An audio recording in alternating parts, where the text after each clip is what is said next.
Good morning, chat. My name is Penbu, the programming, puzzle gaming, and music making VTuber on Linux, and welcome back. It's been 2 weeks. Man, okay. Yeah, last week I was off in Tofino, BC. Maybe I should bring out a map, actually. I should probably bring out a map. But yeah, haven't streamed in 2 weeks. I hope you're all doing well. 539, welcome in. Open street map. Actually, I might do Google Maps for this one. Putting this off off stream in case it doxes my location, because it might do that. But I also might open an OpenStreetMap. Anyway, today we have a number of photos to go through. This is one of them, and we're going to be doing some some photo editing. For those of you who don't know, I do photography on the side. I used to be really into photography when I was a kid, but that kind of waned off until I started doing it more recently. So I know some of the theory and stuff behind photography, and hopefully we'll get to see some of that here. Okay, so for those of you who don't know where Tofino is, it is in Canada. This is British Columbia on the west end. Vancouver is over here. We were staying in Richmond, near the airport. So the airport is right here. This here is Richmond. Vancouver is up here. And then we took a ferry down here. That goes all the way over to Nanaimo. If you ever heard of Nanaimo bars, this is what it's named after. All the way to Duke Point, and then we drove through Highway 19, all the way. Is this right? This doesn't seem right. No, that's too far. We drove through Highway 19, and then there's Highway 4 splits from here. And then that takes us over to all the way over here.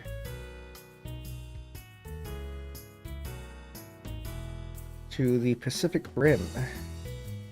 Pacific Rim Highway here. This here is Long Beach. And there's also an airport, which I actually didn't end up seeing. Maybe I was looking on the wrong side. There's an airport here. It's a very small airport. We were at Long Beach. We're at Cox Bay. Right around here. There are a couple of resorts there, but that's where we stayed for a while, for most of the week. Family trip. I was with some of my family. Figured it'd probably be good for me to to go on this one for various reasons. But yeah, that's what we're looking at today. I have satellite view because there is something I will have to cross-reference later. But this is one of them. This is the one we used for the thumbnail. I'm just going to do an overview of the things that we're going to look at today. Spoiler for later. This is on the trip along Highway 4, I think. Or Highway 19, one of those, on the way back. I think it was on the way back. Interestingly enough, you can ride your bicycle on these highways, even though the cars are going 90 kilometers per hour, 110 kilometers per hour. They're still technically bike paths. I wouldn't want to ride on these, but you can if you wanted to. The Cox Bay is around a Bortle 2, Bortle 3 zone for dark skies, so it's really dark. You can see a ton of stars. I brought my camera to do some astrophotography. The camera being the Pixel 3 that we had fixed on stream, where we replaced the battery. I've repurposed that into my astrophotography camera because it can take shots. It can take long exposures of up to 4 seconds, which is really useful for astrophotography because you want to have long exposure shots. My regular phone can only do half a second, and that's not long enough. But yeah, this here is a shot without clouds. You can see Orion here in the on the side, Sirius, and this over here is Jupiter. Can't really capture it, or didn't really capture it all that well. This one, Google's built-in camera has a feature called Night Sight, and it also has an astrophotography mode. So if you enable that, it will and leave your phone somewhere where it's stable, so you don't move it for about a minute or so, it will take a shot and do all sorts of processing. So this is what I got from that. But for the other ones, where are we? Did I just put these out of order? I think I did. Let's go back. Okay, I don't know where that went. There's another shot, Cox Space, so that'll be around. Actually, I don't remember where this is exactly. So that one was probably over here. I think we had gone up to this point or something. Maybe it's over here. Or maybe it might be over here, actually. Probably around here. That makes sense. Because we followed the trail... I think, around here. Which means it would have been around... yeah, I think it's this section here. It's probably here. That seems about right. So there's that, and then there's also another shot of a similar point as well. These kind of look like paintings. I don't know what we're going to do with them. They do seem like they're probably okay on their own. Might up the contrast or the brightness a little bit. Might add an artistic effect to it. Maybe like actually lean into an oil painting. Yeah, maybe this one can be a little bit brighter. Now I think the slight out of focus really does add to it, because this next one here is in focus. So this one looks a lot more like a photograph, I think. But this one, because it's just slightly out of focus, it does give it a softer feel to it. And then there's the sunset shot on the beach. Bracket exposure, so I get 3 shots of different exposures. We can combine them together. If you saw in the thumbnail, I had the three photos lined up. And doing bracket exposure and then recombining them later allows you to say, take this bottom section where it's bright, take the beach from the middle section, and then take the sky or the sun from this one, where it's a little bit underexposed, so that you get a shot that isn't overexposed or underexposed in any part. So that's called HDR composition. HDR being high dynamic range. We're probably going to do, most of our stuff is probably going to be doing that because I have a lot of bracket exposure shots. But we'll look at some other techniques as well. So this one's another exposure bracketing. We got the sunset between 2 trees. So this is a good photography framing technique, where you have your subject inside or being framed by some other objects in the scene.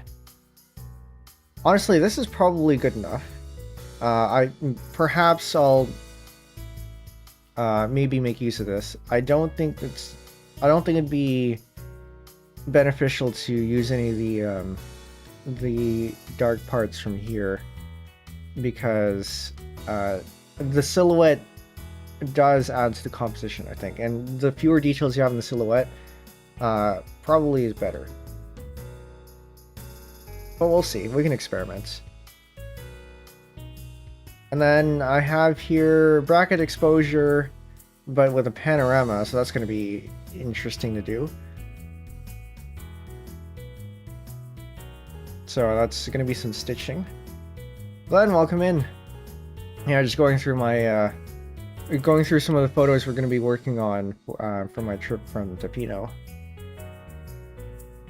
But yeah, I actually don't know exactly how we're going to do this, because I can do bracket exposure or like HDR composition And I can do panoramas separately.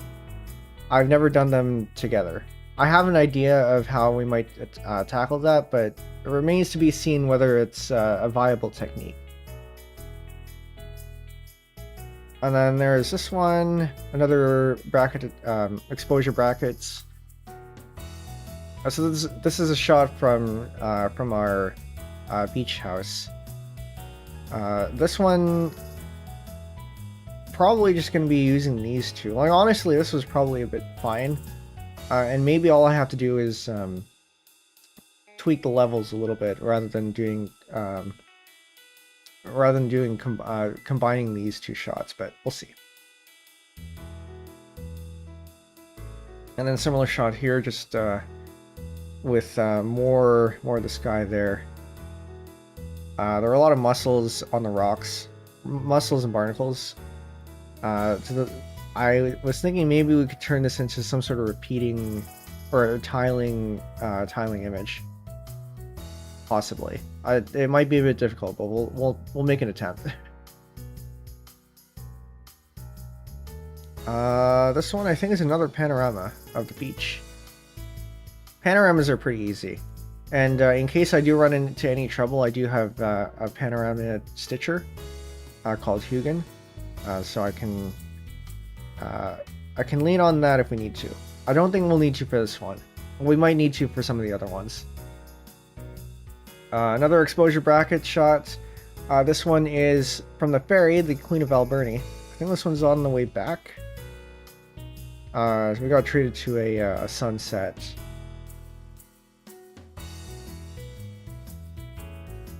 I'm not entirely sure which parts we're going to keep here, because this shot might be okay, and it might just need some level adjustments. So I think this one's a bit too bright. This one's too dark, but there's nothing here that really needs. I don't think there's any benefit here in combining anything. Actually, maybe this, and then just work on the sky or something. We'll see. Another shot from that. This one I can see maybe having some use in combining the shots.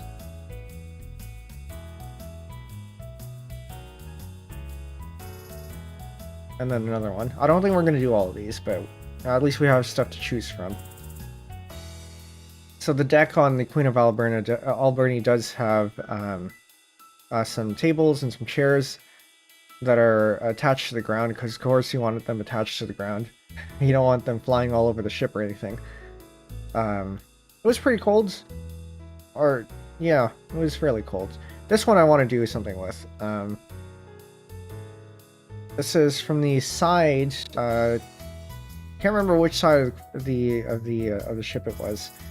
But I think this could be pretty striking, combining some of these shots here, because this one is obviously overexposed, but it captures the ship well, and then this here is underexposed, but it captures the sky well. So those two get together should form a good HDR shot. And I don't think we're going to use this third one.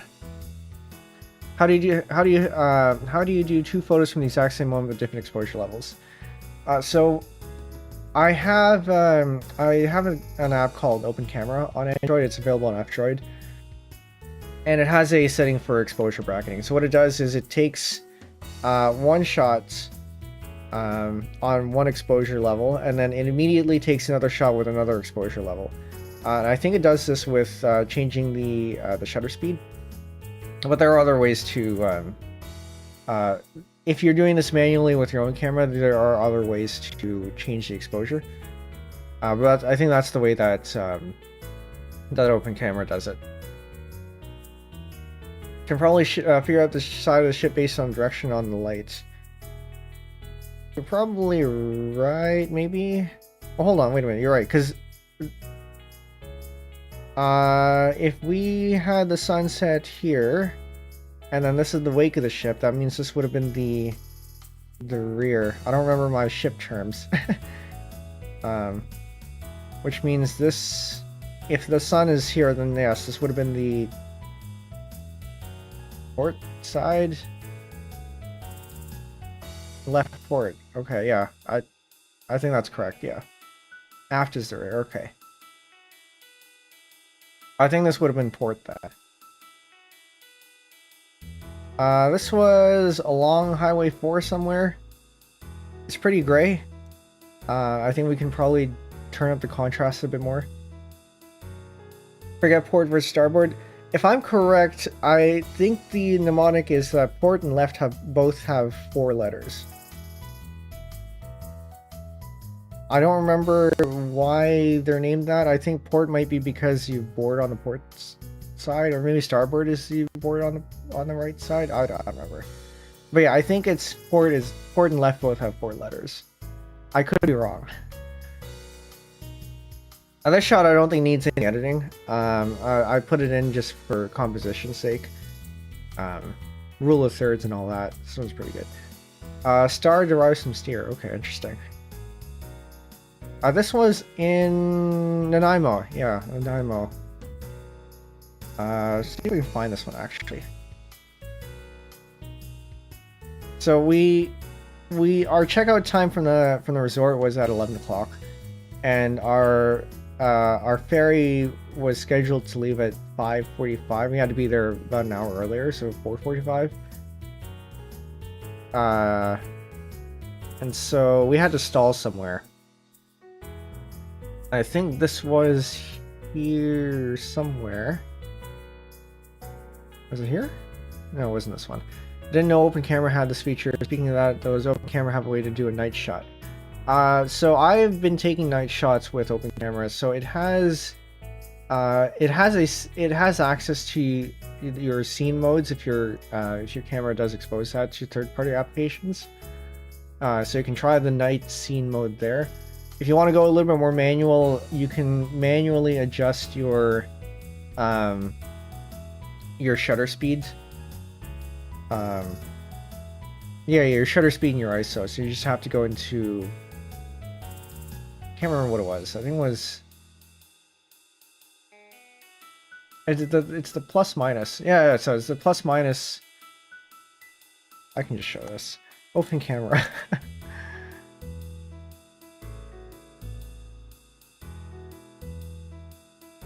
I don't think that's the one. I also don't think. Oh, okay, whatever. ISO. Yeah, so you have your exposure compensation button at the top. So if you manually select an ISO, then you can manually set your shutter speed, and then you can also adjust your white balance if you need to. But you can also set it to auto. If you don't set an ISO, you have access to the exposure compensation slider, and so you can adjust it there. But yeah, if you want auto, night mode is probably the way to go. But if you want something a little bit more manual, then changing those settings are probably what you want.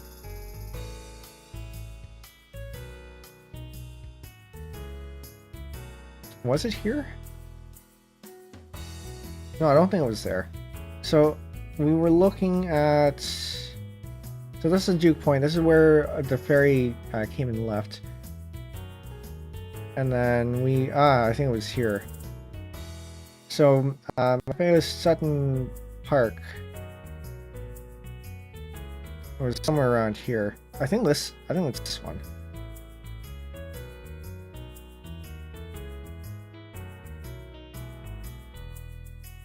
Right, Google added a new script.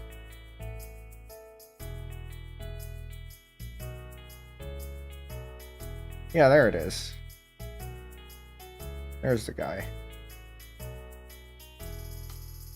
I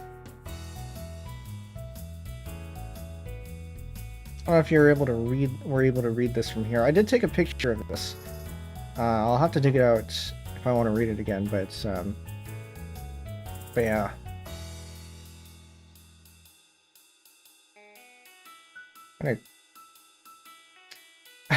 Street view sometimes.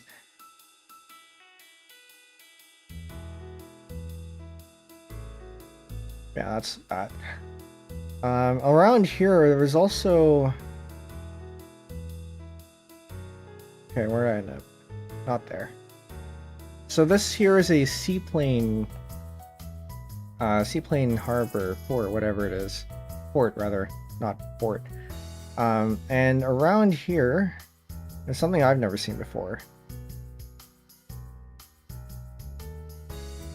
I did take a picture of this too. I didn't, actually I might be able to show it off. I think it's around here. One moment, I'm gonna grab the shot from my stash.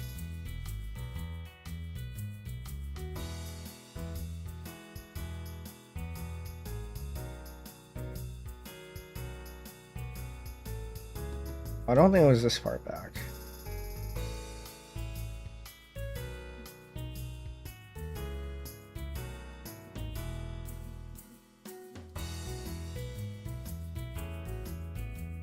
But I at least found the thing from my stash, so I can do that.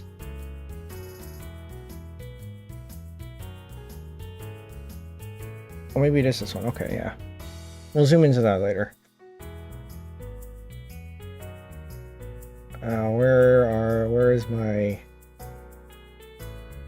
Where's my file manager?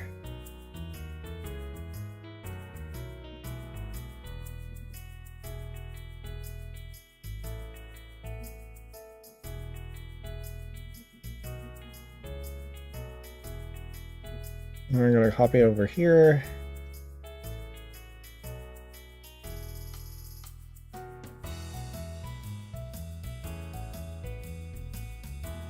May as well just put it there for, oh, maybe I shouldn't put it there. Actually, I can just put it here.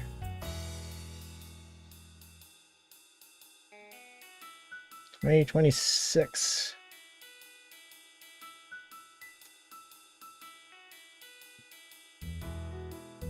This one, okay.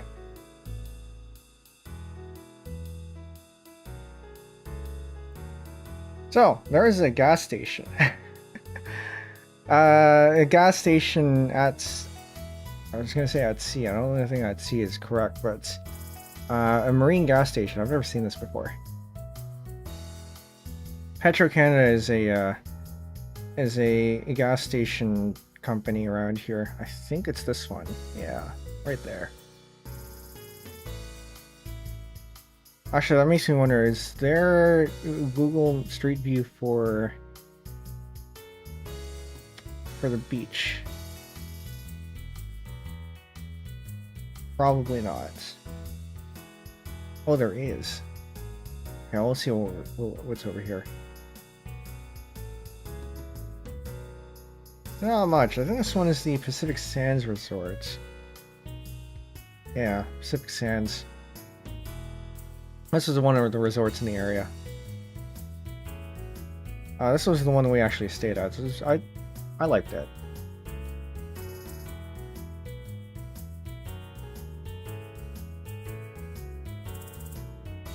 And this here is a panorama of a view in the Duke Point terminal, the ferry terminal. So over here. I don't know if we're gonna be able to go. Oh, we can. Okay. Not this far. This is the pedestrian area. Oh no! Wait. Do they actually have a street view into the terminal or into the ferry? No, they actually do have street view into the ferry. Interesting. But yeah, that's what the ferry inside looks like. This is the car deck. I think the lower car deck, there are two car decks, the lower one and the upper one. And this would have been the upper one here. The lower one is closed off while the ship is moving, probably because it's closed. But you can, if you wanted to stay in the upper deck, you could. But typically you're going to want to go up to the actual passenger decks. The Queen of Alberni, I wonder if we can find shots here.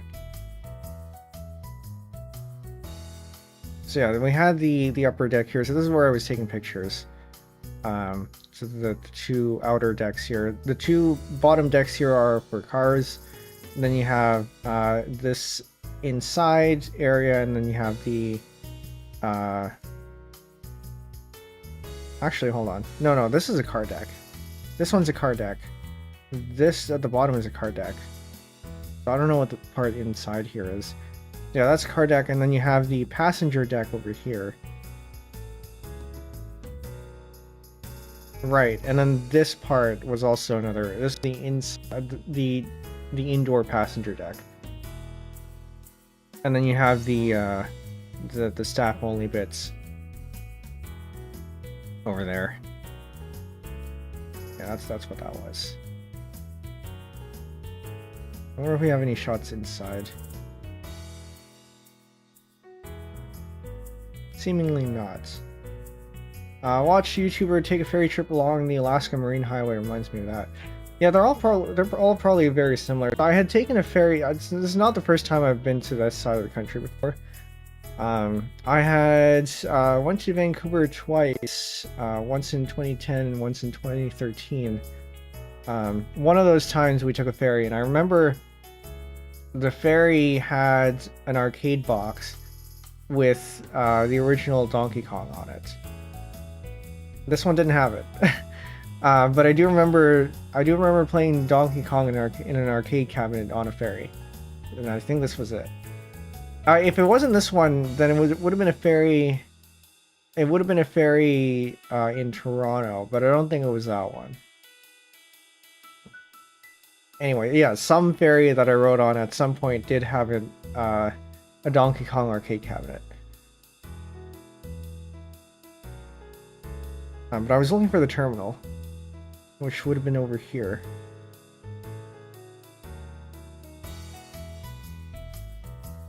So you drive it. So these are the this is the ticket gate. You drive into here, and they check your tickets. That's correct. Which direction am I going? Yeah, you drive into here, and they check your ticket, and then these are all the lanes for the cars to go through. And then you wait there until it's time to board. And it's a pretty long line.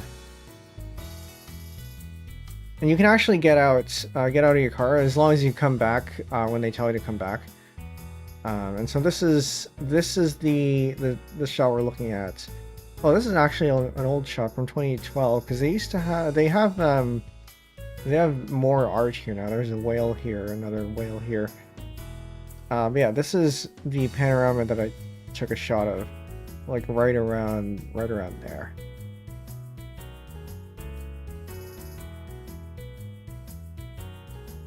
It's a book I found inside of the terminal. We're going to turn this one into a meme. This is a shot in the airport. So we had a red-eye flight coming back. And while we were waiting for the plane to arrive,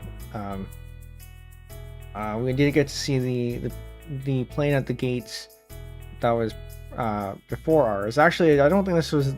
Ultimately, this wasn't the gate that we ended up boarding on, because we got moved to another gate.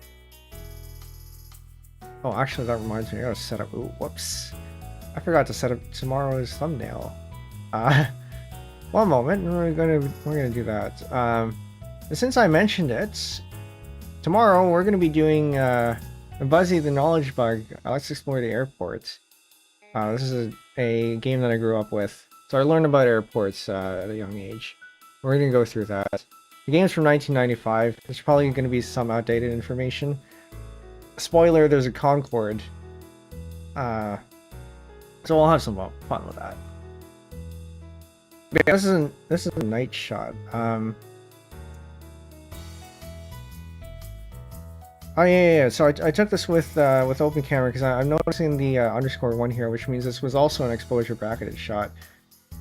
Sometimes I use exposure bracketing, not so much for the bracketing, but just to make sure I have a good range of exposures to choose from, because why restrict yourself to getting just one good shot when you can have 3 shots that might be okay. Or rather, why put... How do I word this? Why risk having only 1 shot that might not turn out well when you can have 3 shots and one of them might turn out well, something like that. But yeah, I took the middle of the exposure bracket, and I think this one turned out pretty well. I don't think we're going to do anything with this one, though.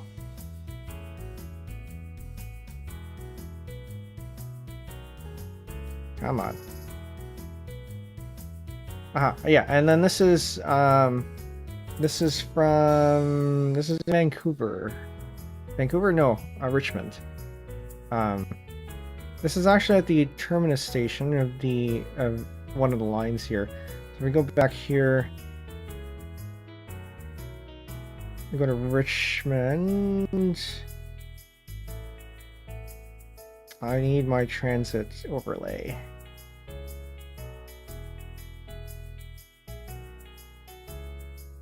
I can barely see that. Okay, but I think this is it. So Richmond Brig House. That's what that is a shot of. It would have been over here. Yeah, that's the one. Can I go on the other side? Yes. So they have yeah, so Vancouver does have has a subway system, a metro system. Because it's not all underground. But this is the end of the line. I was joking with my friends that the train will fall off because the tracks just stop. So we do have a panorama of that, and we can turn that into we can stitch that together into a panorama. I may need some help with some stitching software for this one, because it depends. But I took this with an ultra-wide lens. Ultra-wide. Yeah.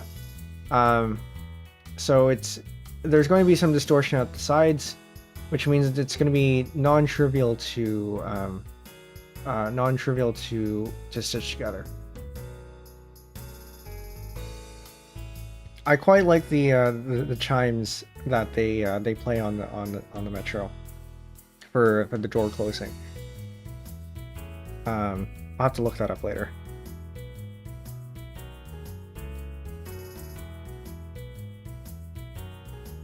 And then this is on the plane ride back. So as I said, it was a red-eye flight. So this is a shot of Toronto. That's the CN Tower there. So yeah, Toronto from the sky. This is the CN Tower. That's Lake Ontario. This is a financial district, probably. Toronto Island. You can kind of see it over here. I think it's this one, actually. So I'm not sure if there's anything I can do with this one. I do have 3 shots, one of which is unusable. This one here.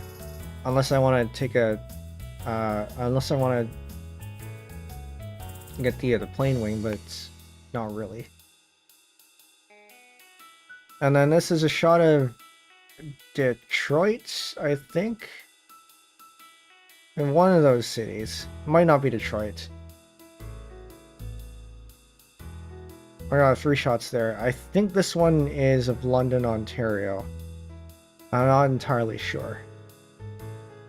But also from the sky. So this one, I don't know, I might find a way to combine these two, because this one is pretty sharp. Or relatively speaking, sharp. But this one is bright.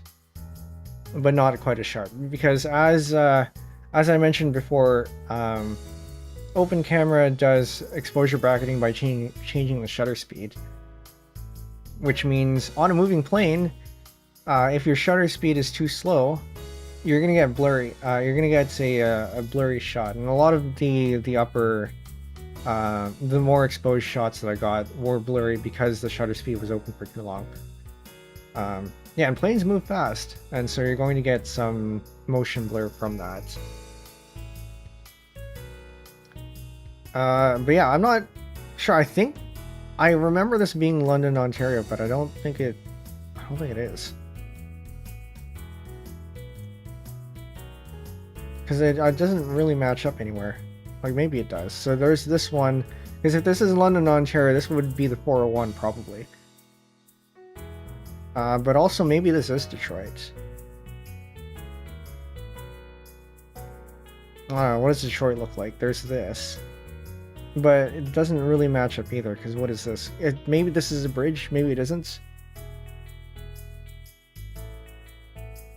Because otherwise, what would this be? Why is there a section here that doesn't have any lights? But none of the curves here really line up. It could also potentially be Mississauga. I remember taking capture of that, but same thing. Actually, hold on. Is it this? Is it this section? Because there's a lot of green space here. So there's green space here. There's an interchange over here and over here. And then you have a major highway going through here, through a green section. So maybe it could be this one. Maybe it could be the 403. I don't know where this is though. So it would have been looking. I wish you could rotate the map in Google Maps.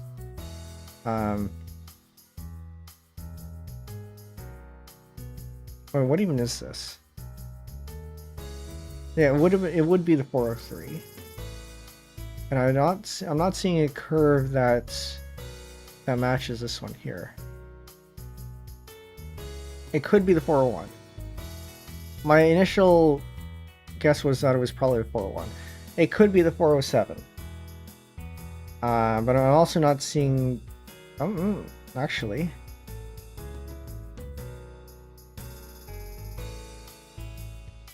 I'm not sure. Yeah, I can post this in the Discord or something, and then somebody can figure it out if they feel like geoguessing. And then yeah, I mentioned this shot earlier because it skipped ahead. This one again was from Google's night sight filters, because Google's astrophotography mode can actually do up to a minute of exposure or something like that, and then applies a couple of other filters on it somehow. It combines various images. So to third-party cameras, you can do up to 4 seconds of exposure time. And then, so it must do something, either it does something proprietary to enable a minute of exposure, or it does some extra processing. Maybe both. And then this one, oh yeah, and for this one and the other star shots, I just put my phone down. So I put my phone down in, one moment.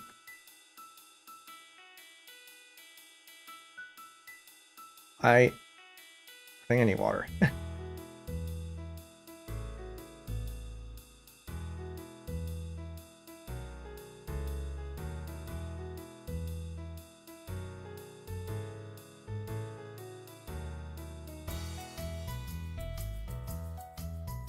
Okay, I think we're good. So yeah, I put my phone down in a food container, propped up against a log.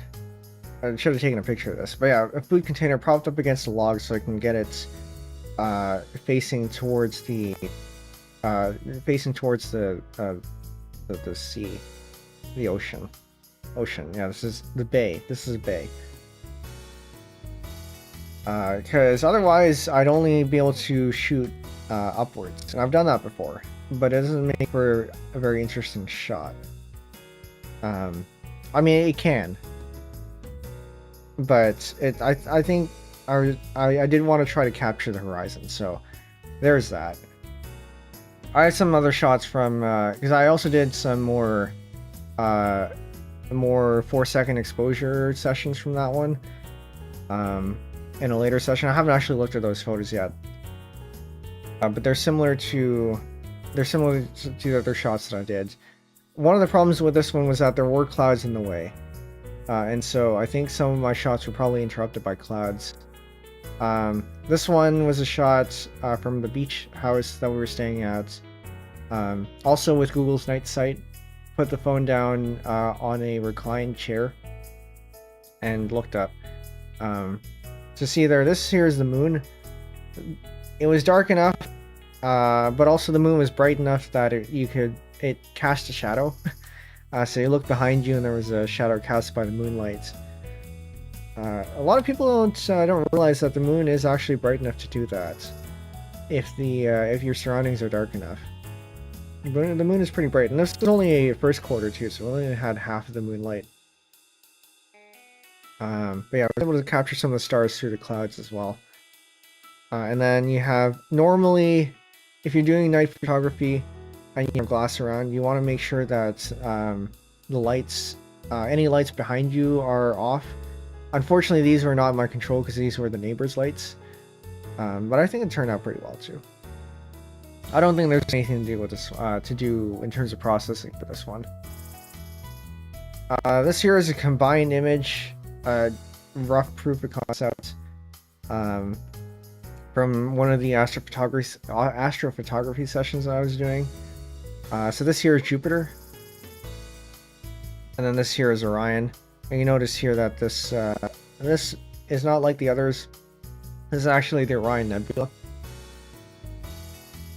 And then this here is Sirius, the brightest star in the sky, I believe.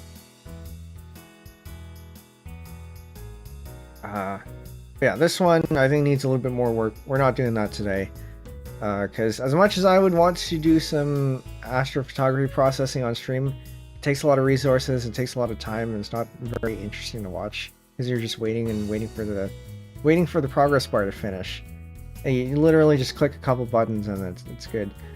And then this is another shot processing the session. Star trails. We've got a couple of these ones. Expect to see another one of these at some point soon-ish. But yeah, I like star trails. I got into when I was a kid getting into photography for the first time. This is one of the things that I wanted to make. But the camera at the time that I had at the time didn't do long exposures. And then I didn't know that you could process them in post. And actually, in more light polluted areas, you should be taking shorter exposures of a few seconds, and then recombining them later, because it means you don't get as much of the light pollution, and then you also reduce some of the noise from the camera. But yeah, this one's good. I think there are lots of things you can do with an astrophotography session. One of which is star trails. You can animate this. I'll be looking at ways to potentially do stuff with this. I have an idea for this one. But yeah, you'll probably see this again at some point in the future. Then we're back at the start. But yeah, for those who missed at the beginning, these were some of the more raw shots for that session. And then this is one of the earlier shots with the clouds. I gotta figure out what to do with the cloud shots, because on the one hand, I can't do things combining them like I can with the cloudless shots, but on the other, I don't know, this looks pretty nice. Yeah, I think Jupiter peeking out through the clouds here, and then just the clouds reflecting some of the moonlight. So the moon is over here in the corner. This one is probably good as is, but I want to see what we can do with them. Well, not here on stream. I'm probably gonna experiment off stream, because there's a lot of shots. Sat outside for 3 hours. But yeah, I'll have to figure out what I want to do with these ones. But yeah, that's what we're working with today. Maybe we'll start with the HDR shot. So the one we had in the thumbnail. I already tested this one before stream, so I kind of know how this one works, because I had to make sure I knew what I knew this was needed to make sure this was actually doable before if I committed to anything. So we're working GIMP 2. I do have GIMP 3 on hand just in case, but GIMP 2 is going to be good enough for what I need. I'm in GIMP 2 because it recognizes my tablet, and GIMP 3 for some reason doesn't. I'll have to figure out what's wrong with that. Although I do like GIMP 3 in that it has more non-destructive editing, which means it's a lot easier to undo things and disable things on the fly. But GIMP 2 will be fine. So to start off with, so this here is our base image. So this is roughly this is the mid exposure one, and then you have the darker exposure, and then you have the brighter exposure. You want to combine the dark parts from the mid exposures using the bright exposure, and then you want to take the bright parts of the mid exposure and then combine them with the dark exposure. So I don't know if we're going to be doing this because this feels a little bit too dark, but we'll see. So we can start with one at a time. You can start with a add layer mask, and then you can set it to be the grayscale copy of the layer. So what a layer mask does is it takes any parts that are white and makes it so that that part of the image, that part of the layer is shown, and then any parts that are black are not shown. Anything in between is going to be in between full opacity and transparent. And so we have this now, and as you see here, we do take some parts of the bright exposure, but we want to get the dark parts of the bright exposure and not the light parts. So we want to invert this. So invert the layer mask. So now we get the dark parts. So we're going to show the layer mask here, right? So remember the black in the layer mask means it doesn't show, and the white means that it does show. So by inverting it, we have the dark parts now white, and then the light parts now dark. And so we're taking this.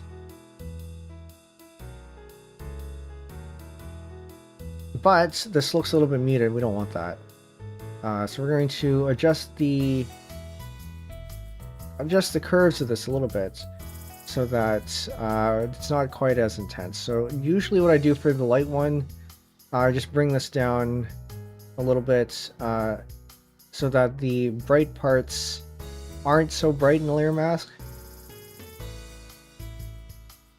This is usually good enough,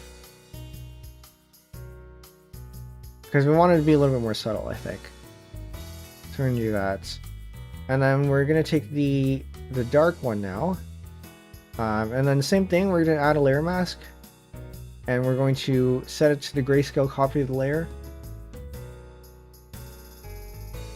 And so now, it's going to look a little bit weird. So now this is what we get if we show the layer mask, right? The grayscale copy of the layer. And this is roughly what we want. We want the bright parts of this, because the dark parts are covered by the other shots. So we want the bright parts here, but we want the bright parts to show up a little bit more. So we're going to go into our curves tool again, and then just increase it a little bit.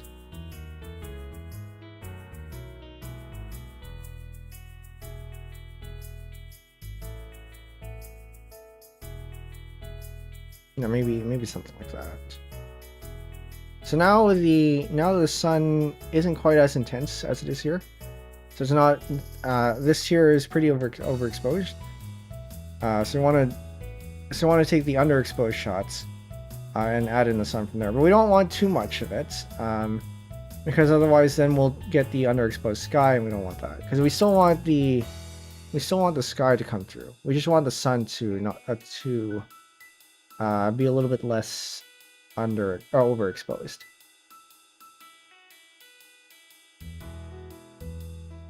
How do I do this in my reference shot? Hold on. I want to maybe try with the levels tool.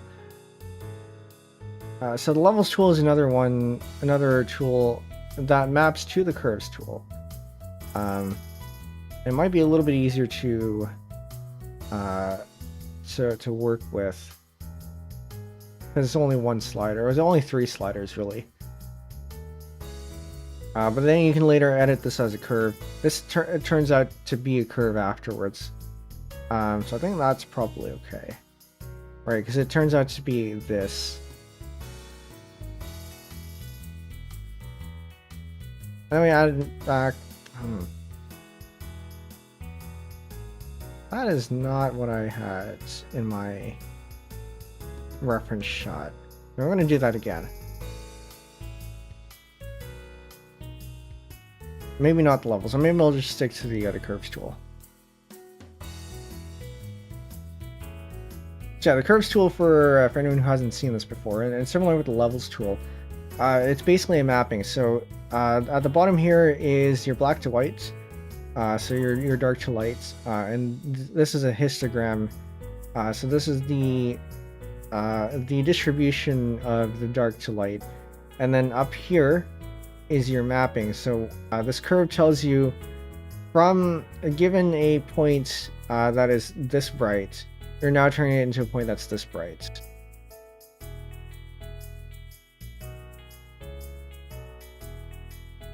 So that's probably okay. This is too washed out. Maybe I'll change this one now. Redo that. Because we only want the bottom bit. I'm going to invert that once again. And then we'll adjust in here in the curves tool. And so by bringing down the light side, we're saying that everything is going to be darker. Is this actually any better than the than what we started with?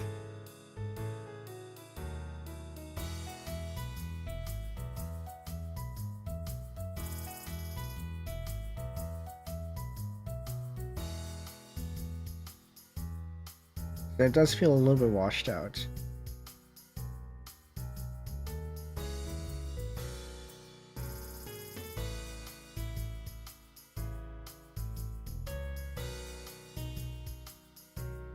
Now after this, you can touch it up and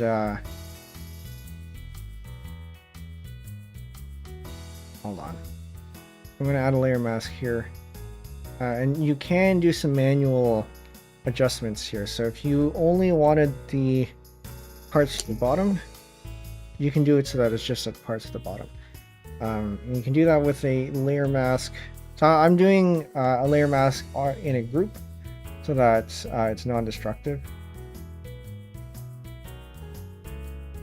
I didn't have to do this in my test image, but I might need to do it. That's too small. So I can make it so that only the bottom bits gets the exposed part, which might not be okay actually.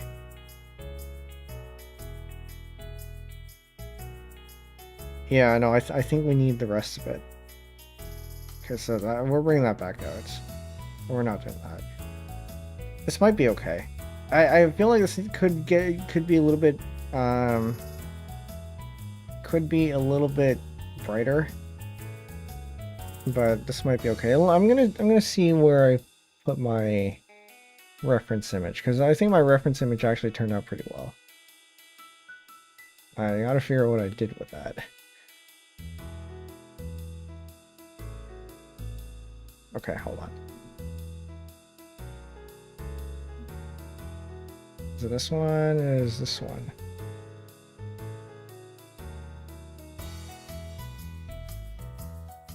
And we're gonna put that over here.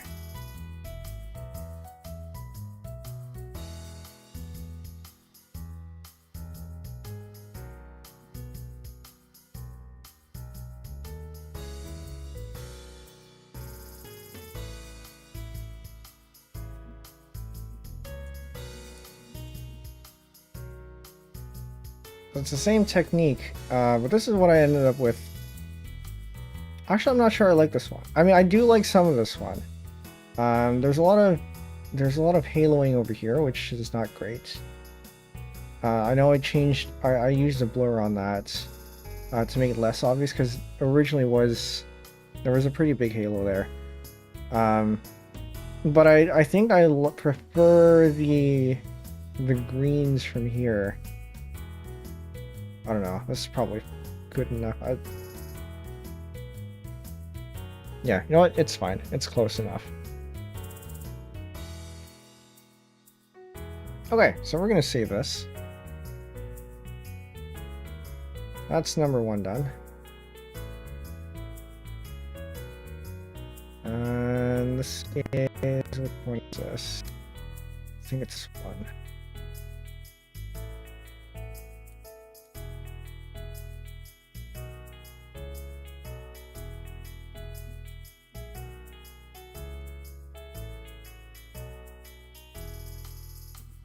Save that, and then export.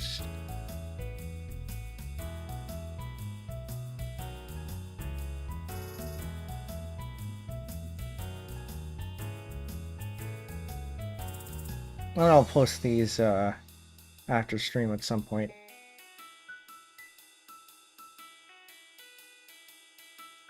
So that's 1 done.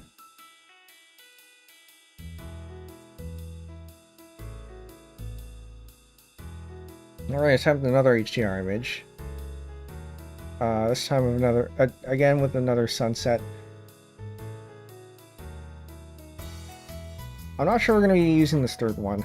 I don't think we'll need to use the 3rd one. Probably just the first 2. Because this one I think is a little bit too overexposed, and there's not really anything here that... I mentioned this while we were going through this. So I don't think there's anything here that benefits from the extra exposure, because you want the silhouettes. And then this I think is a little bit... It is exposing the elements a little bit too much. Maybe not. I don't know. We'll try it out. But we'll start with this mid exposure as the base, and then we're gonna take the underexposed one and add a layer mask, and then once again try the curves. And I may actually want this to be lower.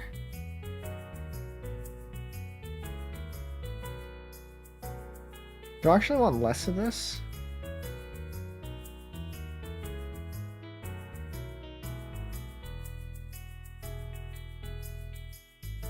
No, because then you end up with banding.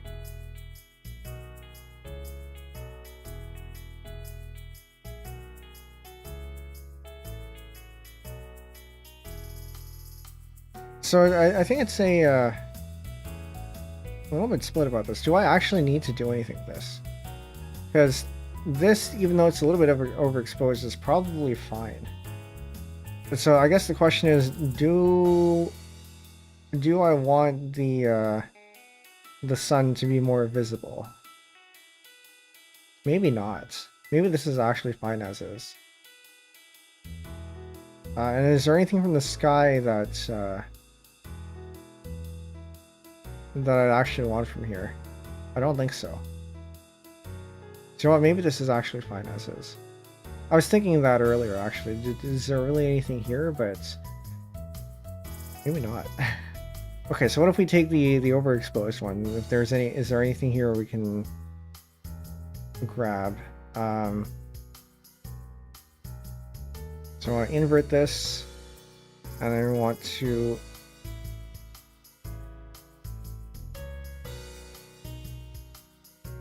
take the curves and then bring this down.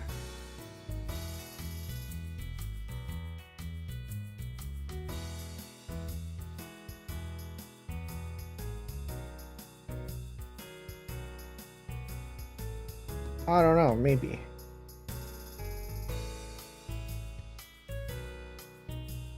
Or versus this though, because this is darker.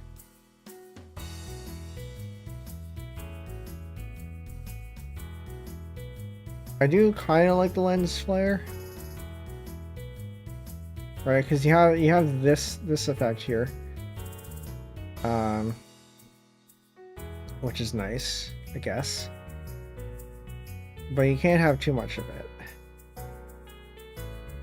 because I don't think you get any. You don't really get any with the mid exposure. You do get some of it if you have this. Maybe we do it this way.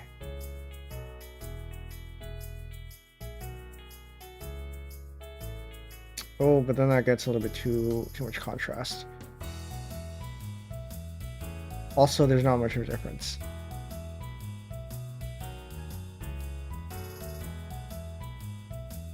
So you get the lens flare if you do this, but then that overexposes some of the rest of the shot, which you don't want.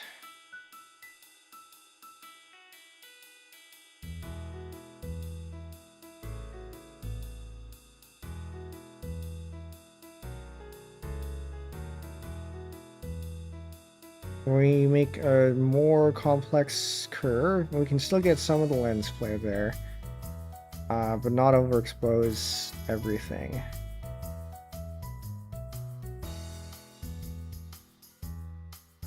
Oh, and then we get some weirdness over on the water. Man, where is this coming from? Okay.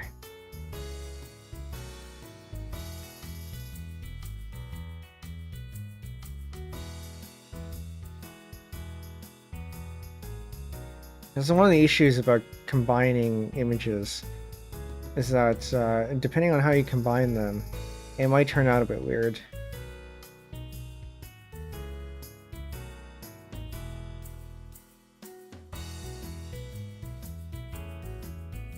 But is it even noticeable? Do I care?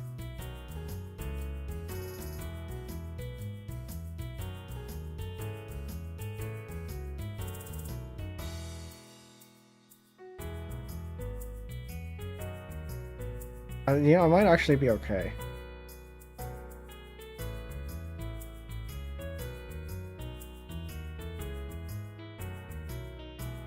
Oh, and then there's the issue of this person over here. Having moved between frames. Back from your shower, welcome back. Hope you enjoyed it.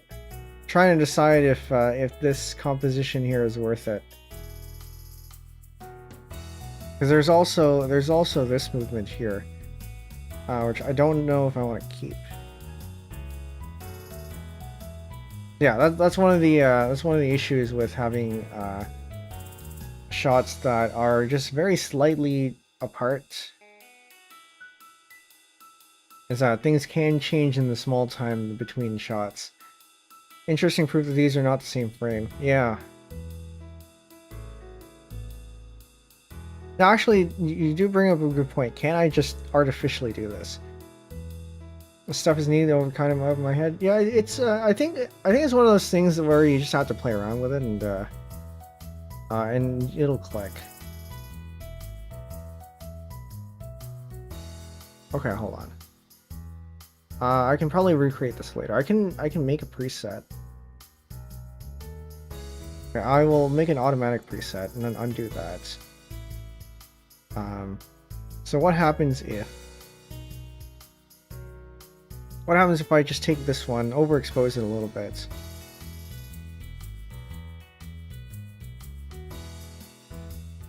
but not that much. Actually, maybe that, I don't know.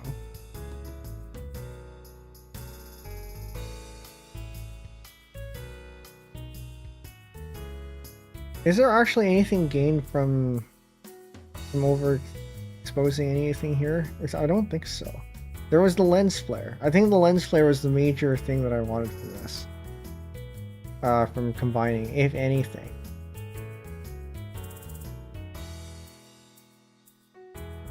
And then maybe this is okay.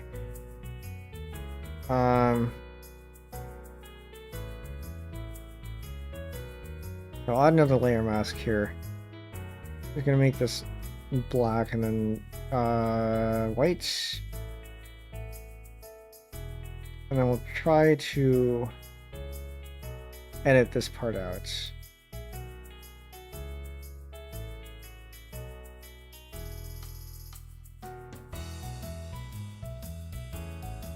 Oh, that's gonna be too obvious. We can't do that. Never mind.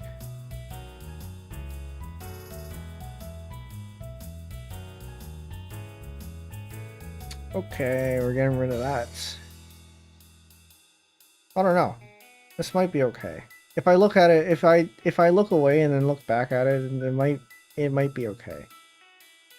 Like there's a little bit of blurriness here. And having the extra exposure does let you know, like it does help define the head there.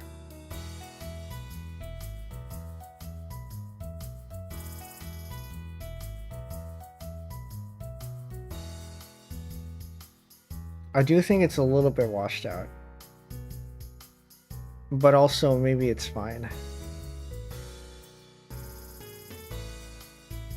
Because now that I look at this, this is looking a little bit harsh. And this softens it a little bit.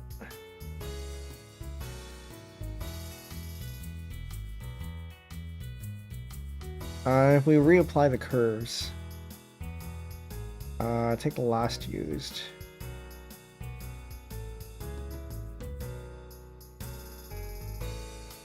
Why is it that time? It would be like plus 5, 9 plus 5. It's 14.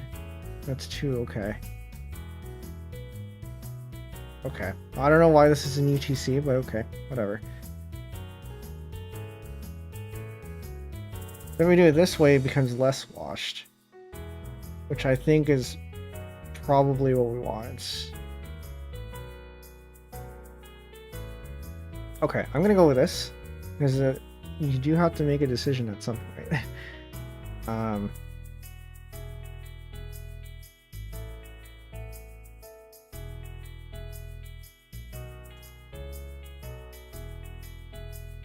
So yeah, I going into this, I actually didn't think we would do anything with the composition, but I guess there it is. No, that's correct.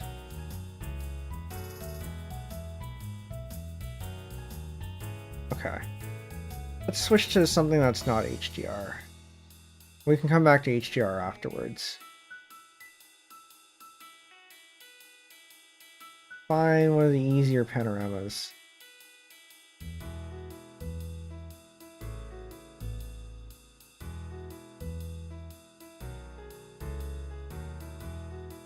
Or okay, how about this this one?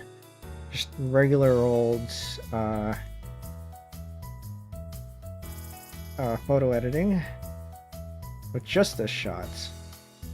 I'm gonna duplicate this just so I have a working copy that I can come back to, and just cycle through the display mode, see if we get anything interesting, because sometimes you can.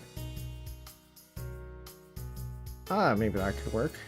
Because what I see here is this is pretty dark. This is pretty gray, and I would like maybe a little bit more contrast. But we don't want to overexpose this guy.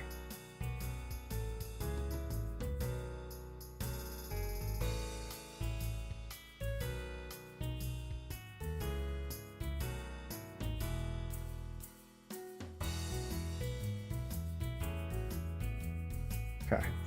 I'm seeing, I mean, I think we could maybe work something there. Or have some sort of effect there.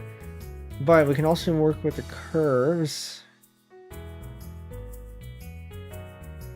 That was a little bit too bright.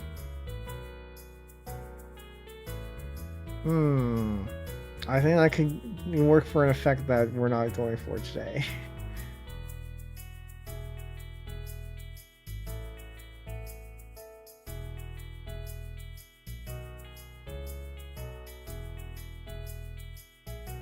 I might actually have to compose from multiple versions of this. You want more black? Increase the black point, increase the white point here. Yeah, so this is what you can do if you want a little bit more contrast. To make the dark parts darker and the white parts lighter. You can adjust it like this. And we probably don't want to touch the white point. The black point we can. Just so it's not as gray. Just add a bit more dark to the image. And then we can adjust this this midpoint slider so that so we can adjust where, or like how bright the image is overall.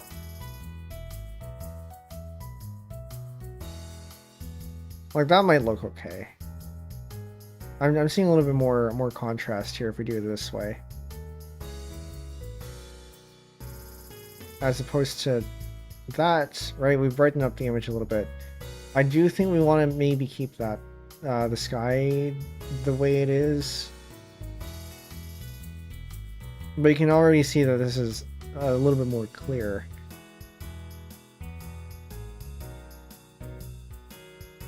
So yeah, I don't want the sky to be too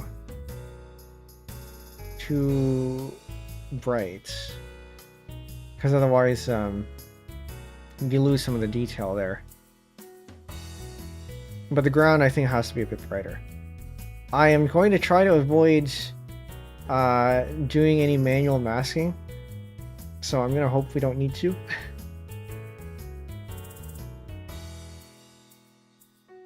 But that's why I have this this one down here, because it allows us to do something with layer mode. I don't know exactly what, but we'll go through them.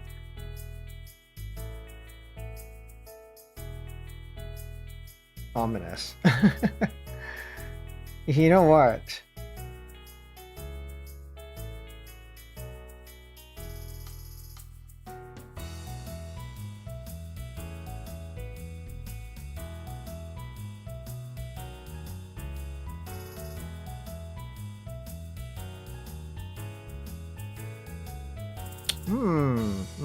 Actually, yeah, that could work. Add a bit more of the saturation there, not the lightness, not the luminance, because that's we just changed the luminance. I can only give it a little bit more color by doing this. Yeah, I think that's good.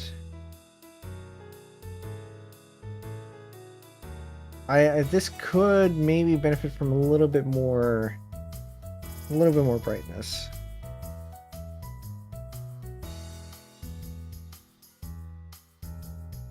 I'm gonna try.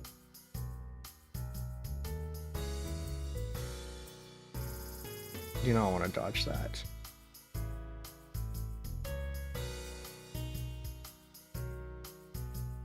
And like I said, a certain effect. You know what? Maybe we can save this for. I think we could. I could think this could turn into something.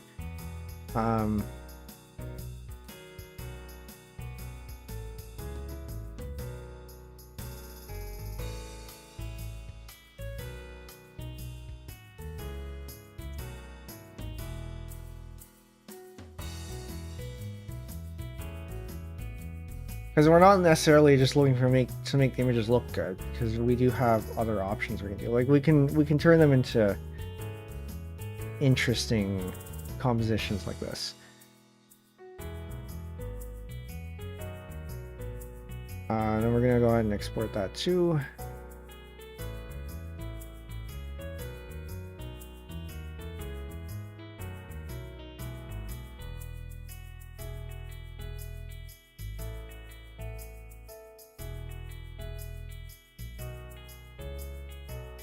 And then we're going to keep looking.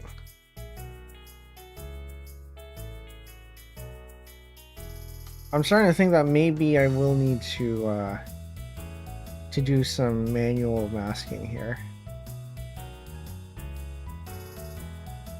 That's interesting.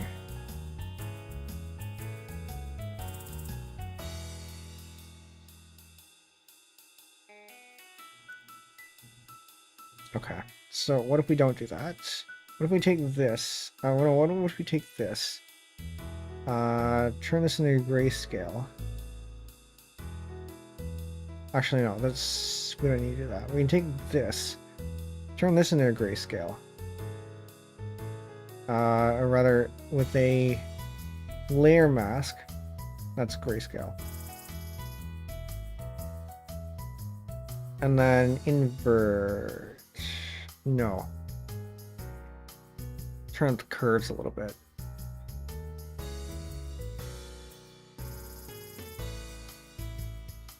So the problem with this being so gray is that if you take the grayscale copy of the layer, they're all going to be pretty much the same thing. So your gray in the sky is going to be pretty close to the gray down here, and there's not going to be much contrast.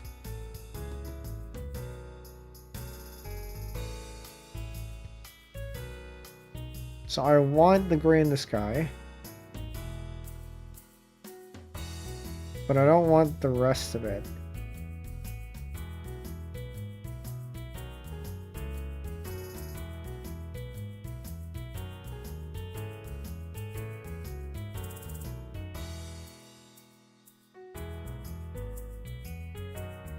I think we're just gonna have to do some manual masking. Unfortunate. Okay. And this is why we're working GIMP 2, because then I can use my my tablet.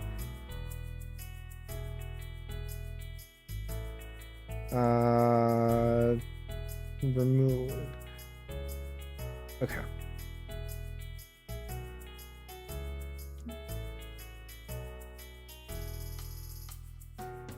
So we know at the very least we can probably get away with doing some selections. This might take a... That might actually be okay. Just clean up the edge down there.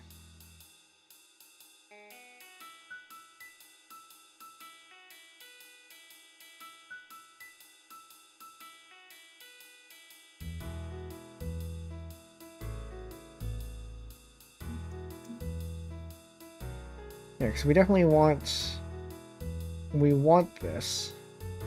So here is the quick mask mode. So I've made a selection using the fuzzy select tool. And then now I am editing the selection by painting it. So I want this. But I don't want this bit. But I want it in such a way that it's smooth. So anything I paint black will be part of the selection, or will not be part of the selection. Anything I paint white will be, and anything that's in between will be in between. So it's kind of like a layer mask in that sense.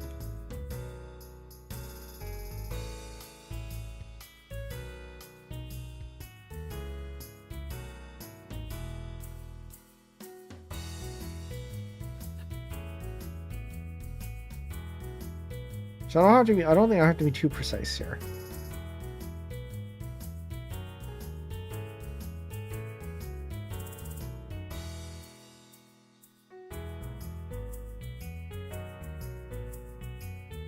But I do want to make sure the edge of the mountain is covered.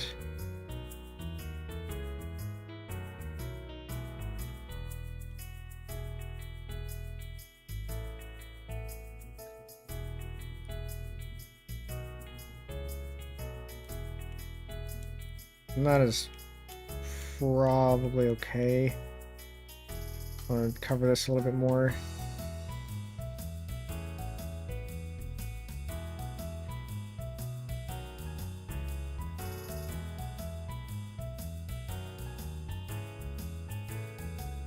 we'll see how this turns out.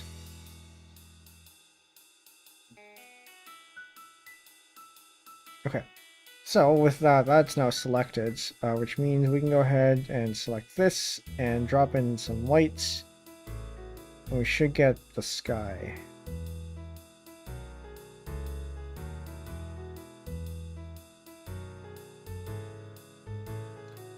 And then change this so that it's not so bright. Because that's a little bit too obvious there. Curves.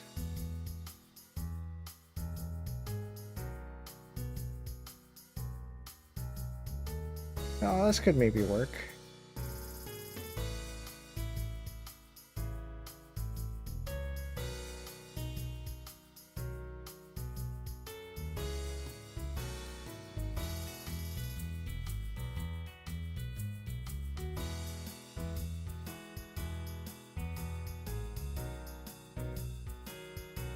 Something like this, maybe?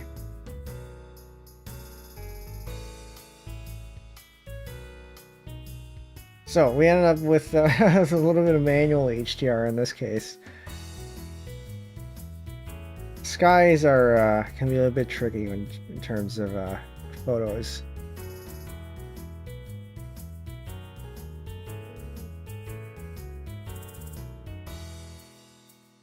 Maybe that's fine.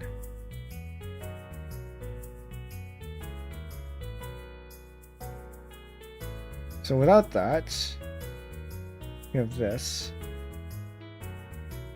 And then with that, we have that.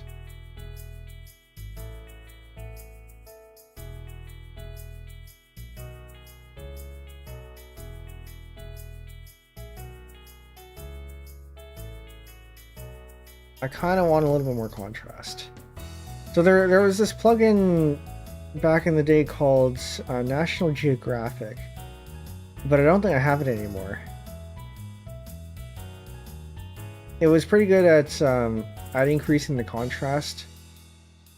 Okay, hold on. So what can we do here? We need to bring out the highlights, but not this bit.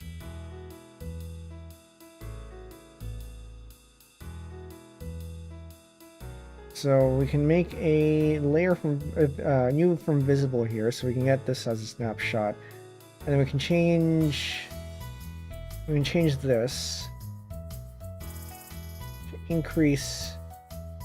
Yeah, there was a plugin called National Geographic, or it was a third-party plugin.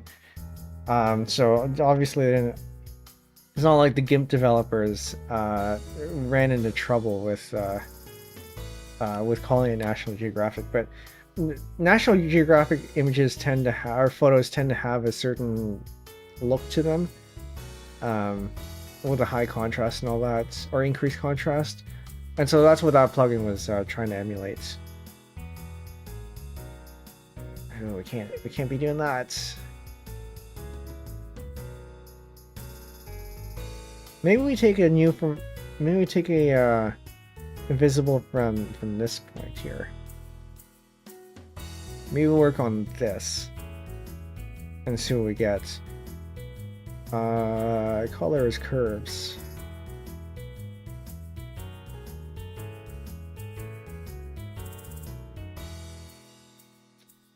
No, we can't have that. No. And that's how you get overexposure. No. Because this is too bright. Like, this is the brightest part of the image. I want this part.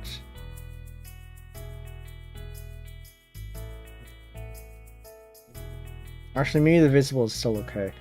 I don't tend to go into the shadows and highlights or the contrast or anything like that. Because generally the curves tool is good enough. Increase the contrast here. Because that's all it really does. It just... brightness and contrast, it really just... changes the curves and levels. Because you can see here, there's a button here that says edit these settings as levels. Because so if you know how to work with those, then it's basically the same thing.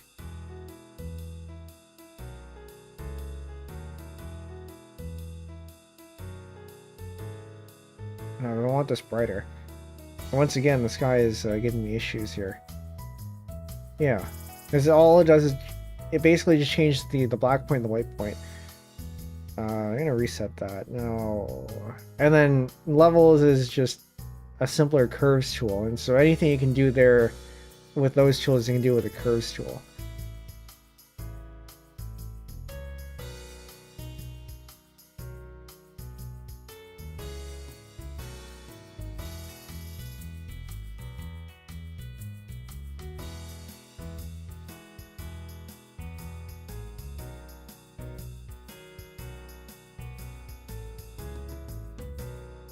That's how we got the thing from earlier.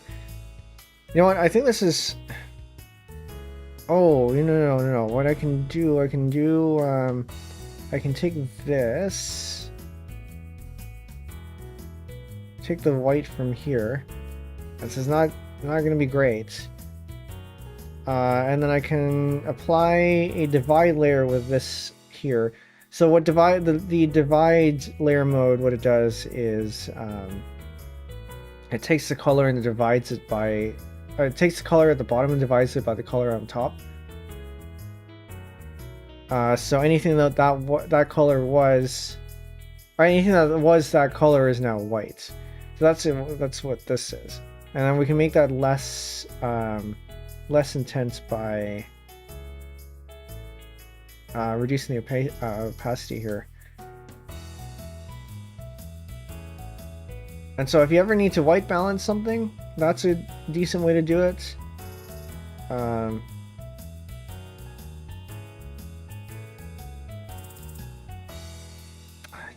No. I think it's better without this.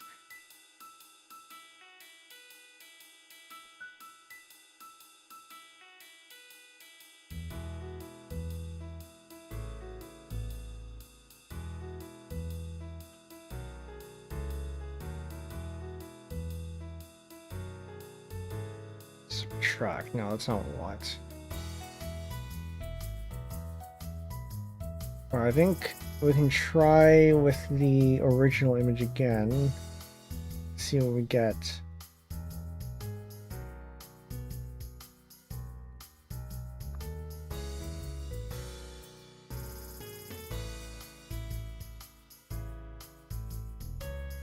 Because there is dodge too.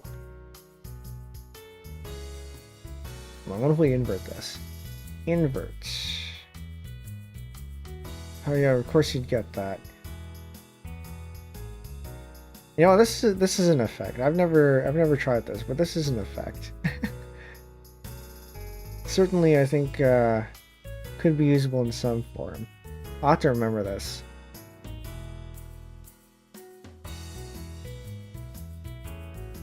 Why don't we just value invert the thing? So you can invert not only with the colors, but you can also just invert with the brightness. So they stay the same color, they're just inverted in brightness.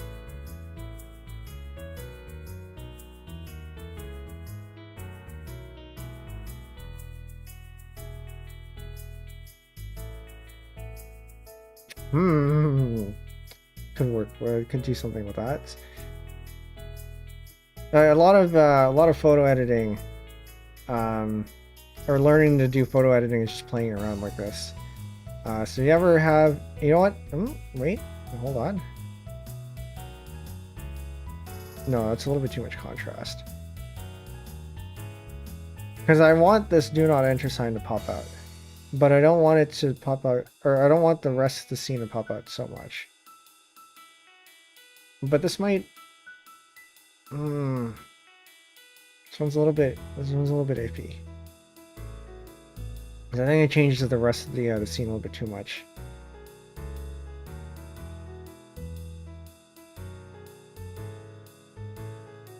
It could work. I'm gonna have to remember this one.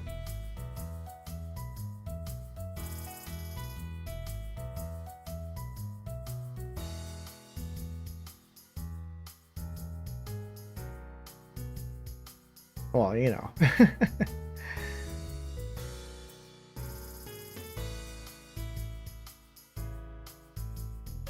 I think we save this as a potential. We'll make this dark too.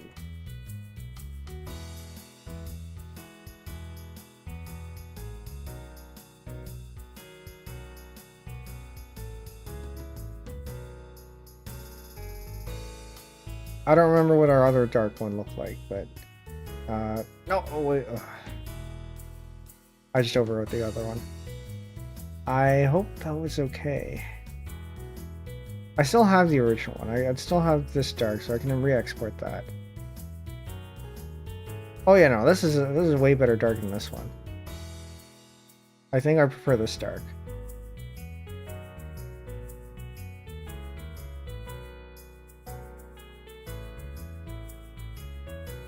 But I do want to make sure we have a copy of this one, so we're gonna take that.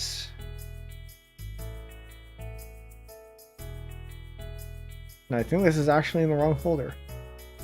Possibly. I'll sort them out later. But yeah, I like the look of this one.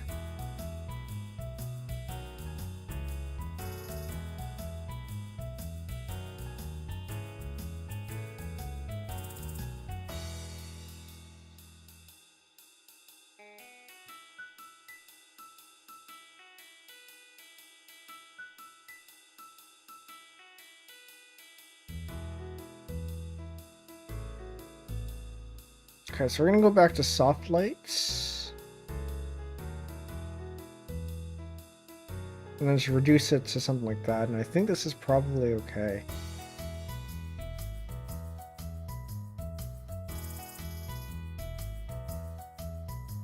The colors, I think, are a little bit weird. Maybe just slightly.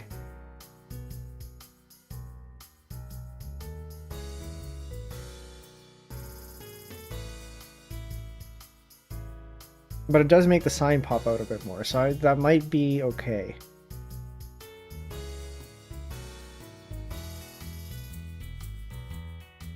Sure.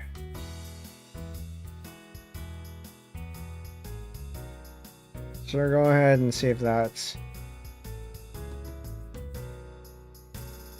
Put that there.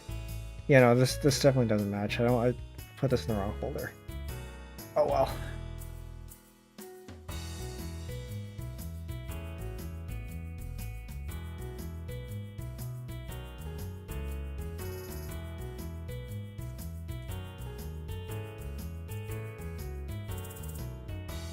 I will sort that out after stream. Okay.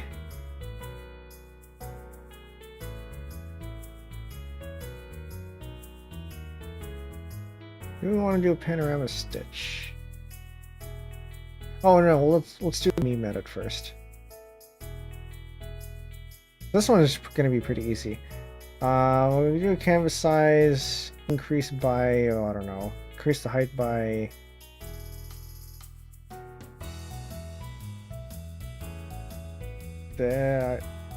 We don't need this. We don't need it to be this large. We can have this as a scale image down to about a quarter of this. Cubic's fine.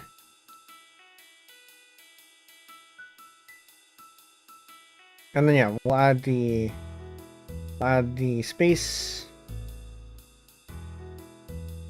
It's about that much. Make it square. Why don't we just make it square? No, because the square is too much. It's about that much. I'll move this down to the bottom. I'm gonna add. Even that's a little bit much, actually.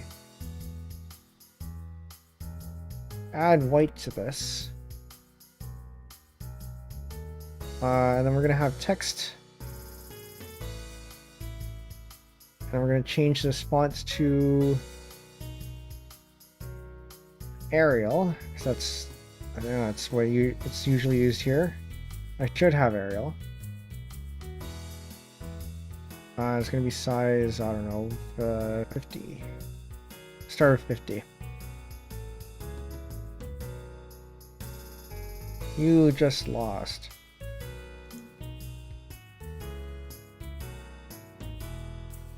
Aerial bolt. And maybe 80.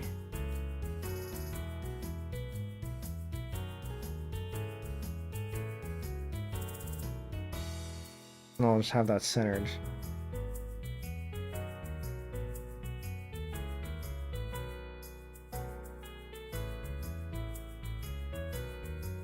That's good enough for a meme.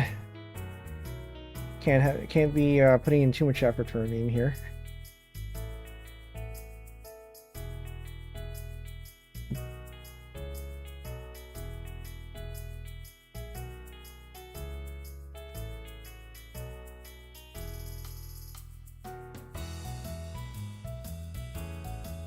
And saving this as a JPEG. Let's not save that as JPEG.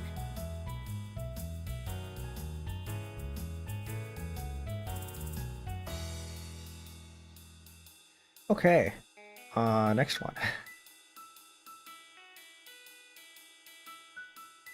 We can go with one of the panoramas, I guess, if I can find it.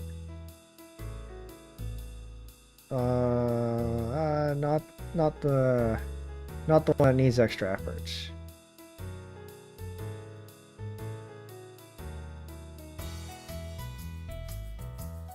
Where are the beach ones?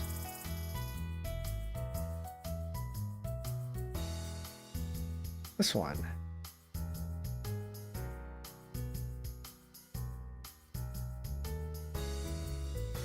Now you'll notice that I have been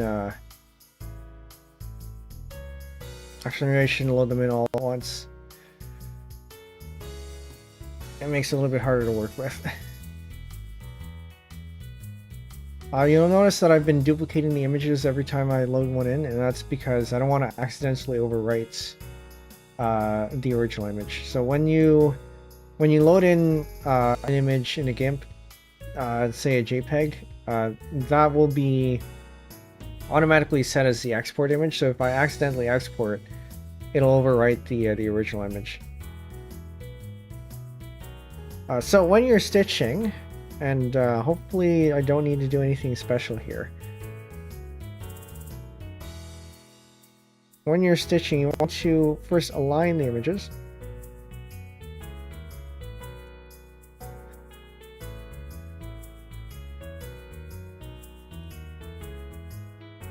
And you can hopefully figure out, does this even align? And am I actually gonna have to do something special with this? Did I take this with the ultra wide lens? I may have taken this with the ultra wide lens. Oh. Okay.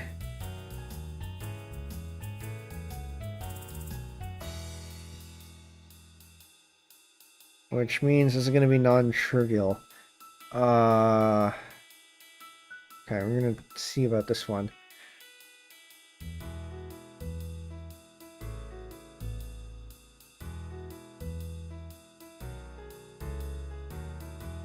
Because that lines up with that there. I think. Yeah, like these two trees line up. Oh no. That's distortion. Okay. Well, we'll see what we can get with without using the software. So when you're doing this, you want to try to align this as best as you can, and then we're gonna fit canvas layers. We get that, and then add a layer mask, and then use a gradient from black to white, and then set a gradient here so that you transition smoothly from one image to another. I think we're gonna have to use the software. I was hoping to avoid that.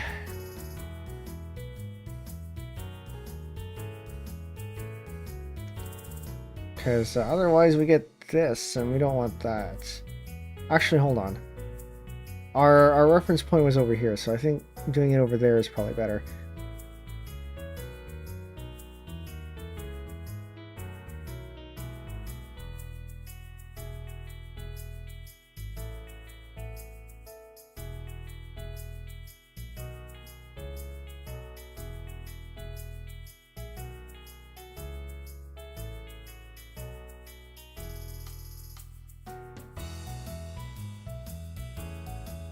That tree is looking a little bit weird, but I think that actually is the original tree, so maybe not.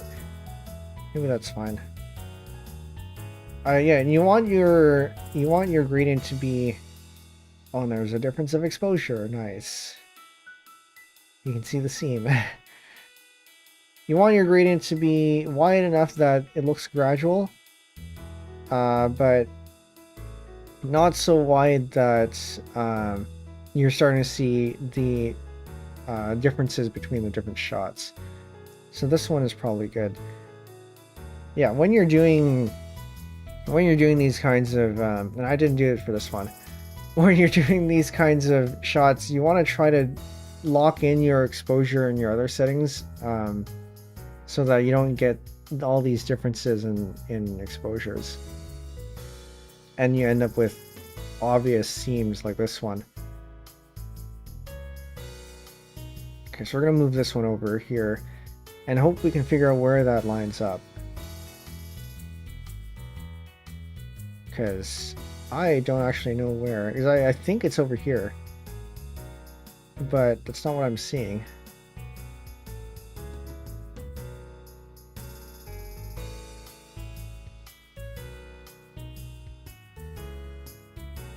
Okay, so we can probably...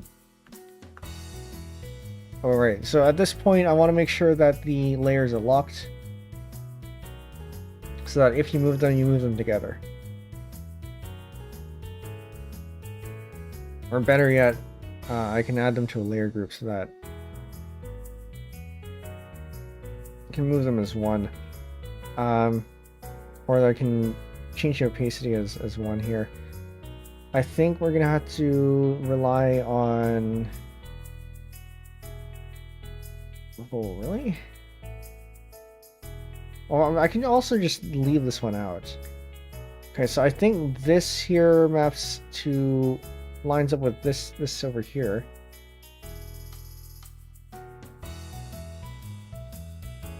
But that's... doesn't seem to be...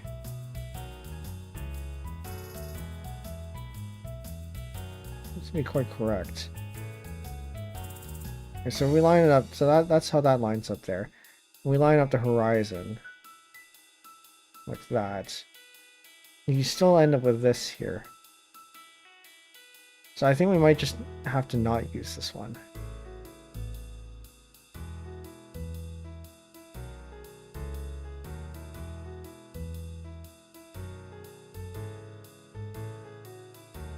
Yeah, we're just not going to use this one. It's going to make things more difficult. Now, I think the software, the stitching software is going to be able to handle it a lot better.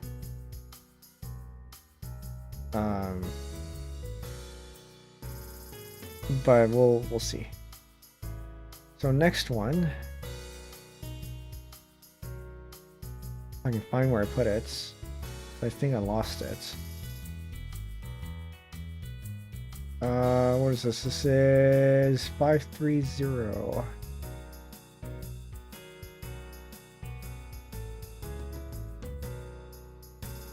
That's the second one. This is the third one.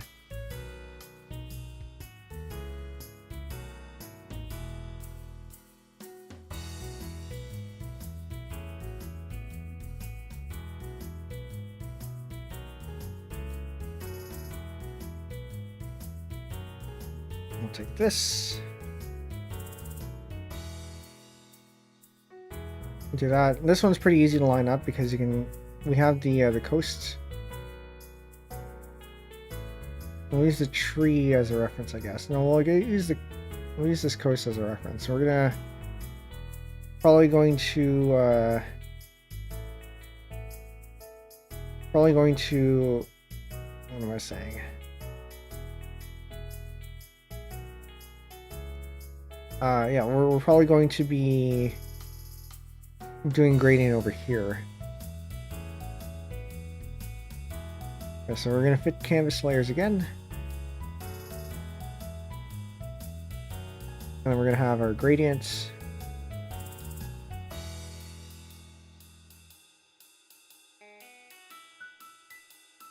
By the way, if any of you have any questions on these techniques, let me know. I'm happy to answer them, as usual.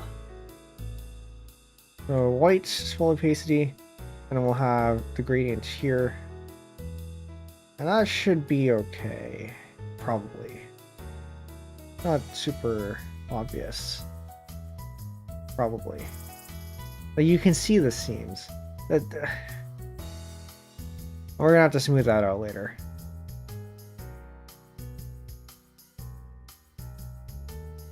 I'm actually not sure how to smooth that out. Well, if it's a sky, it's pretty easy. Because you can clone things.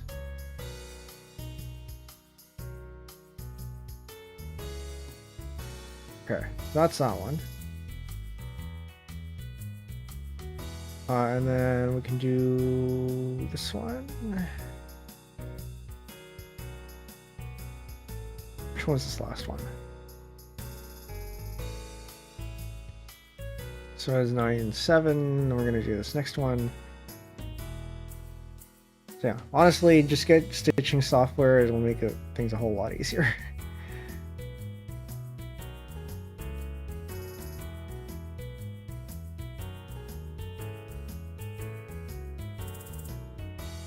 But you gotta know how to do it manually first. I really appreciate the what the software does for you.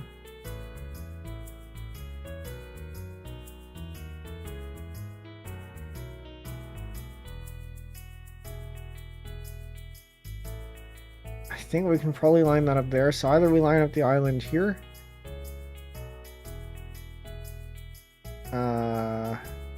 Actually, yeah, we should be lining things up as far to the right as we can, I think. Oh no, as far to the left as we can. Because we want as much overlap over on this side. So it's probably best to line this up here, use this island as our reference point. That one. So then we can gradient over here. And notice that there are going to be some slight misalignment over here. You just crop that out afterwards. So add a layer mask. Again, do gradients. And make sure there aren't any people here that are half half in, half out.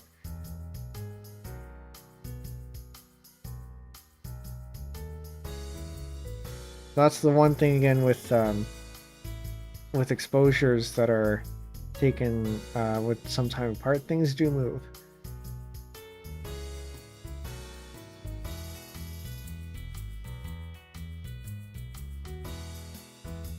That's probably fine. Again, you can see the seam, but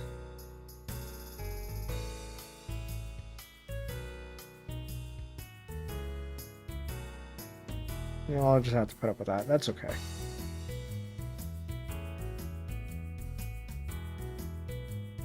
I fit canvas layers again. And now we're looking at this one. Which one is this? This one. Yeah, when you're taking these shots for the panorama, you tend to want to make sure that you take shots that are overlapping at about a third of the image. Modern phone cameras will tell you where to point your camera, because they have the they have the advantage of having an accelerometer and a gyroscope, so they'll be able to tell where the camera is. If you're doing it with a manual camera that doesn't have those fancy features, then you typically want about a third of the photo being overlapping.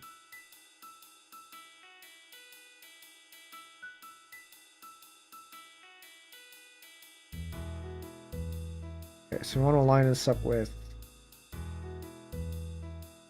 this one, so we get the maximum overlap.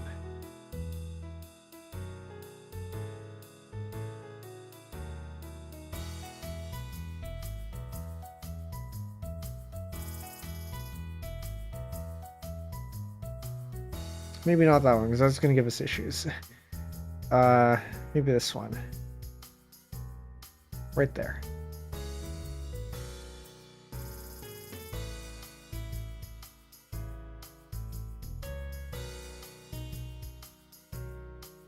Now we're going to take a gradient.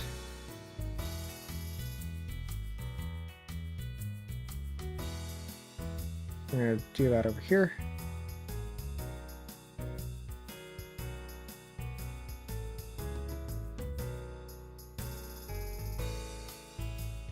That's probably okay.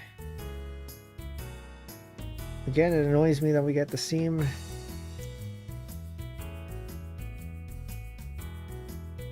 But that's probably fine.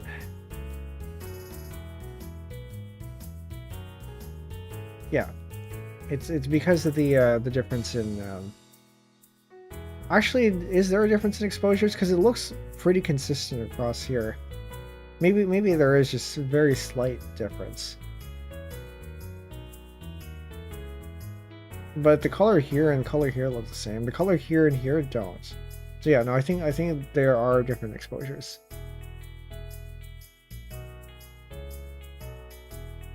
Hit canvas layers again.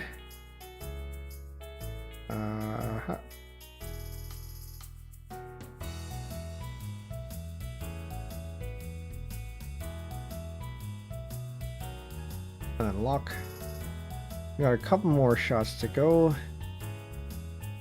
This one was 7, 2, 7. This one is 6, 4, 7.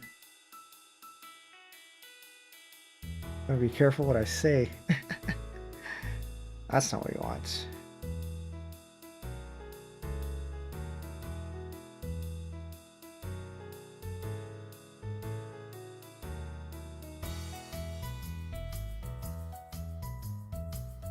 Alright, so we can line up the mountains over here. Probably this one.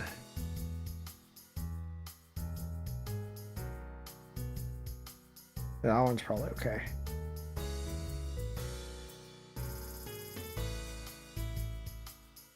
Hit canvas layers. You do this enough and you get pretty fast at it. Or a little faster anyway.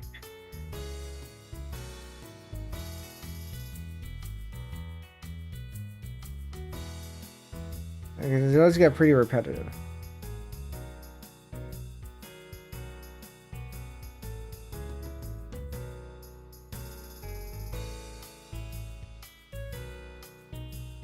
Okay. Well, that one, I think the seam isn't as noticeable. Which means we get more consistent exposures here. This one's good. This one I like. Now I got one last shot here.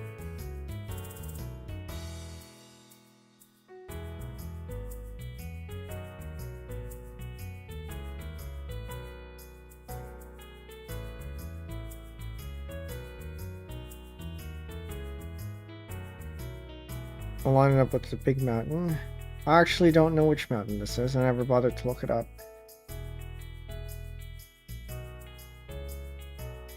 Should I line it with the trees instead? No, line it with this mountain here. That one. Oh, but that's going to be problematic because it doesn't line up with the trees.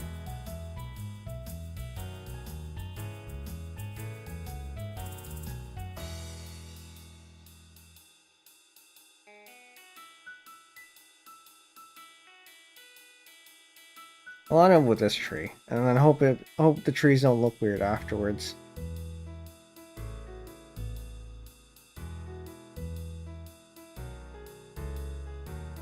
Uh,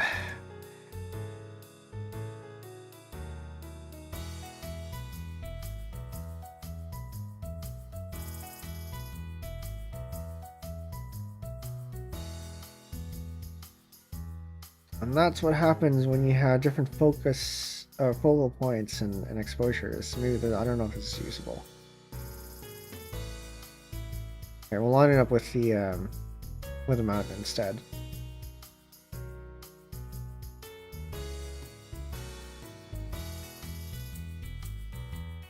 This one may or may not be usable.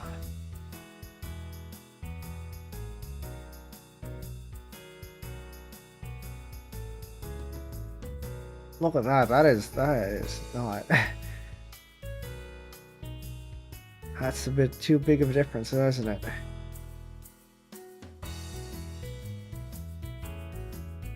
You're too far in, and you can't get things to line up. This might be too far in.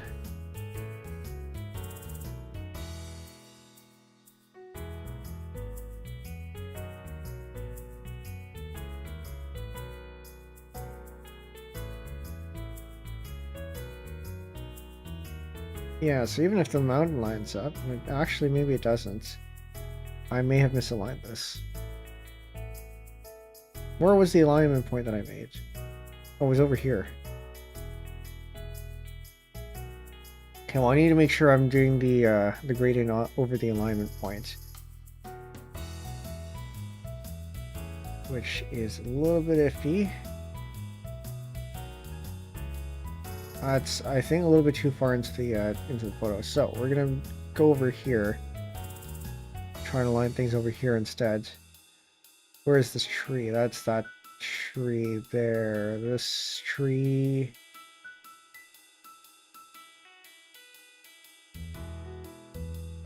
How did I change my settings so much here? I don't understand. Oh no, that's this tree. That's this one over here. Okay. We'll give that a shot, and hopefully this is a little bit better.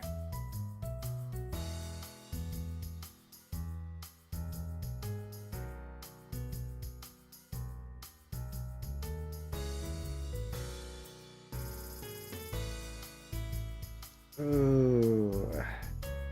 Okay, I think we might have to line up a different tree.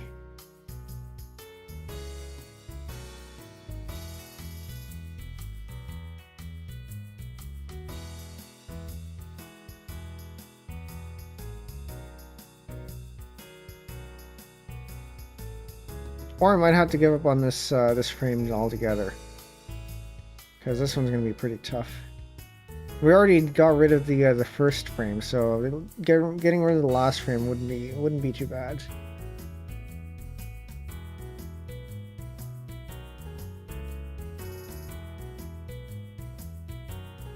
Yeah, this one's kind of iffy. Okay, we're not using this one. We can see this anyway, so it's fine. So this is the panorama. It's pretty rough, but it's there. Again, we have seams that are visible because of the different exposures. I'm not sure if there's a good way to smooth that out.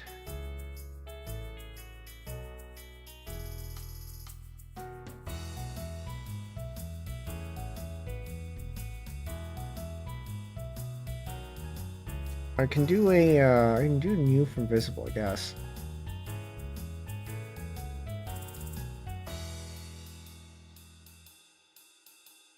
And I can maybe try to blur this bit.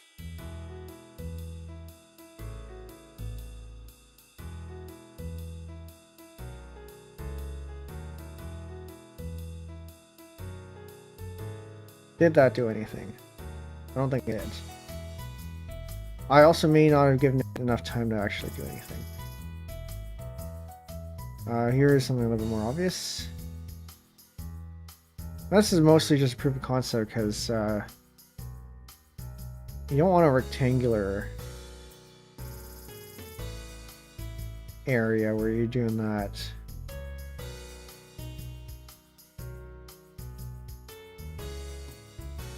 Because it'll be obvious at the bottom where you where it stops. It does smooth it out a little bit. And we can get away with this because it's the sky.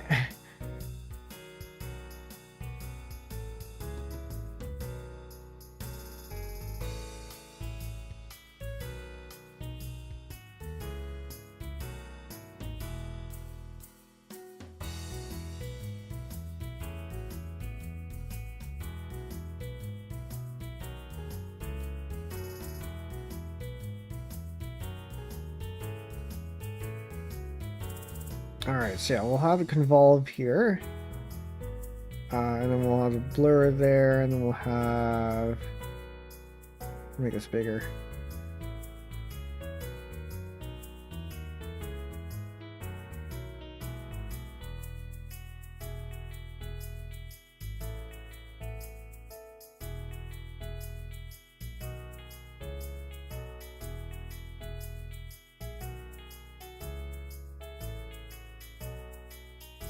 Let's try to smooth this out. I don't know if this is doing anything. I mean, okay, no, it is doing something.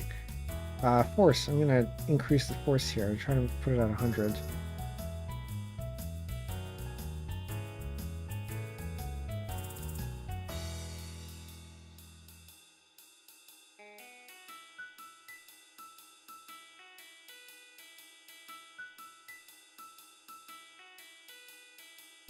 It's gonna be use up a lot of CPU.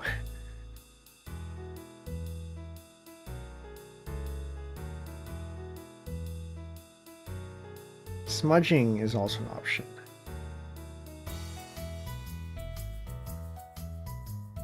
I don't think it's going to be as good though. Actually, maybe for the sky it will be.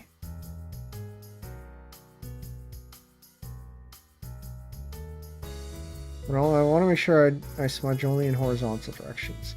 I think this is going to be too obvious. I don't tend to like doing smudging because it tends to be pretty obvious where you smudge. Maybe I'm just doing things wrong. I'm gonna remove that. Do it again.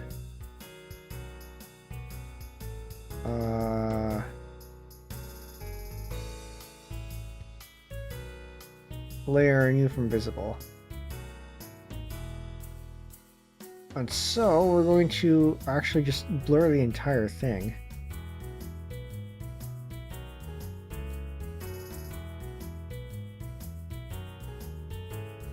Actually, we're going to motion blur the entire thing, because I only want the horizontal direction.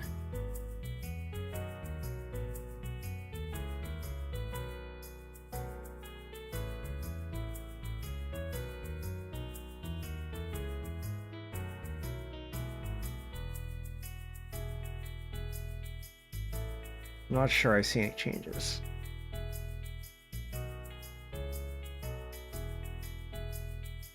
Also, where oh, there it is. It just takes a while. Because of course the image is pretty big.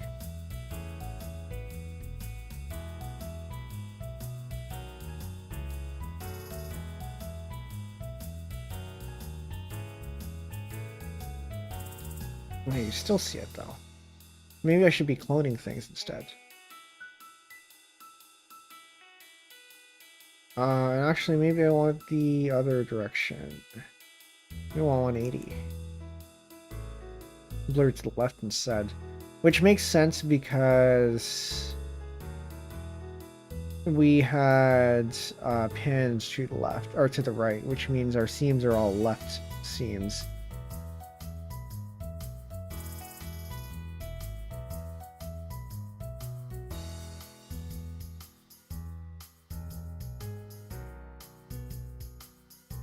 I'm going to go ahead and apply that. I think it's probably going to be okay.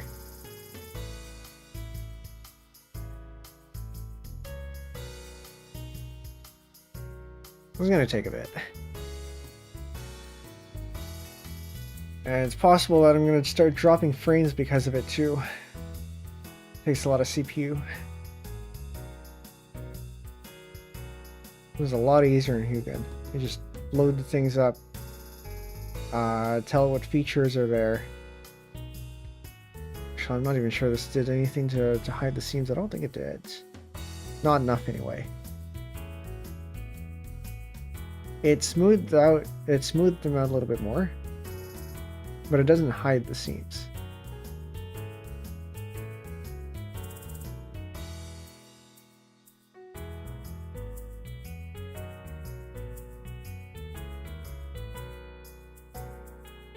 Well, anyway, what I was going to do with this one was,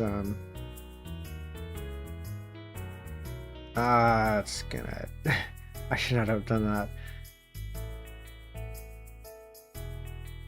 What I was going to do with this one was going to add a layer mask, paint it black, and then it definitely drops some frames. Yeah, I wouldn't, not surprised.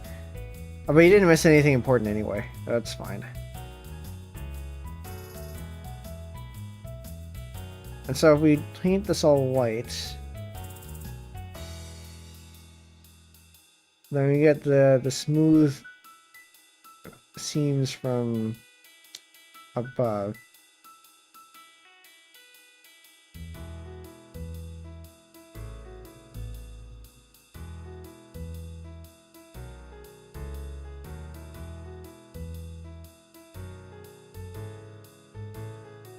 I can maybe consider blurring this even more.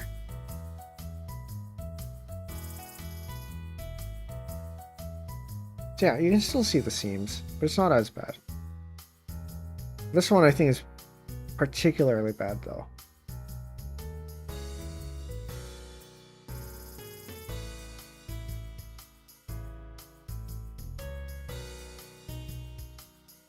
I don't know. Skies are always hard.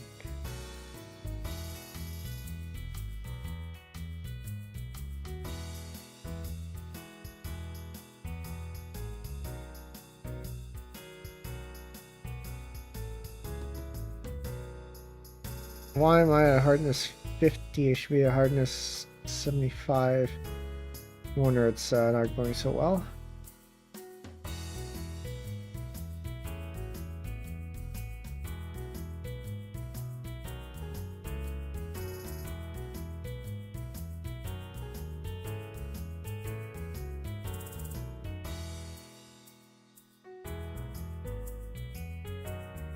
Yeah. I think with a little bit more processing, this could be made to look a little bit better, but we're just going to leave it like that for now. I want to paint it black, yeah. Okay. Yeah, we're going to go ahead with that, and we're going to do the canvas layers. It should have all that there. And then actually we're going to crop this. So we want to crop it so that you get everything that isn't. So you get everything. You crop it in such a way that you remove all the transparent areas. So what's the best way to do that? I can take a black layer at the bottom.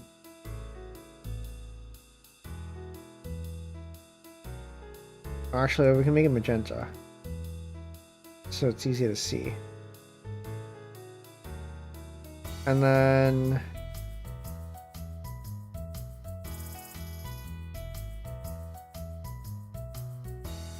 we can select the magenta.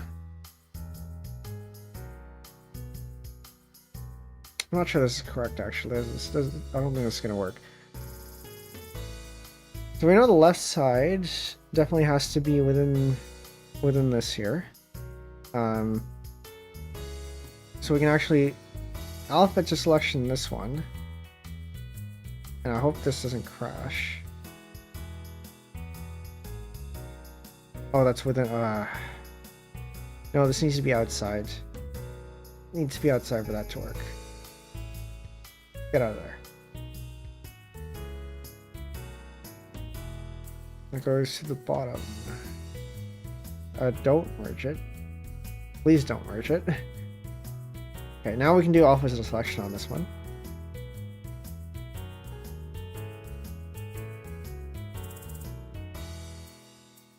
And then we can do image crop to selection.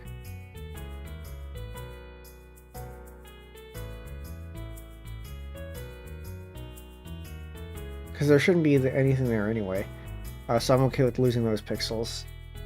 And then now the hard part is figuring out how to get this bit, or all these bits out, without having to do manual cropping. Because I would rather not manual crop if I can help it. So we can select this.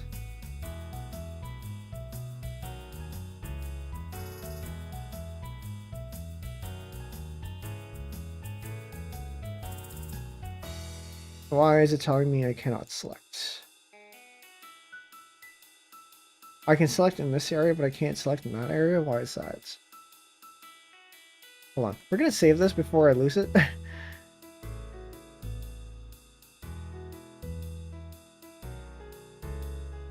Should have saved this a long time ago.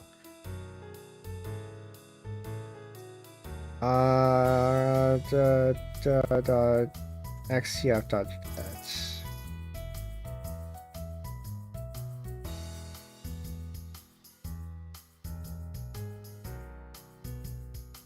Then we're going to wait for that to finish.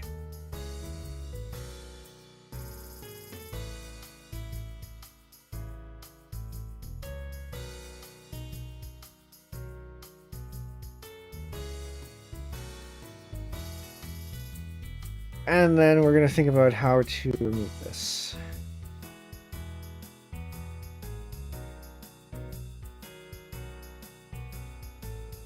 So I know I can select this. And I can do... So I think this is the higher bits. So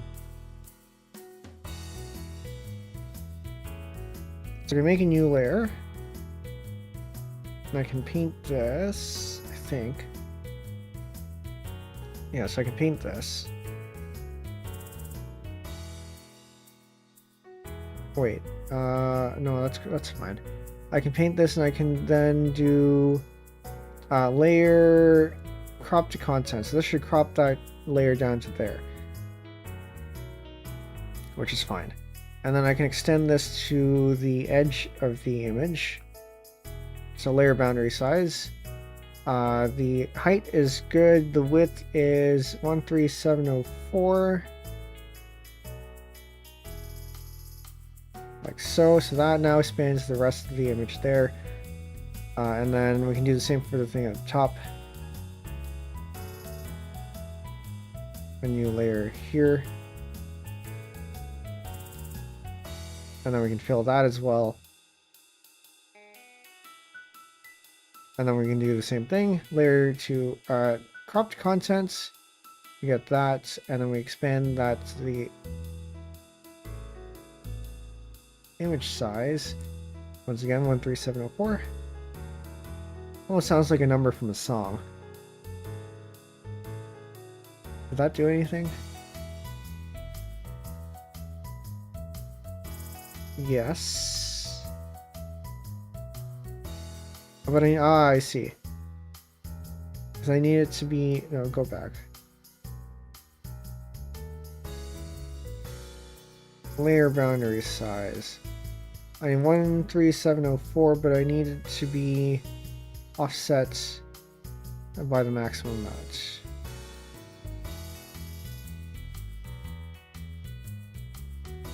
Or something.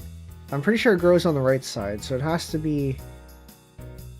I need to make sure it's the right edge is still on the right edge. So I think this is correct.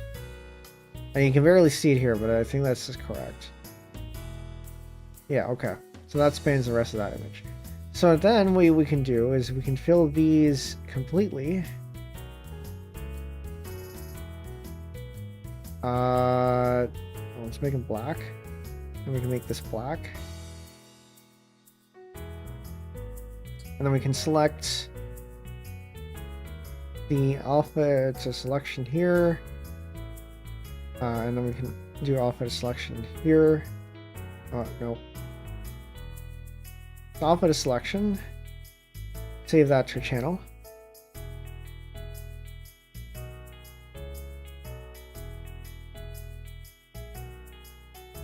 alpha selection here. Save this to a channel.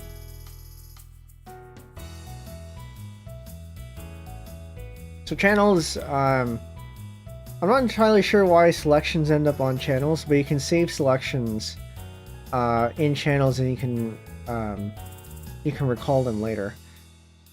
So then we can add the first one to.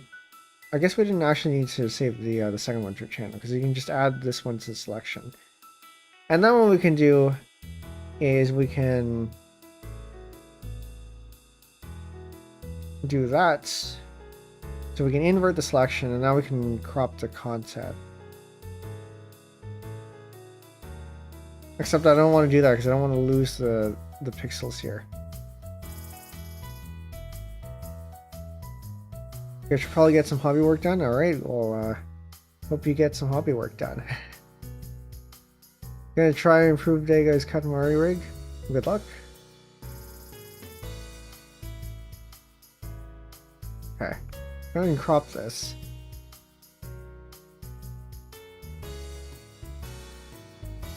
Because I want to crop this without deleting the crop pixels. But if you use the crop to... actually, what happens if you do that? I think if you use the crop to selection, then it deletes the crop pixels. Or it deletes the other pixels, and I don't want to do that.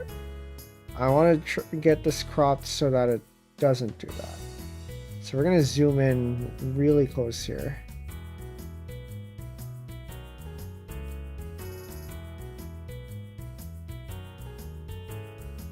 And then we're going to go ahead and do the same thing on the other side.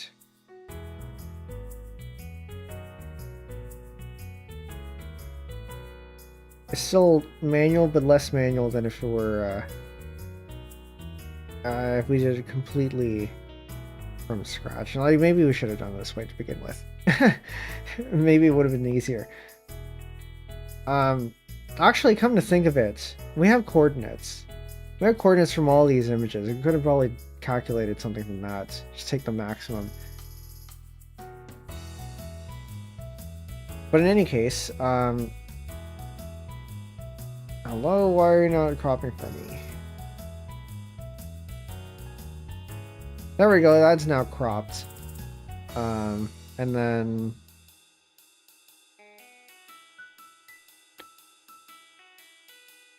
something's wrong about this. Oh no, that's correct. This is good.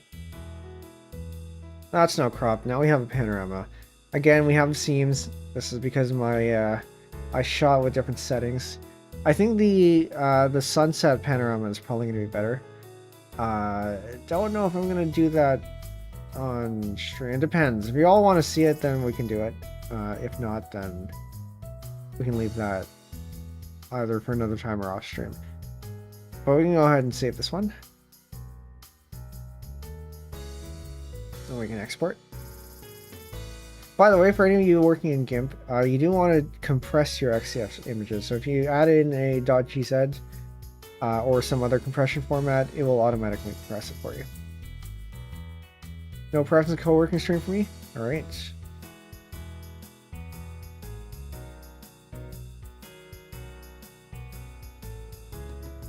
Yeah, these are some pretty big, pretty big files. So this one ended up being 283 megabytes with a gzip compression.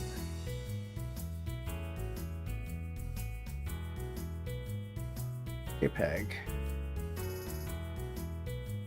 296. We're using, oh, these are megabytes, and the other one's megabytes. Why would you do that, GTK?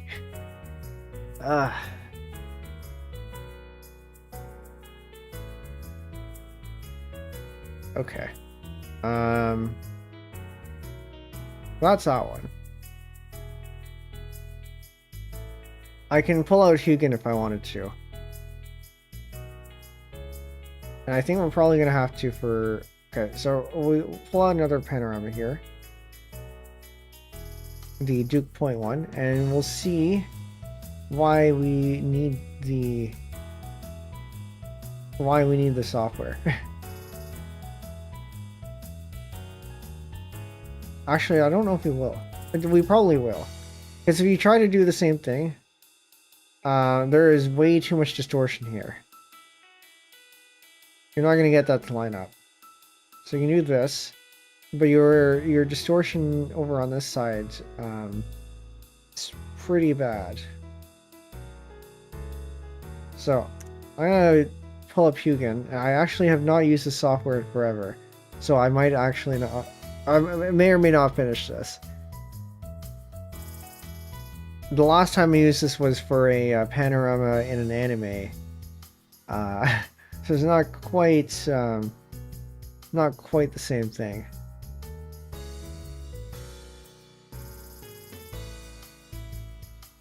Okay, I think this can probably do that. So we can load the images in.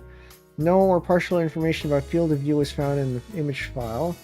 Please enter the horizontal field of view or the focal length or crop factor. This was a normal rectilinear. This is what's confusing about this one, is I actually don't know what my lens is. So we're gonna look this up. Moto G8 Power, DSM Marina.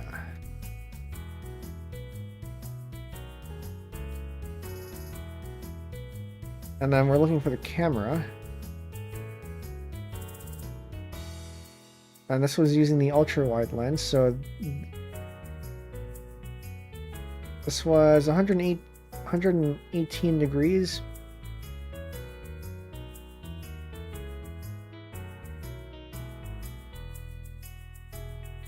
I think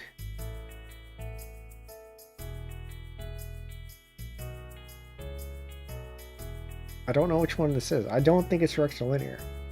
Like maybe it is actually. Yeah, no, I think no. I think it is rectilinear, and then the field of view is 118 degrees.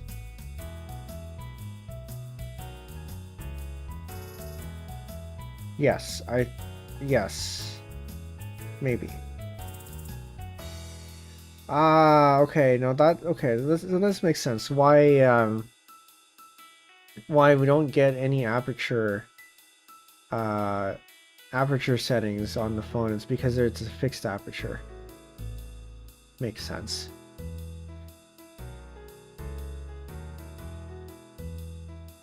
So yeah, this phone has 4 cameras on it, one of which is a macro lens. But I use the ultra wide lens for this one. I don't know what the focal length multiplier is.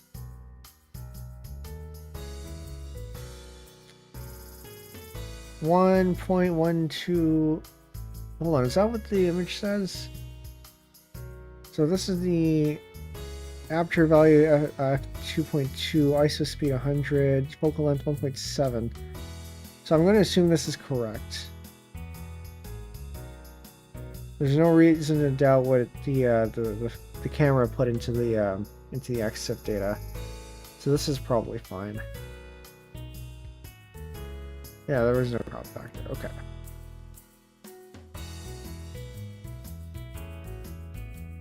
I'm gonna assume that's good. I don't need this anymore. I don't need this anymore. That is not what you're looking for. Not this one. Not this one either. I'm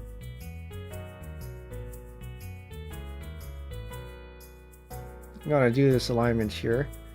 Yeah, there you go. Like I said, the software just, you push buttons and then it just does it. So this looks pretty aligned here. No, I don't think I need to change that. This one's a little bit iffy. I don't know why it's... Where is that seam?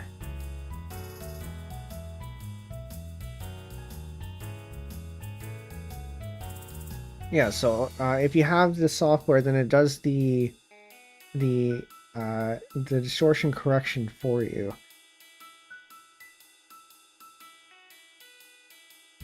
No, so you want all of them. I think we maybe want...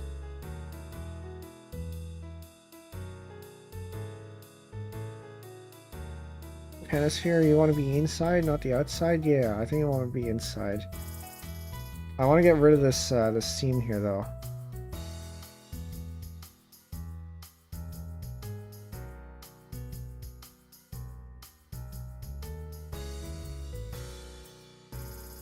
So from 0, I think we can mask out or crop out this part.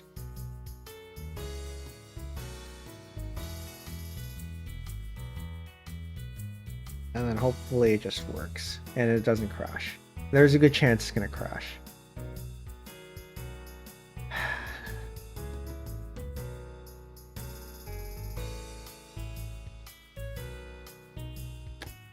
I may just have to kill it. Oh, it's still running. The CPU is going. I think I'm gonna kill it. I'm gonna try again.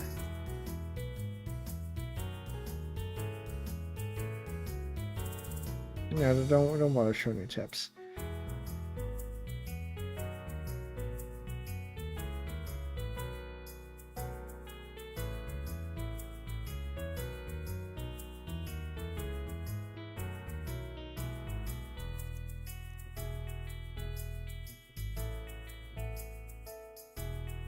So once again, this is 118, and that's that.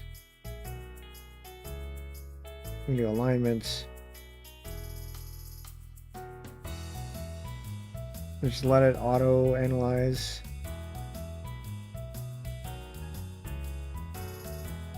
That's good.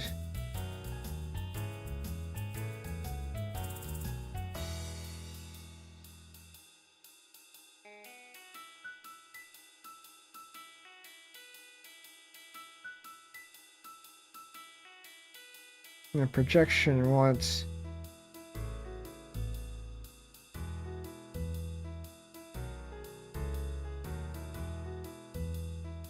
probably want a different projection here. So I don't want it to look this way. I want it to look this way.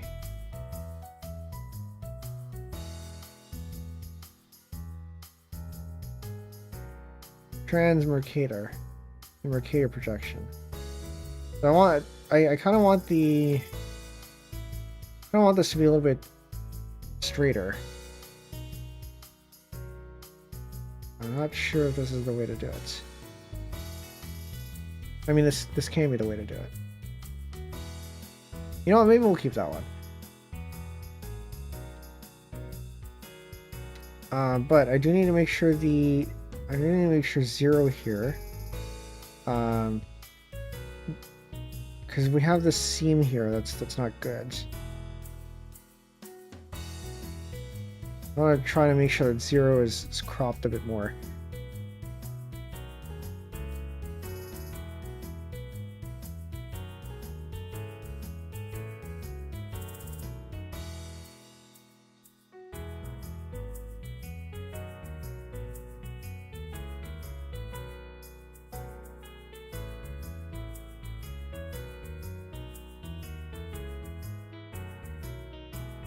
I don't remember how to close this. How do I close this?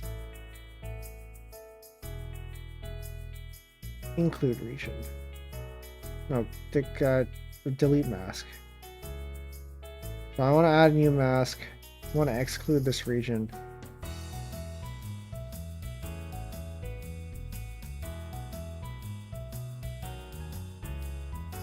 We're gonna try that again. Delete mask, exclude this region.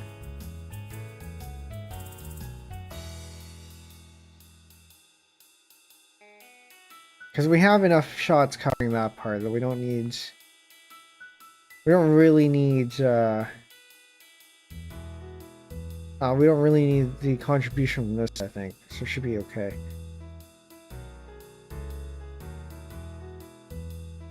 Okay, so how do I apply this? I don't remember.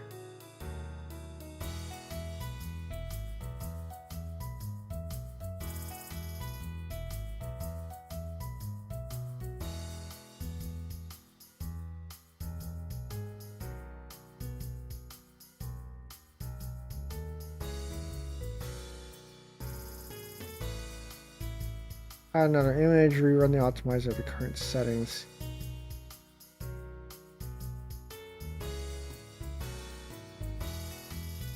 Still showing me that. Actually, no, I think the point changed, so that can't be it. Yeah, no, it did get cropped. It got cropped in the wrong, in a bad spot. I may have accidentally shifted myself in that case. It wasn't a pure pivot. Ugh.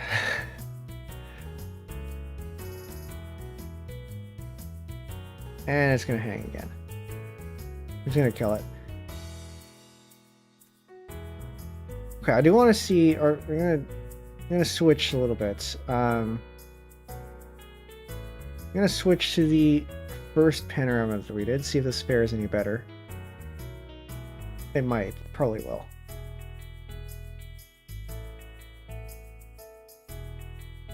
See how much work we could have saved with this. Okay, so now I gotta figure out, this was the, I think it was this normal lens.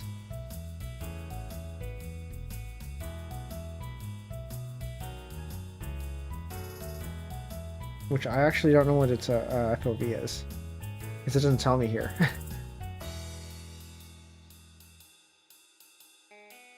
Because this one definitely wasn't the ultra wide.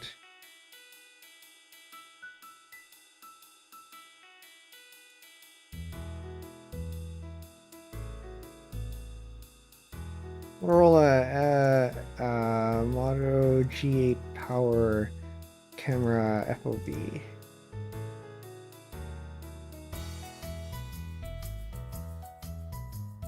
If it even says it here, camera. No, it doesn't tell me.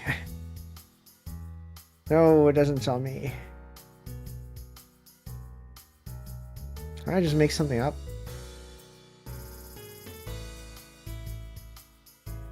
Typical FOV, HFOV, phone camera.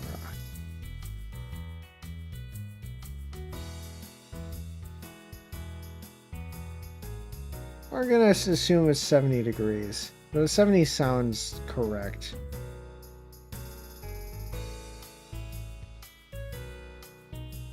We could probably calculate it. I'm not gonna calculate it.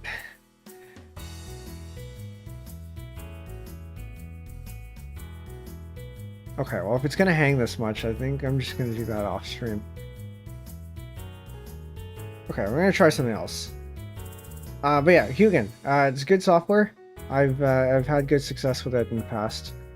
It works. It works pretty well. And although you do have to know some details that you may not know and you'll have to figure out.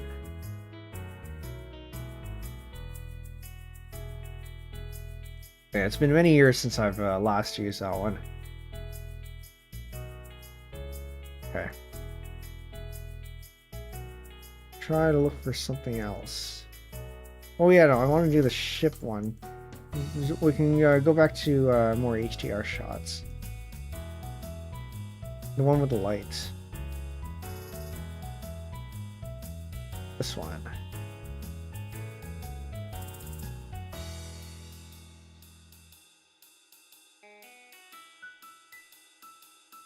This one should be fairly easy. I don't think we're going to use that last one, like I said.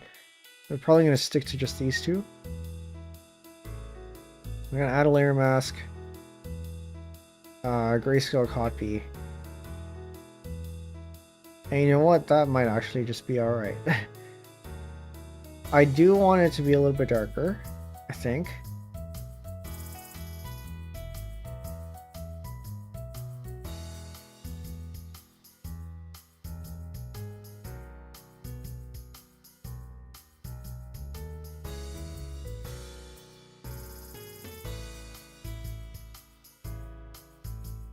I think.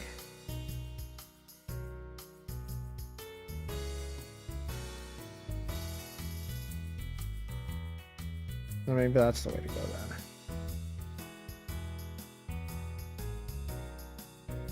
Oh, not this much.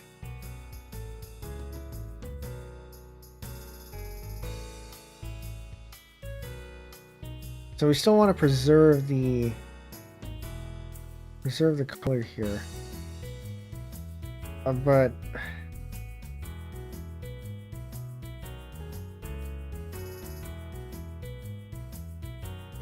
so hold on. So this is what it looks like if it was completely white. So what? So the problem here is just accidentally making it a little bit too dull. I don't want to make it dull.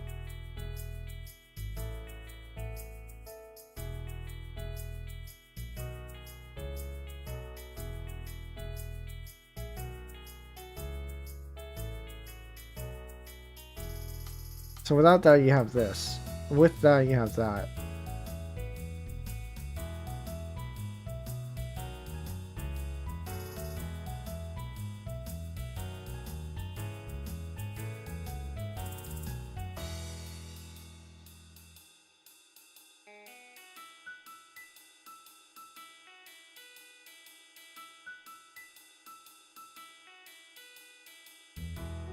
I guess this is probably going to be okay. Well, it's quite as clear. I mean, yes and no. We at least no longer have this overexposed, because this is overexposed. And that's what we're trying to get rid of here.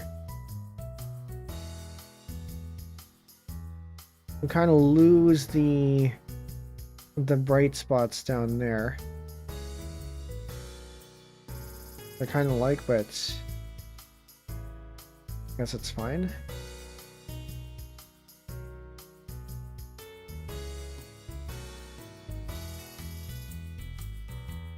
Maybe it's fine without any filters, actually.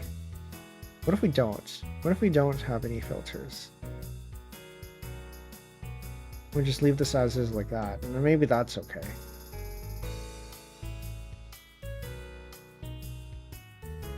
Because it is mostly, I think, the sky that's affected here.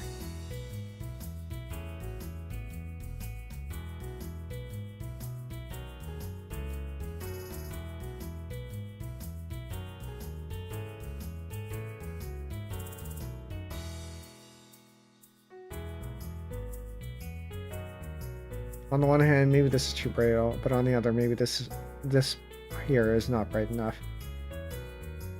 Maybe we'll just leave it off.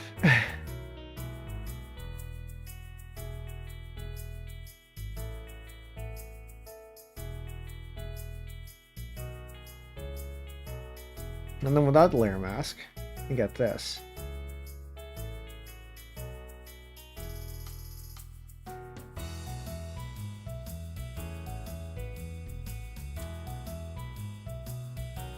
Actually, do I want this?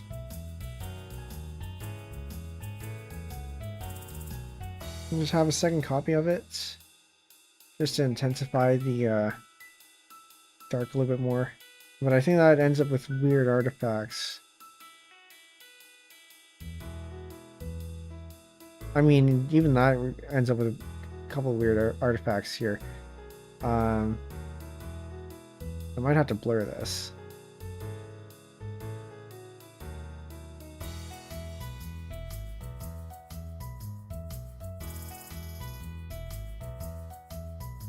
I don't want to blur it too much because otherwise you'll get you get haloing. You don't want that.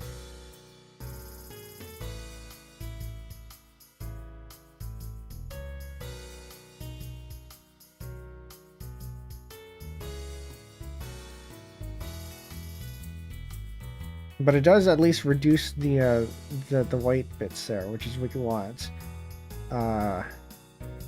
Yeah, a little bit of blur here is probably good.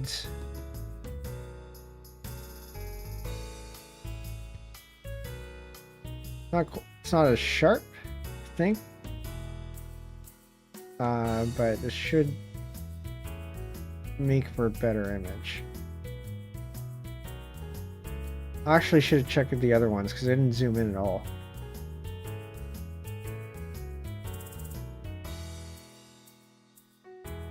Okay, so that will apply on there. We'll apply the same blur here as well.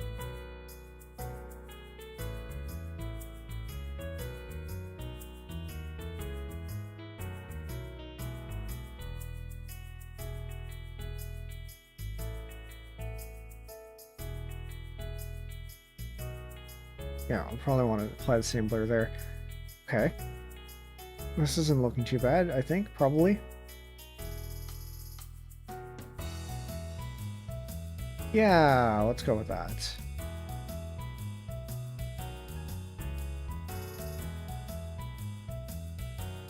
Go ahead and save this.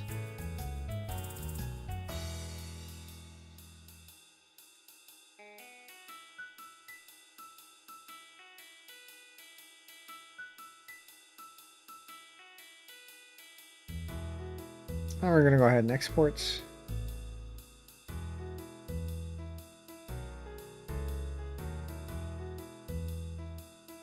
Okay, and there's that one. I do want to see if we can do something with the plane shots.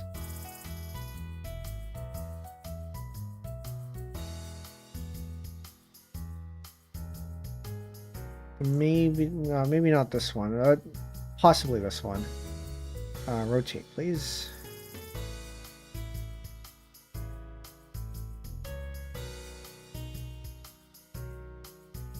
Not entirely sure what to do with this one. We can add. We can dodge.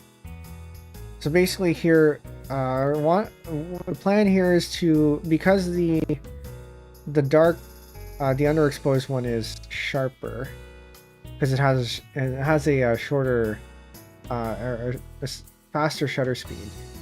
You can use that to enhance the other one a little bit more, a little bit.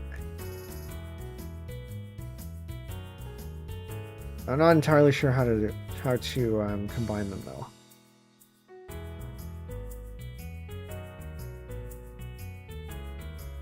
Alternatively, you just take the normal one, apply a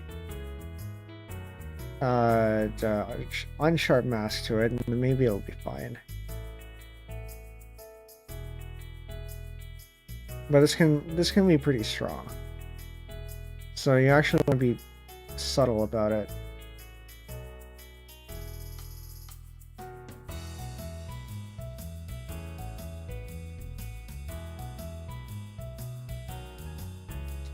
It does make it sharper. So there's that.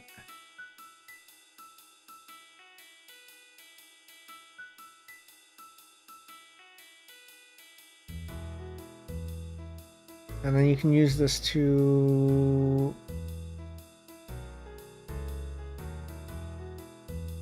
do something.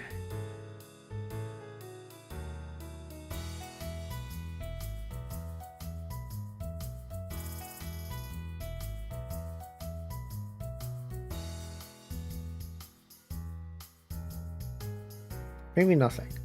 Maybe nothing. Maybe all this needs is an unsharp mask and then we're good.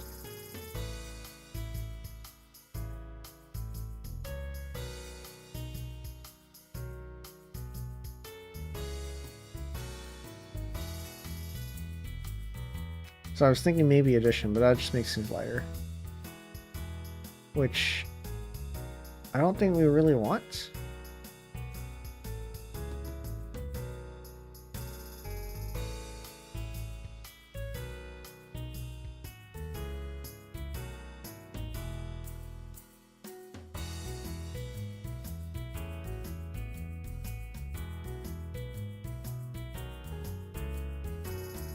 Yeah, I think the unsharp mask is probably all we need for this one.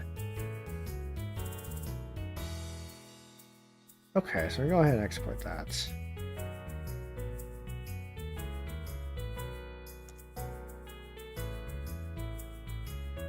Which means the other plane shots, this one. Well, this one, I wonder if we will actually be able to do something with. with the other one, because this is...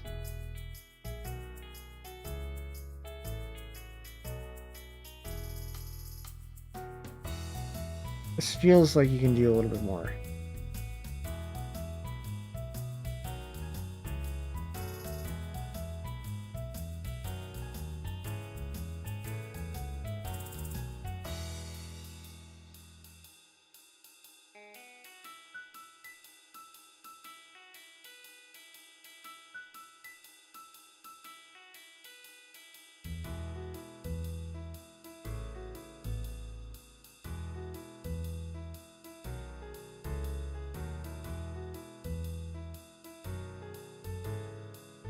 Yeah, okay. So we're going to start off with the unsharp mask. Probably can use the same parameters. It's looking a little bit better. And then... I don't know, maybe this is good enough, like the other one.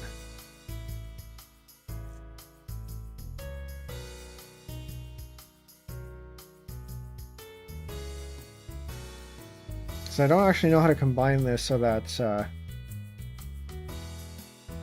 I can make use of the lighter one.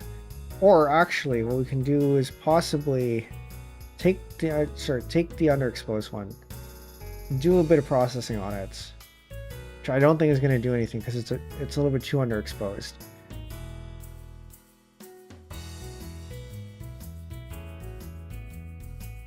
Yeah, you're not going to get any extra details out of that one.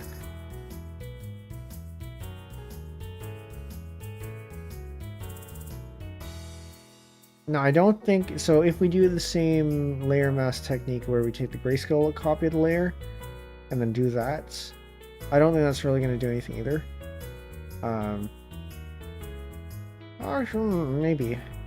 Maybe.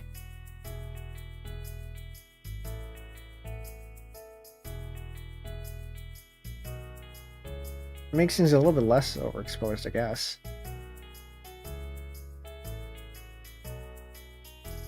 You don't get all these bright white lights.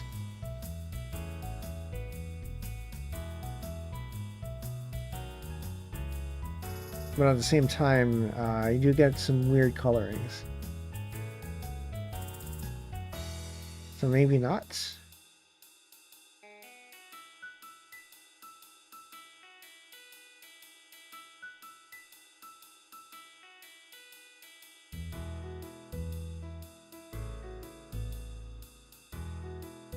But if you change this,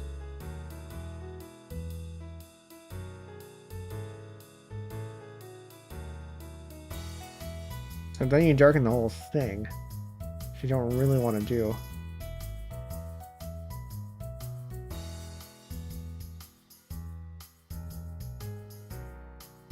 You still want it to be, pretty bright though.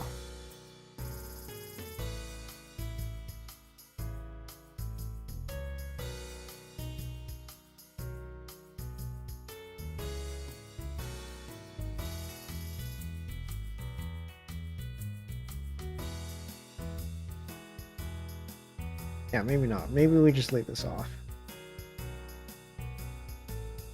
Because it is a little bit overexposed, but also they're lights. It's fine.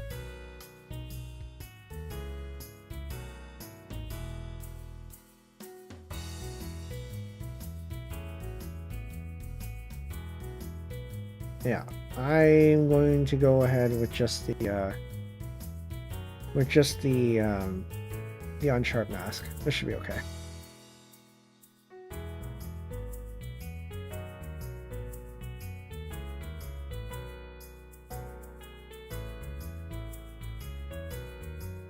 That is London from the sky. Edits. Axel, welcome in. Just want to say this real cool original idea for a stream. I think it's my first time seeing a VTuber do a photo editing stream. Well, I hope you learned something. I hope your stream was good. I think you were streaming earlier, wasn't it? Yeah, I think this might be the first time I'm editing actual photos. It's not the first time I've been doing image editing in general. But yeah, I figured may as well do this and show off the shots from from the trip. What else can we do here? Oh yeah, the muscles. This one's gonna be a tough one.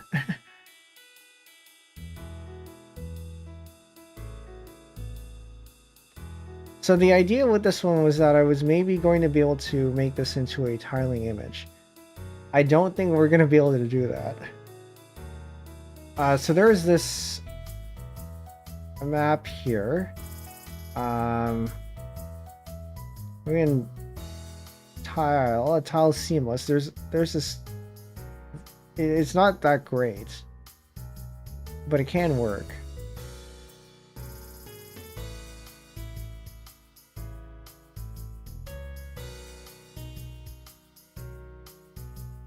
And so you can tile this, but the problem is that it looks pretty repetitive. We can go ahead and tile that.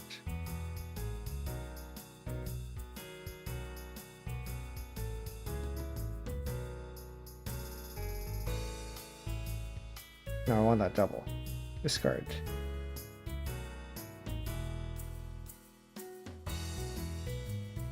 Also, wait, why are the dimensions for this one 1600 by 1200? Oh, right, because this is, right, because I use the macro lens on this one, that has 2 megapixels. It's a smaller image. Okay, so we tile this, we times 2, pick new image, and I end up with this, which is fine. You can see the repetition, but I think my biggest issue with this one is that you can see where it's where all the overlaps are.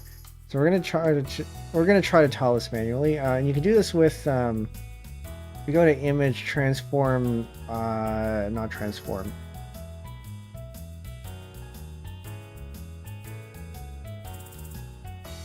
Where was it?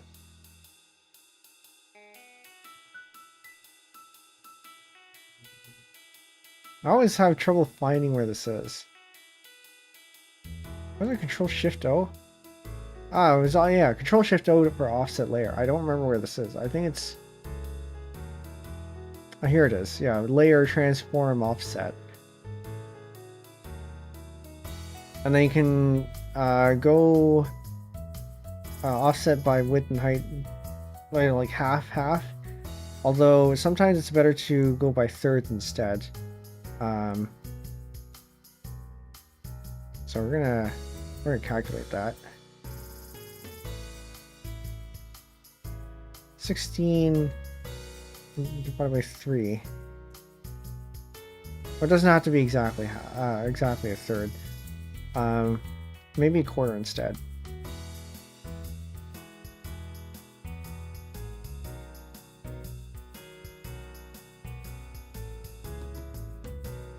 Or 400 by 400.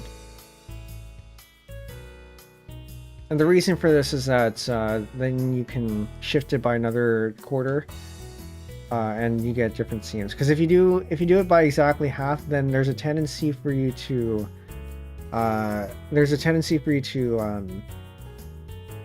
end up with seams accidentally. So if you do it by not quite a half, then you have less chance of getting seams.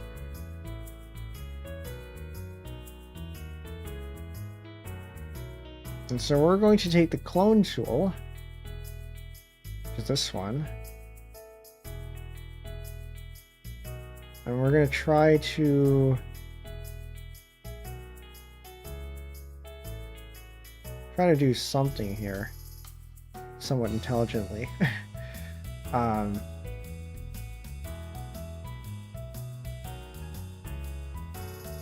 It's always a little bit difficult, this one.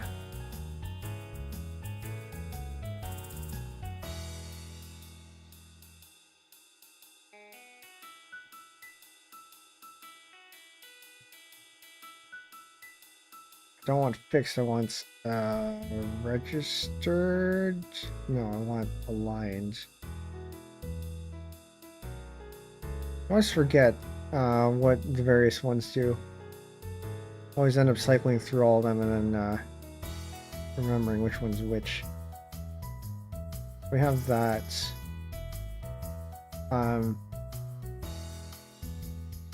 We have this.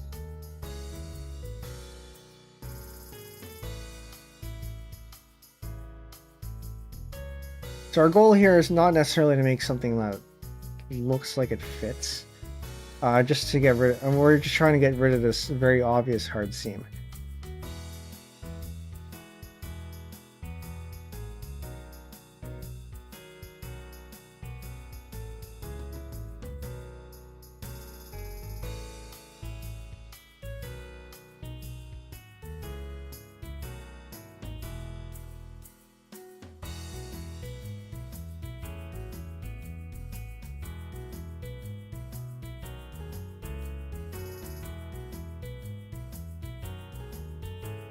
And so it can look a little bit off, but that's okay.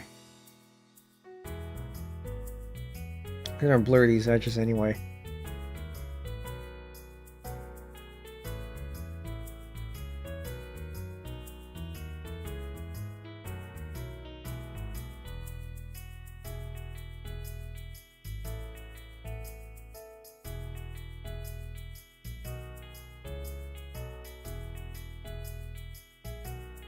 So as long as it plausibly looks like it fits together, it should be fine. And we'll take this. I'll maybe take this. Maybe not take that.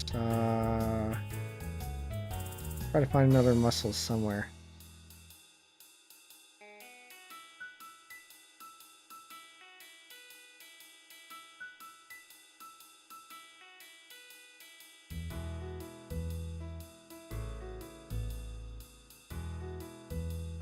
Actually, maybe we'll take this from the barnacle side instead.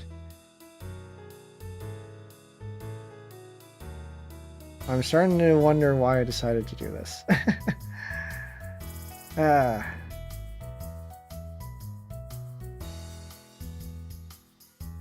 I actually could just be as easy as doing that. I don't think it's going to look good.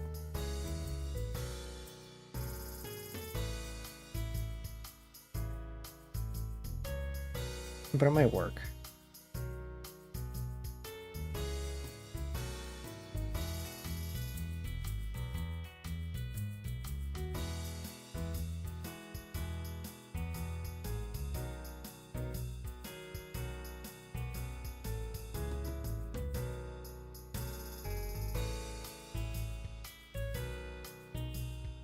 Okay, now do the rest of them.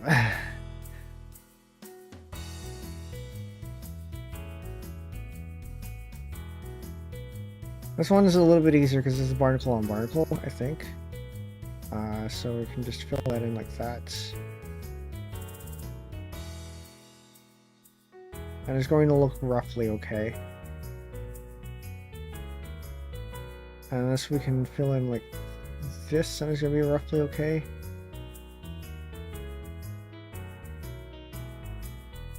Barnacle on barnacle action, yeah. And I realized I had put this on the wrong layer, and I don't want to... Man! Okay, I'm gonna undo that.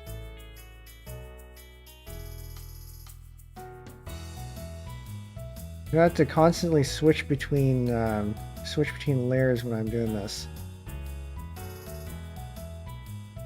I have to select the clone source on the one layer and then paint on the second layer.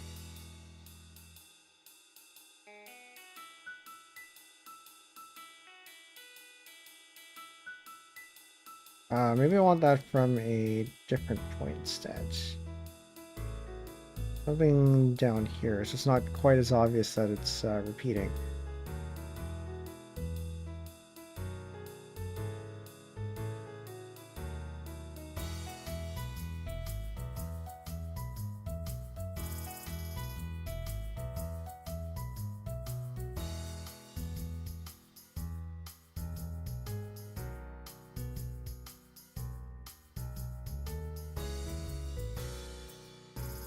Okay.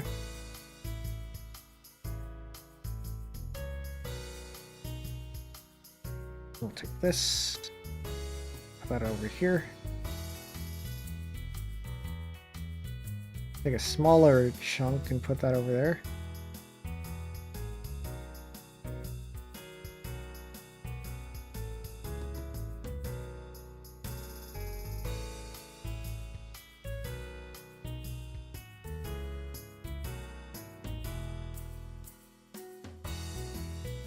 That's not looking good.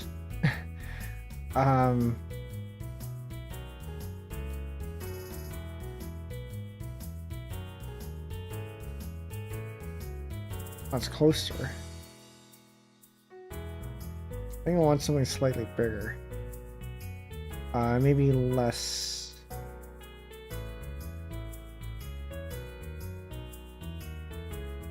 Not that large. Also not that large.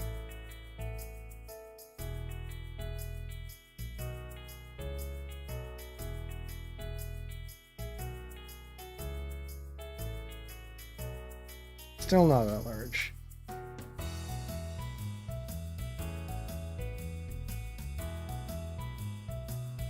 Wrong layer.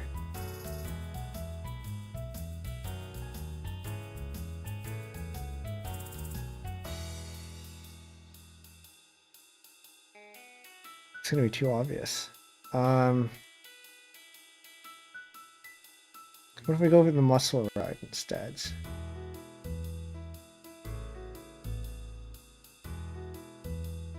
That might work better.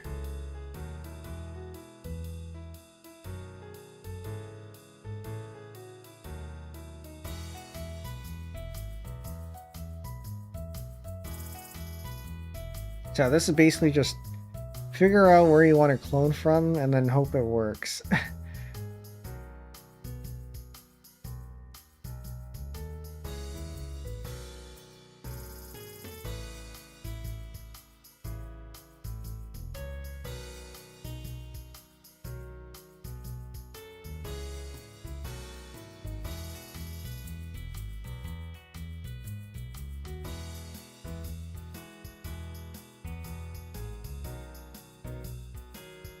I'll take it from there.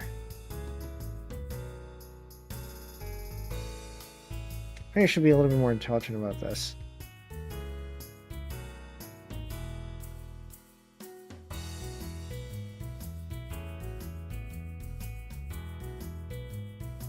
Yeah, welcome in. Heard a lot of trouble setting up today's stream. Hope you enjoyed the trip and welcome back. Thank you.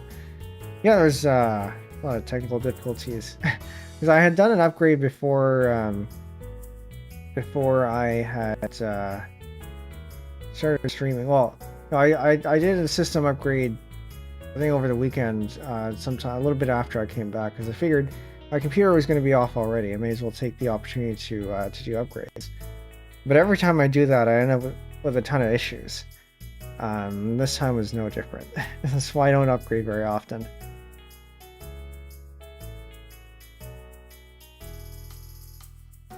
Ah, it looks weird. Okay, we can't do that. But so far it seems to be okay. So I think all that's probably behind us.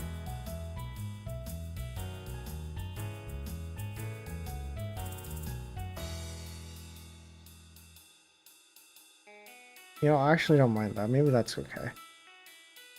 And we'll take this.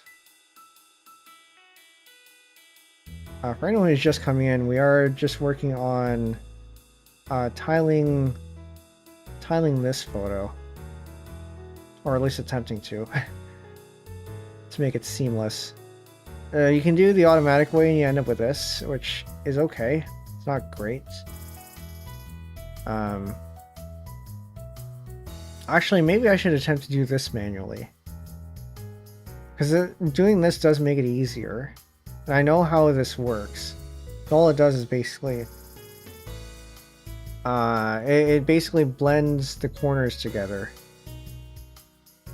So instead of doing what I'm doing here, where things might look a little bit awkward, and they probably will, and it's a whole lot more effort too. Hold on, I'm gonna try that.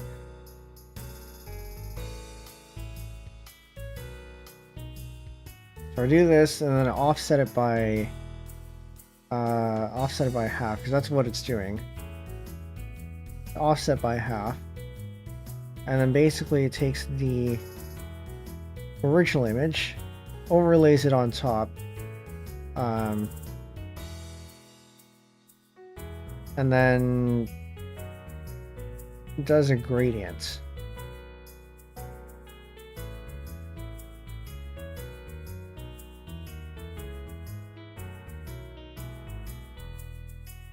Gonna have crosshair guides here, and then we're going to do the square. I don't think it's square.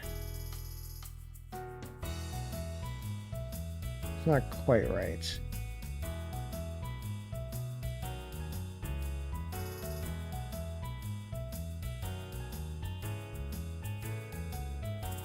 Definitely sounds like a challenging task. Were you looking to use a tiled version or something? Not really. It was just more because I can do it.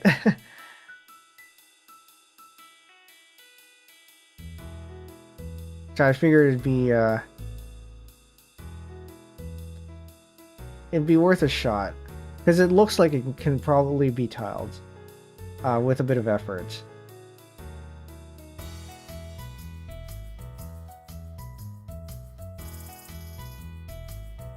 I don't know, maybe somebody would want as a background or something.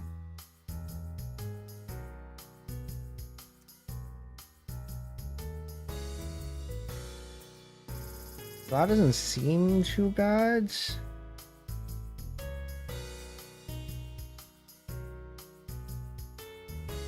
And then we'll just increase how quickly it drops. So we're gonna do that, not that, this. We're gonna make it drop a little bit more steeply. Oh, we can't do that because we need that. We need the edges, which you can't see here. We need to make sure the edges are clean or cleaned out. So I actually want this.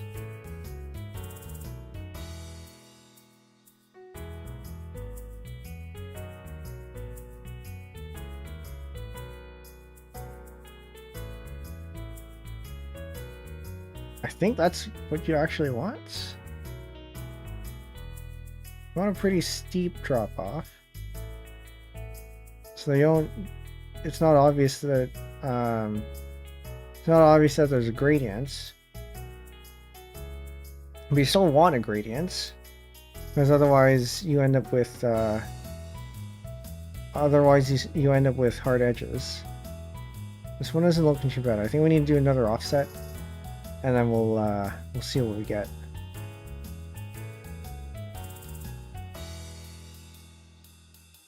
Okay, so merge this down.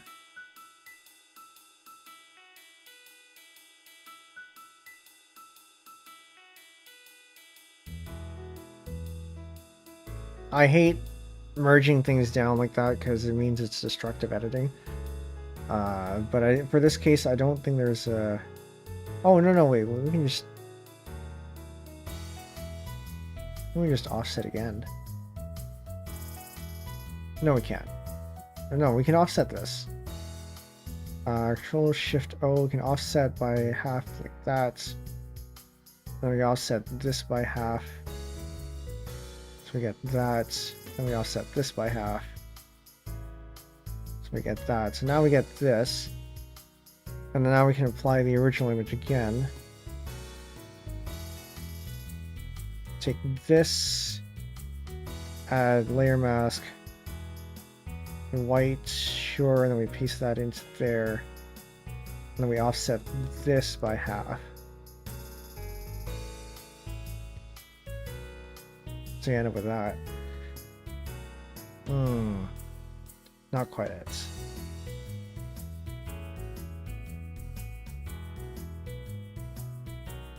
I'm not actually sure if that's correct, so I'm I am just going to merge that down. And then we're going to offset by half.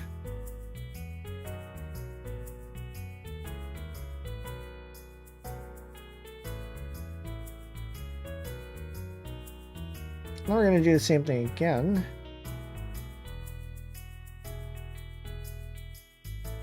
We're add a layer mask here. I hope I still have it.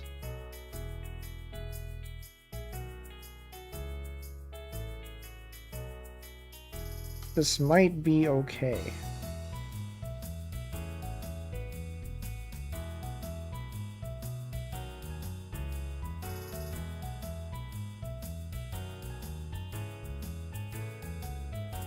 Problem is I won't know until I offset again. And this is the problem with offsetting by half, is because you end up with it repeats like that. So it's still kind of obvious. So we can't offset by half. We need to offset by maybe a quarter or something.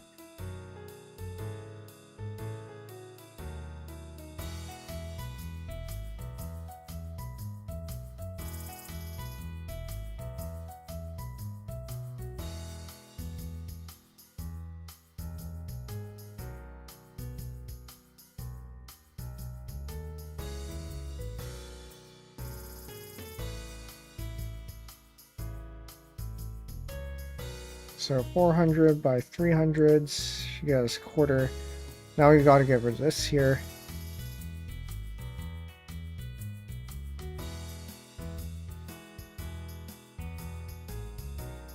And what's the best way to do that? We can offset this by another quarter. But the other way.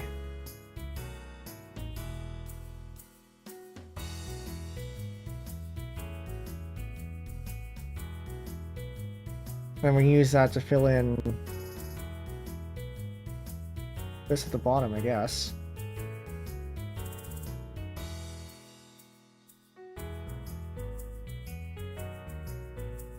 I'm actually entirely sure where we are now.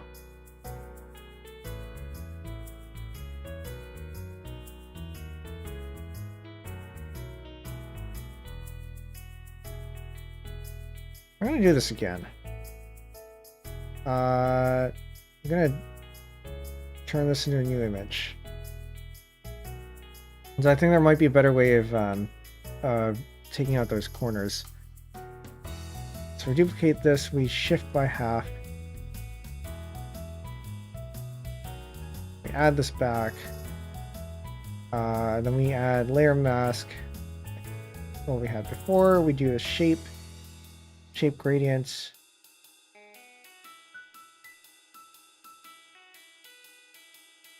Shape gradients. Hello?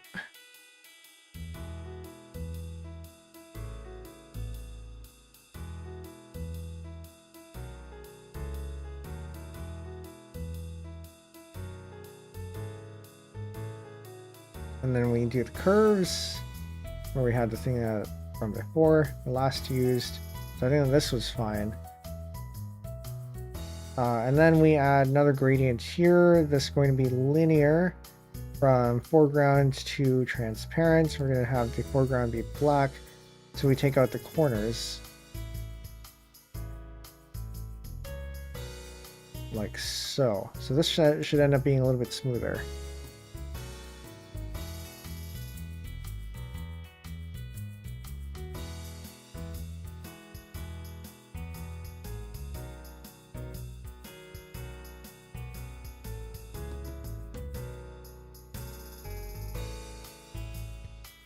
So this way we have a little bit more control over what we see when we don't.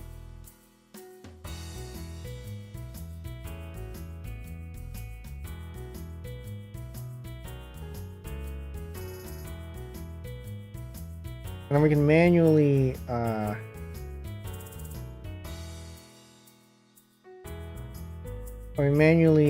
patch out parts with a brush. So like this bit here, that we'll probably want to do something with. Black, white, white, probably white.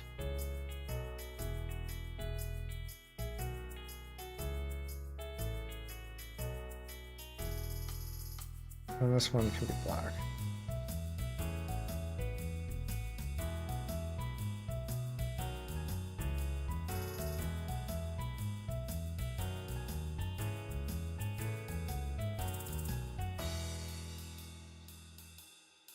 So consistency is key here, basically. I want to make it look like it's blending in.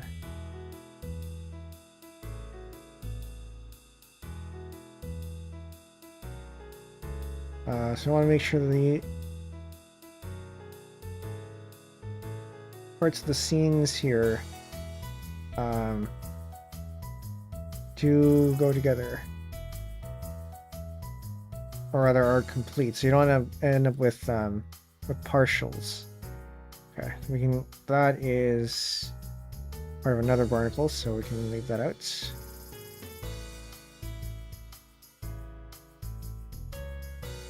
Yeah, I think this is probably a better approach to it. A little bit easier.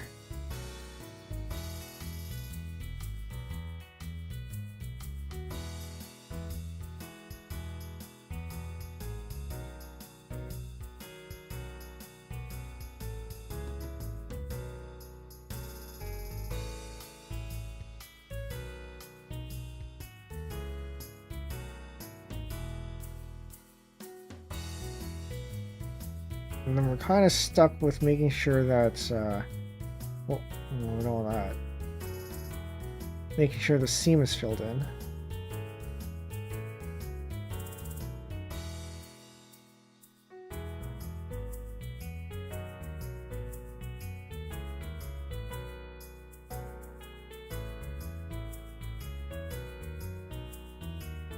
Right, no, we have to do this, okay.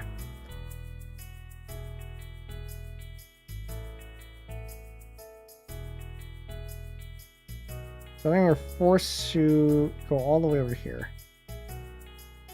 Actually, no, we can't do that. Can't do that because then we're going to have a seam on the other side.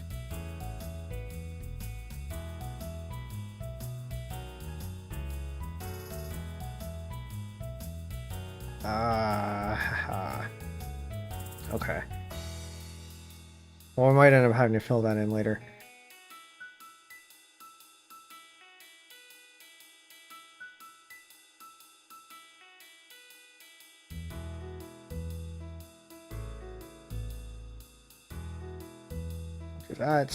Do that. This one can go in there.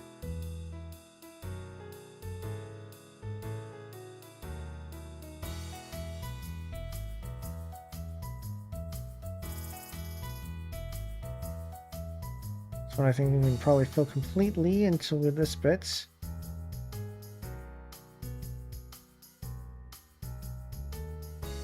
Okay.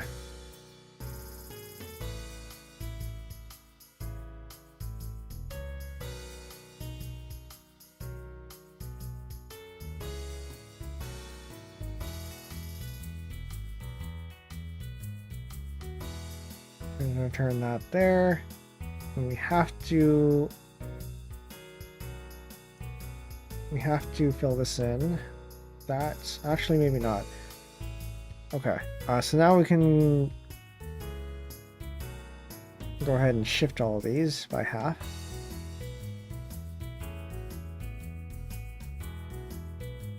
And see what we get.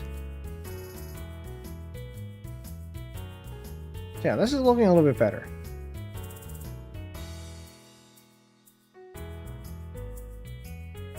I do think we need to shift by a quarter so that we can get these edges here. Or a third or whatever. I do want to clear this up, whatever this is. I think that's going to be this. Probably going to be this as well.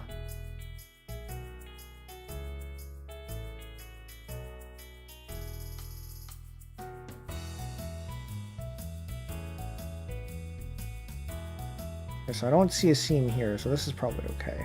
That is maybe a little bit... Is that a seam? It's a little bit of a seam.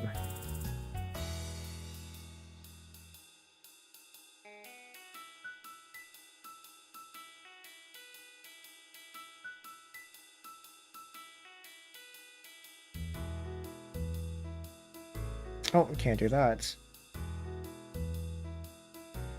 So I'll just paint over that then.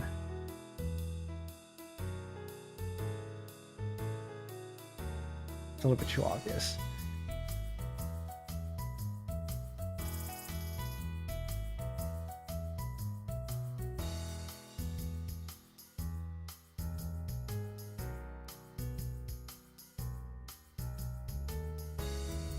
I'll shrink the brush here a little bit.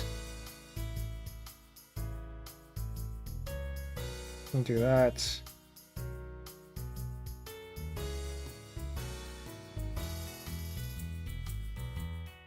I am confused. Why?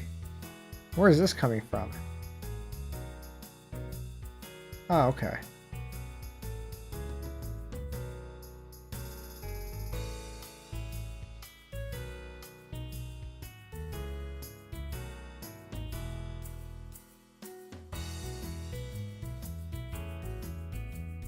So I'll just clear that up a little bit, maybe. Make this a little bit larger.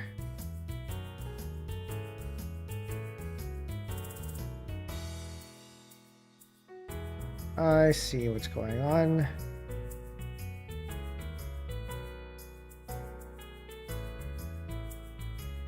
And you partially get it's overlaid by a barnacle there.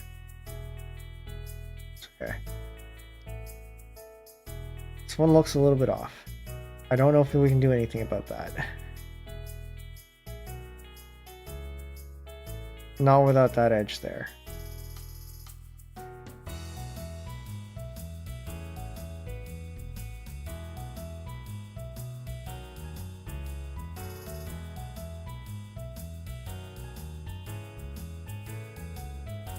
You might just have to blend that in like that.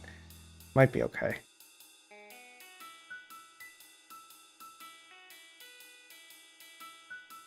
Okay, so now we got to deal with this one, but to do that we need to shift by a quarter. So 400, 400, no, 300. And same thing here. 400, 300s. And the same thing at the bottom as well. 400, 300s. So now that should give us this seam over here that we can deal with.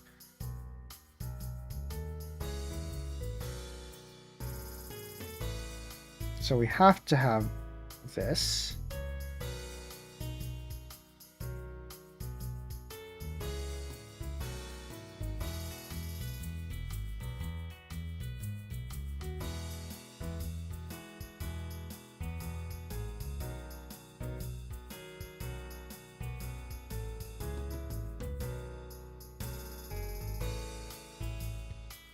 I'm a little bit confused as to why there's an edge there. There shouldn't be an edge there.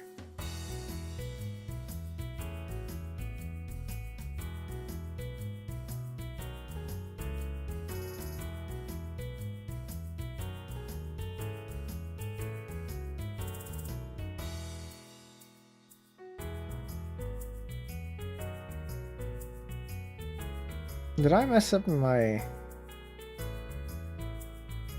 That shouldn't be there. Actually, no, that's correct. That should...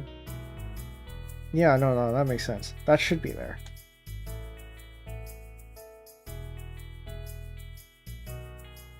It's just now, unfortunately, there's an edge here. And then there's an edge there. We can't have both of them.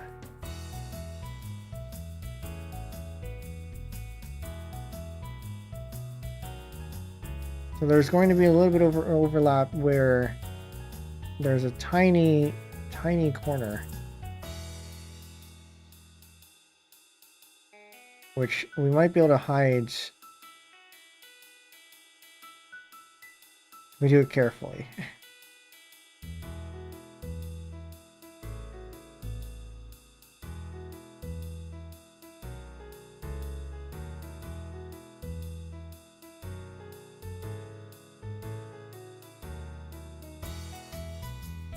Might have to clone might have to clone something explicitly just to cover that up.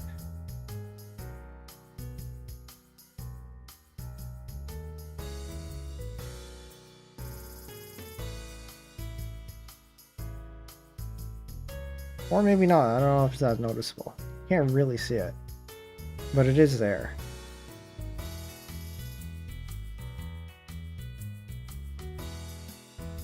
And then we'll do another, we'll do it by half so we get the other side.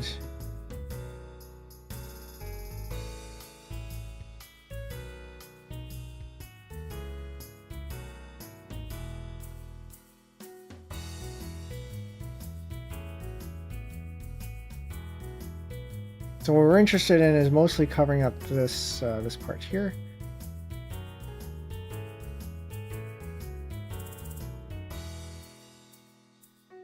I think that's going to be another case of we need. Nope, hold up. Drawing on the wrong layer.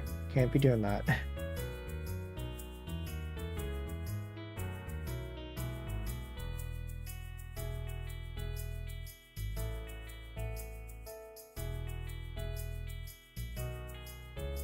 Yeah, another case if we have a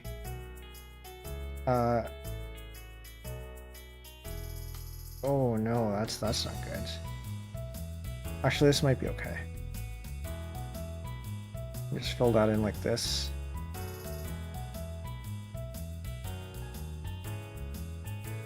We have an intersection of seams.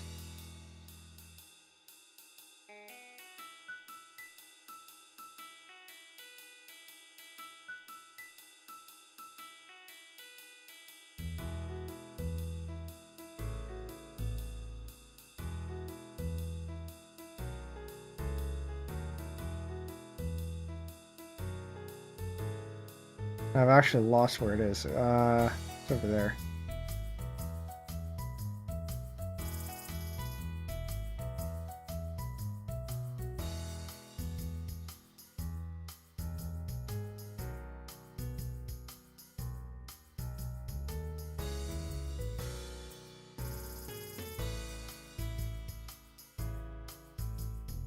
It's a little bit bigger.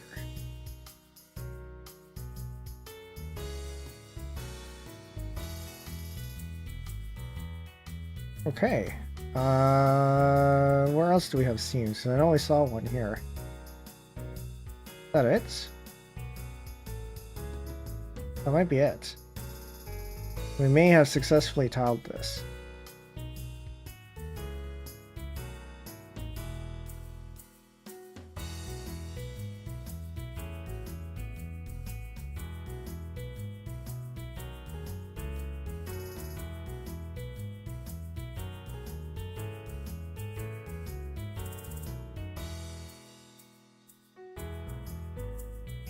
Let me clean that up a little bit.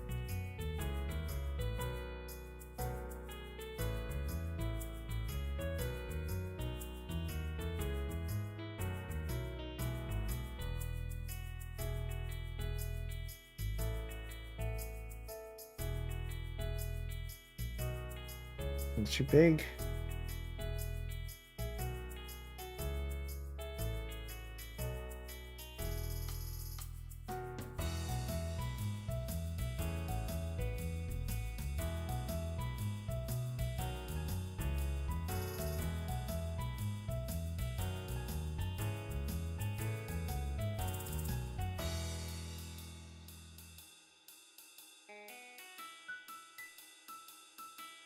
And I'll take that, and then I'll clean this up a little bit.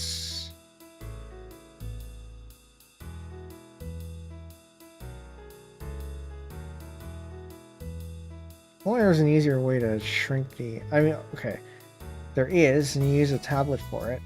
I could pull out my tablet, I don't want to.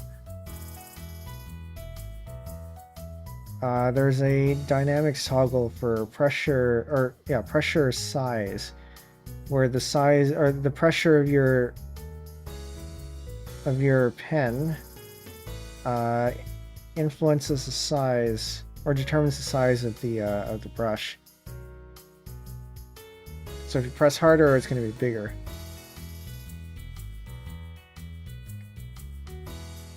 Okay, we can clean this up, probably.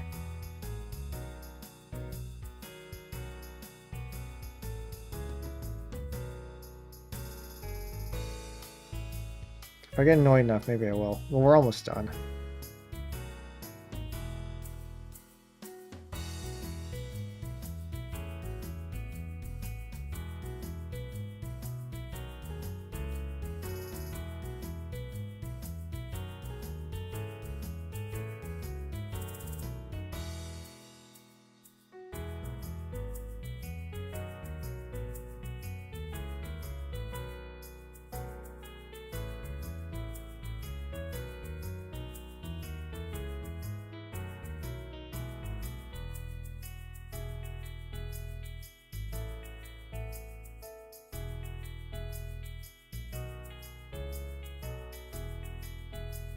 I am going to pull this out. Alright, I would connect it anyway. So we have pressure size over here. So that's if I... Am I on the right layer? Okay.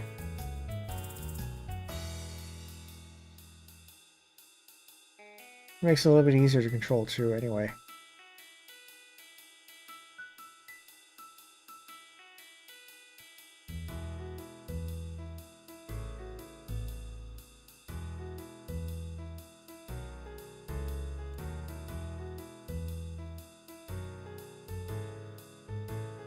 Okay, where else? Do we have seams anywhere else?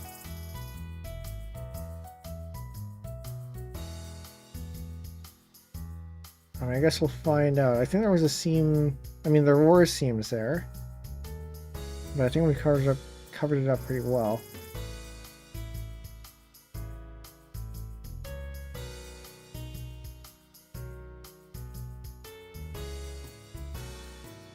There is this a little bit, but I think we could probably just smudge that out.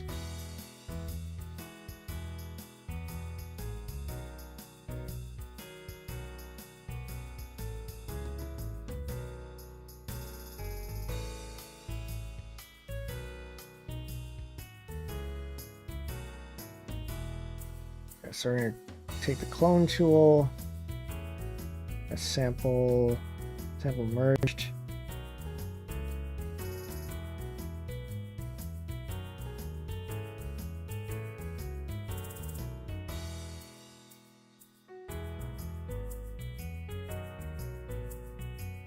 Okay, and then we are going to go ahead and smudge. Maybe not that much.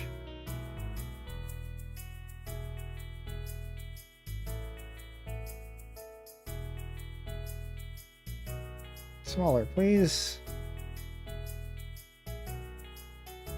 Can't smudge too much because otherwise it's going to be obvious. I think it's a little bit obvious.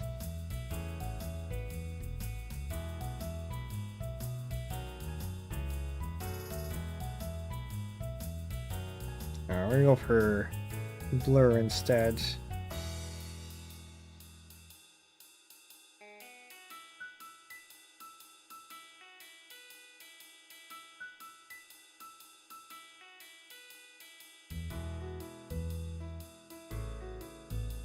Unfortunately, that's also going to look a little bit too obvious, isn't it? I'm going to shrink this down to just the size here.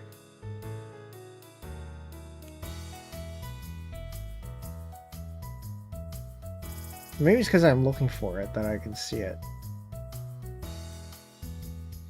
Maybe it's actually fine.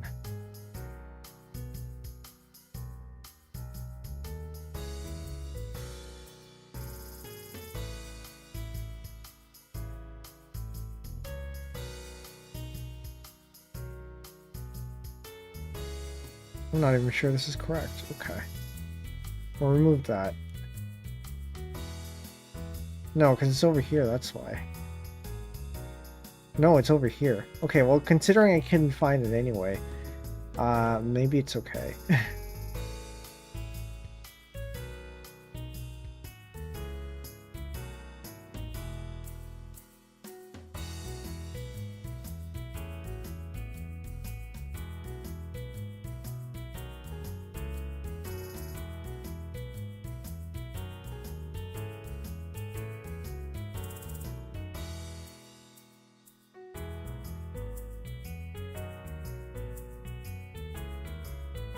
Nope. Is it this one?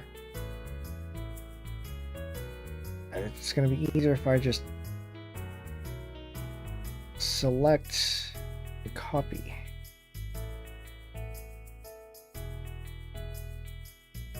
And paste. Like that. Okay. And then we can go ahead and apply the blur.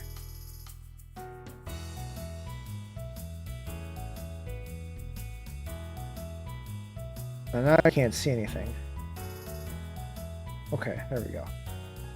Now that, because there's one there, that means there has to be another one somewhere.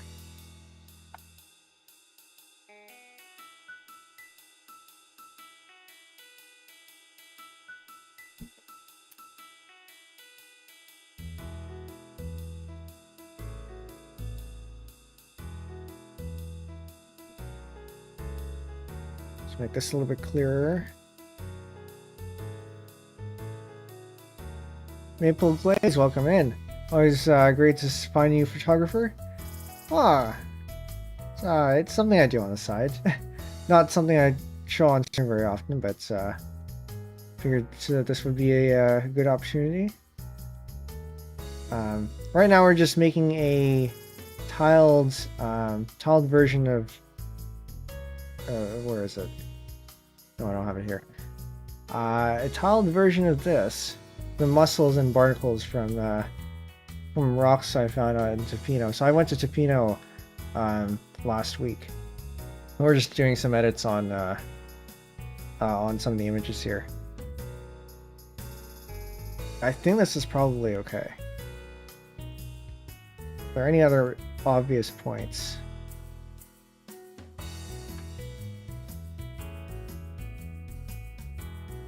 Okay. So we're gonna do this just by half, just by half.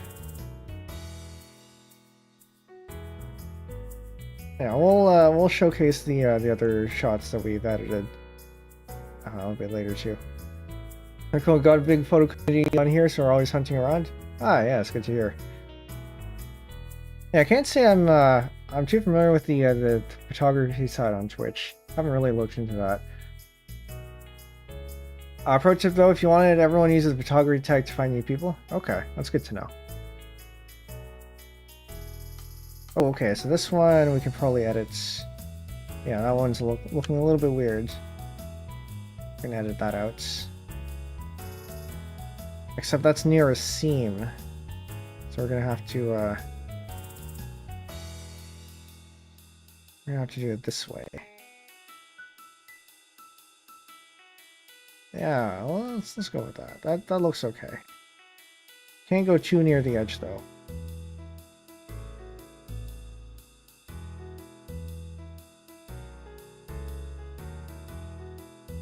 If you're lurking though, it's here on the East Coast, but shout you out. If you're doing photo stuff, folks will show up. Nice to meet you. Good to meet you too. Yeah, I think in terms of photos, what do I do? You might see a little bit more of astrophotography content. Maybe not necessarily streamed, but I do have a couple of things. Actually, I can show that off here. So I do have it. So I had this, and I had this as preliminary composites. But yeah, unfortunately, streaming astrophotography stacking is a little bit iffy because of the resource usage and just the time spent waiting. Designed by Dave is a big one that comes to mind. I will check them out. Yeah.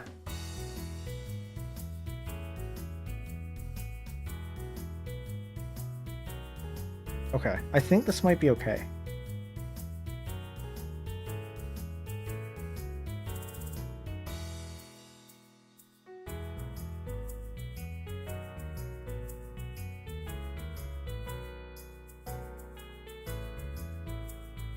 And we'll do this.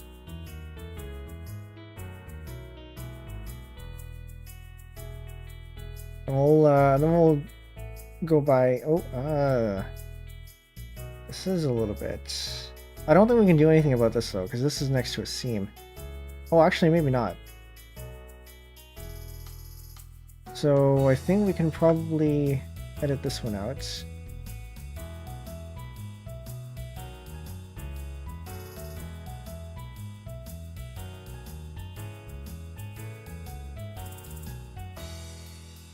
Turn that into that.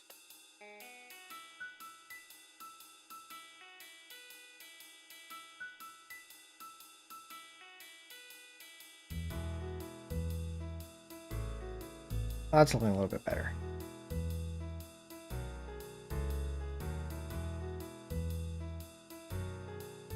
On this one. So that one I think we can completely turn into this.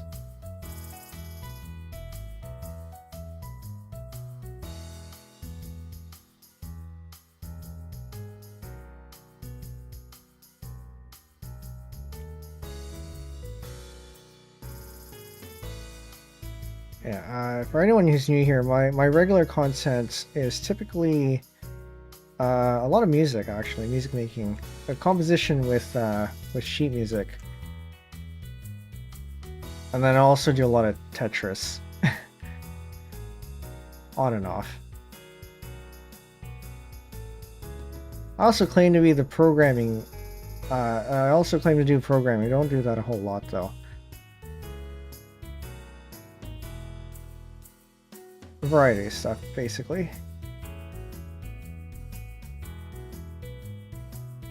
Okay, so that one's probably okay. What else do we have here?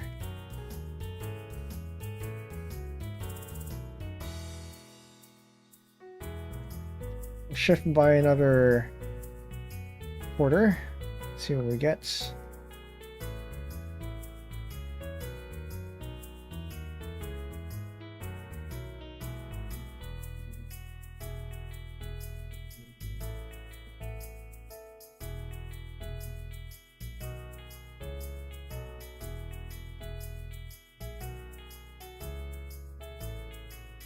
That is maybe looking a little bit weird, but maybe it's okay.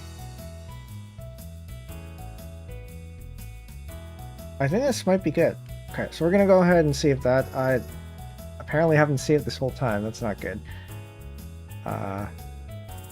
We'll go ahead, muscles. Like she said. I'll go ahead and export that.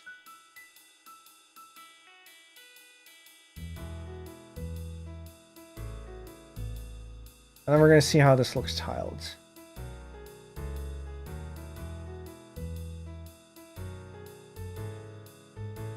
Let's do times 3.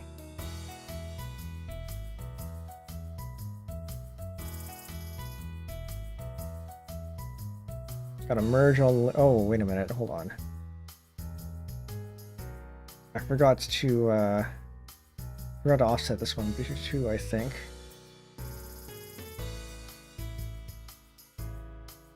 That one we can export.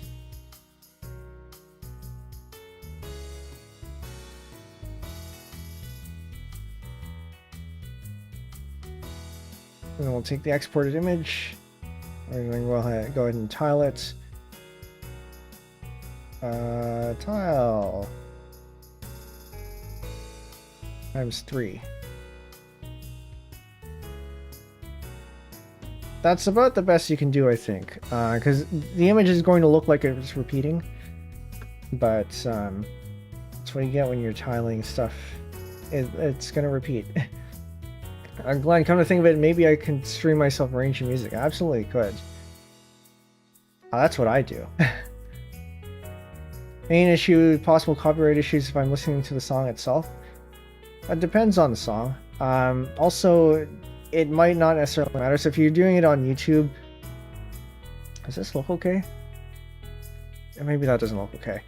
If you're doing it on YouTube, it's not as much of an issue as people say it is. Because as long as you're okay with not monetizing your videos, all you really get is a copyright claim, and most of those copyright claims still allow your video to be up. If you're on Twitch, what you can do is if you set the original song to be on out of the VOD track, because you can set it so that Twitch, or you can send one audio stream for the actual stream, and then the other audio stream for the VOD. If you leave the original song out of the VOD, then it won't be saved in the VOD. So there are ways to make it safer. So yeah, absolutely could. And if you're interested in any tips or anything, of course you can reach out to me.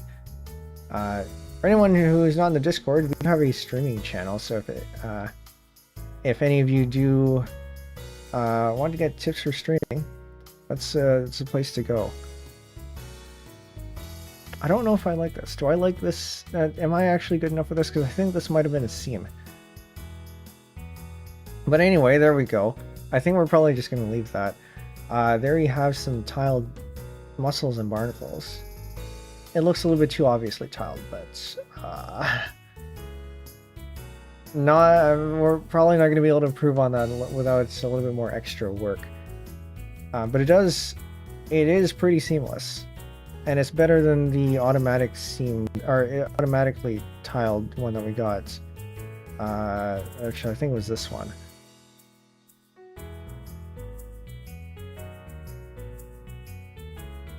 This is a little bit more seamless, I think, but the quality isn't as great if you zoom in, because you get all of these. Yeah. So yeah, the advantage of this one is that you can't see where the seam is, which is what we're going for. It being obviously tiled, I think, is not something you can really fix. You can maybe fix it with a bit more effort, but at least you can't see the seams. Whereas this one, it's still obviously tiled. You can't see the seams really if you're this far out, but if you zoom in, yes, you can. So I think there's a bit of a trade-off, whether you see the seams when you're far away, or whether you don't. And depending on the application, you know, maybe it's fine either way. Uses for both, maybe. But at least this one you don't see the seams, so maybe this is better. Depends on what you're going to use it for. Yeah. I guess you can turn that into wallpaper if you wanted to. Where did I... Oh yeah, no, it's that one. Yes. So that is what that looks like. Of course, just by looking at this, you wouldn't be able to tell that you can tile it. This part is still bothering me a little bit. Okay, we're gonna maybe try to fix that, assuming there is anything we can do about it. Because I think that covers up a seam, which means we are required to keep this, or possibly required to keep this, no, don't do that. Hold on.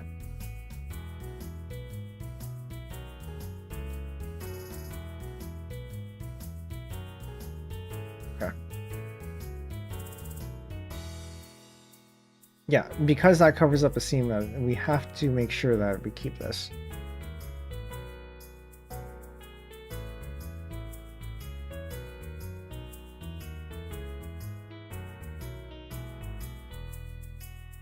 Oh, but we can go all the way up to here. So that might actually be okay. We do it this way.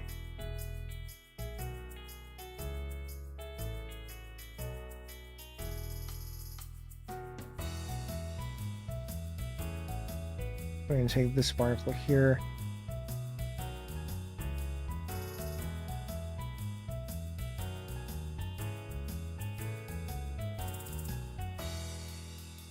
We're going to take that up to here, I think, and then the rest of this.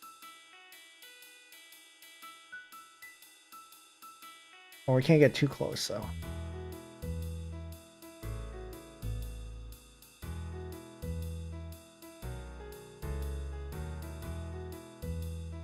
Cut this, and cut that.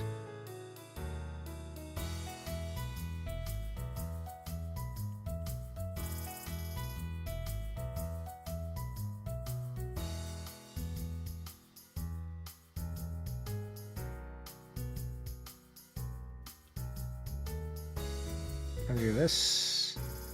I think that's probably gonna look mostly okay.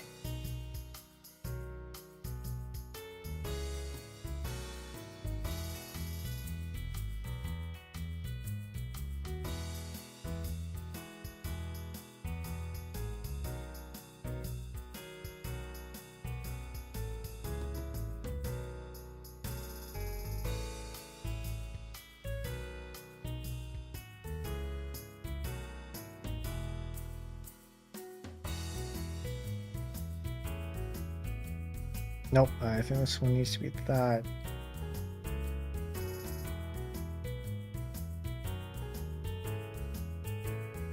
I didn't expect this one to be the one we spent the most time on.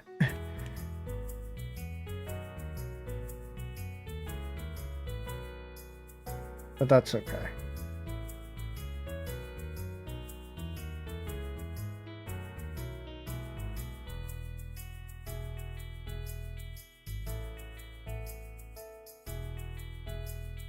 No, we gotta make sure this is that. So I guess we do actually have to have this.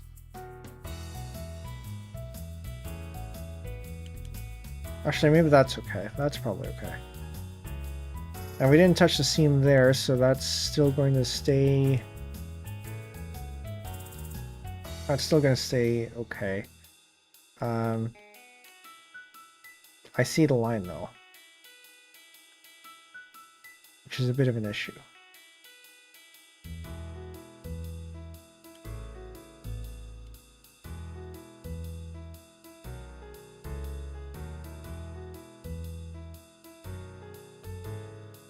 Switch this back to pressure opacity.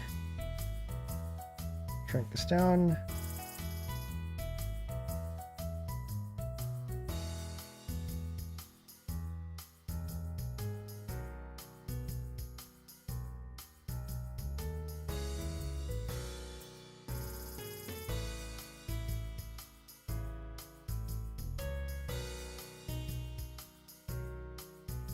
You know what? That's fine.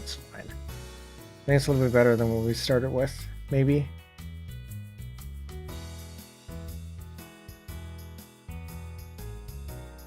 Okay. And now that's actually good and done.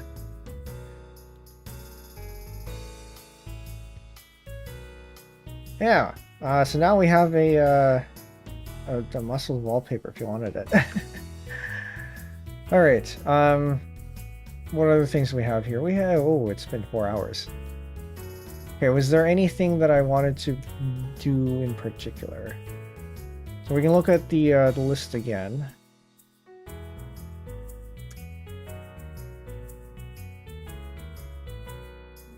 So this is the panorama that we did, Cox Bay. Unfortunately, because of the way that I didn't fix or keep the exposure and stuff fixed, we have the seams.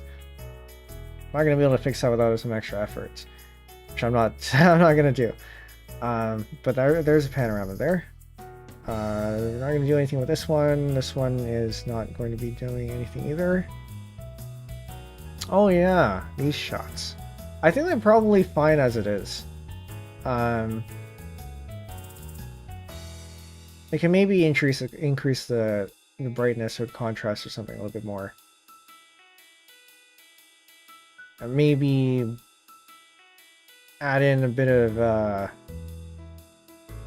selective blur or something to make it look more like a painting. This we had turned into this, which now that I look at it might need a bit more processing.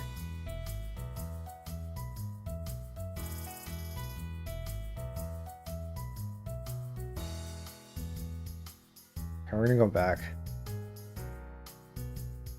I think there's something that we might be able to do with this one, and that is, let's take a gradient here. We'll take from white to transparent on the layer mask here.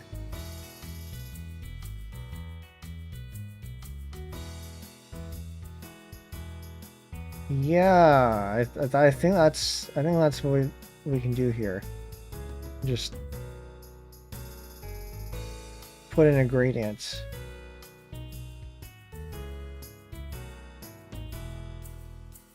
Maybe that's what I did.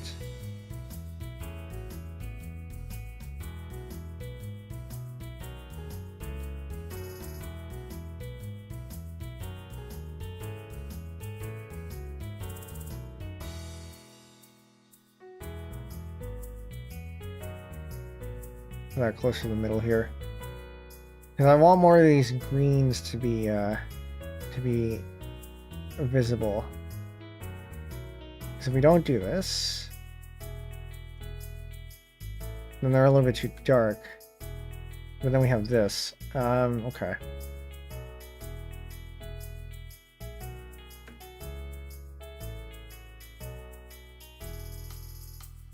I can move it closer, or like.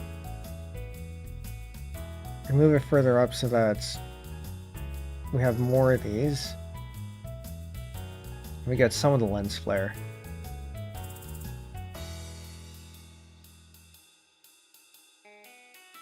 I think I'm okay with that, actually.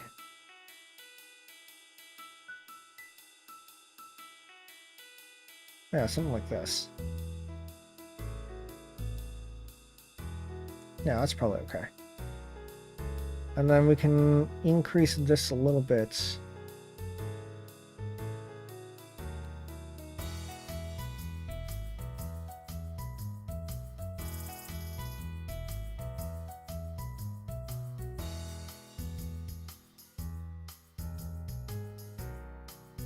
Just to increase the contrast of the sky.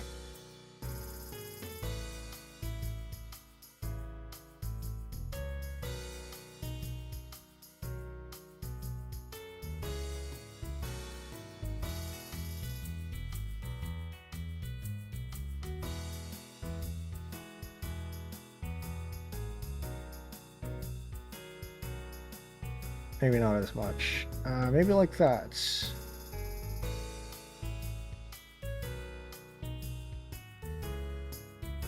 Yeah, that's looking a little bit better, I think. Compared to what we started with. So this. It's a subtle difference. But I do like how the green here gets a little bit more highlights.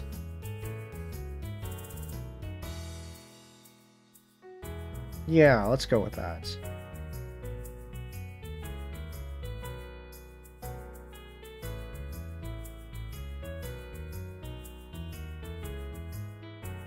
If I really wanted to, I can align the horizon a bit more. I don't really want to crop anything though. So that's fine. And then there was this, which there's a little bit of blurriness over here, but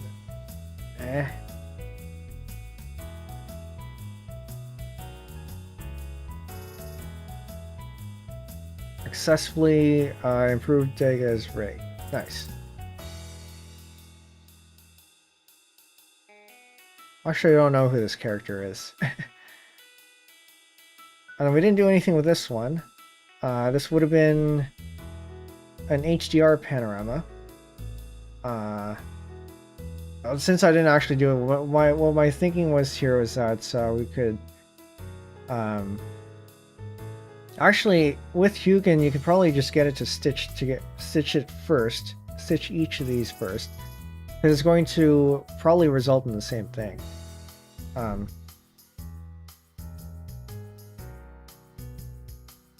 Or if you aren't using Hugin, you take each of these photos and put it into a layer group, do your panorama stitching, and then break those up, and then regroup them as per exposure, and then do your HDR exposure thing. Dega is a nickname for Bodega Rat, one that stylistically fits with the name of Katamari Cousins. Okay. I don't hang around in Bodega's streams, so I didn't know that. Similarly, I'm using Soyo as a name for Soy Milk's player model. Well, that one makes sense, yeah.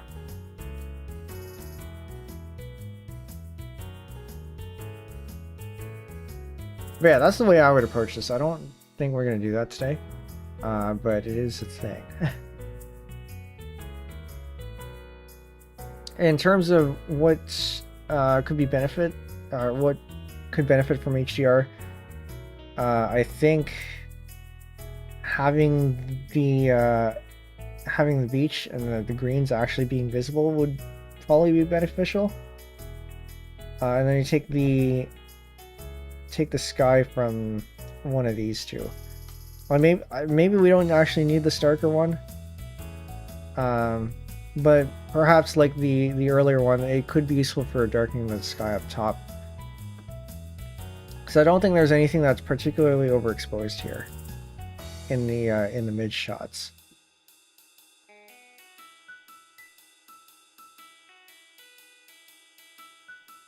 So that's probably fine.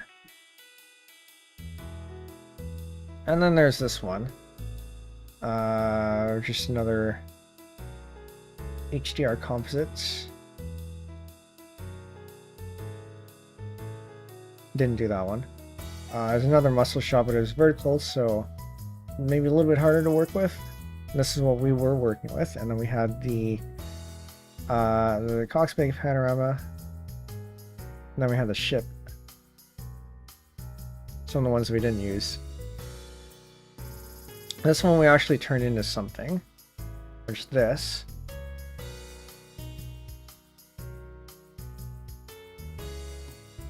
I think kind of takes away from the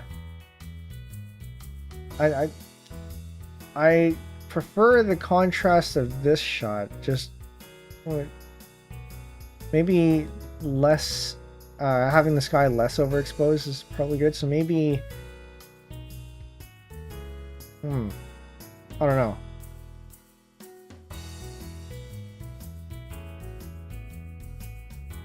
But I also don't want to be doing too much manual masking.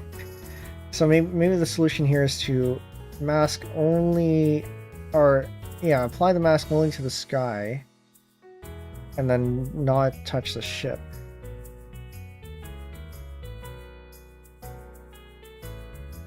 Where is this?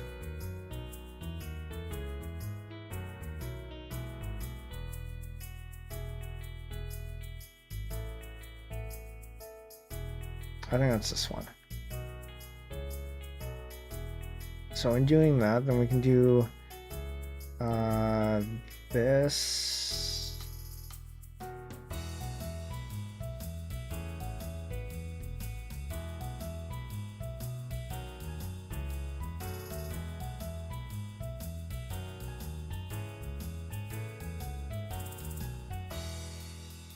So I don't think it makes a really... Oh, right, because we... Okay, hold on. Or we can put this into a layer mask, or a layer group, rather. Increase the... Or add a layer mask to the group.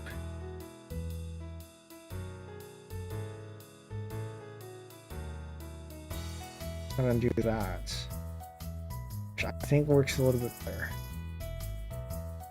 Because you still get the bright lights, or you still get the bright lights from the ship, which you do want, I think. But you don't get the overexposed sky. And all without having to manually mask out the sky. So I think this is probably okay.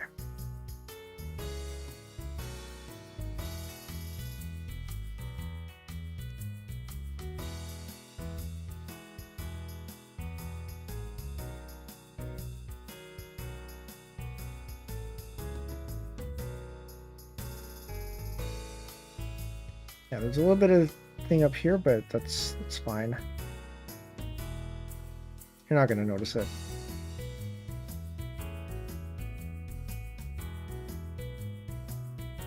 That's an edit there.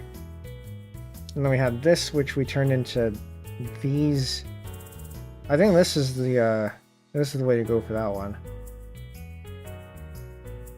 And I think we also had an actual edits. Oh wait, did I?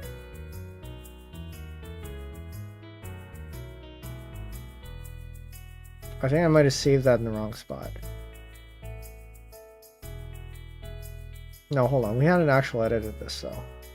Did I export it? Is the question.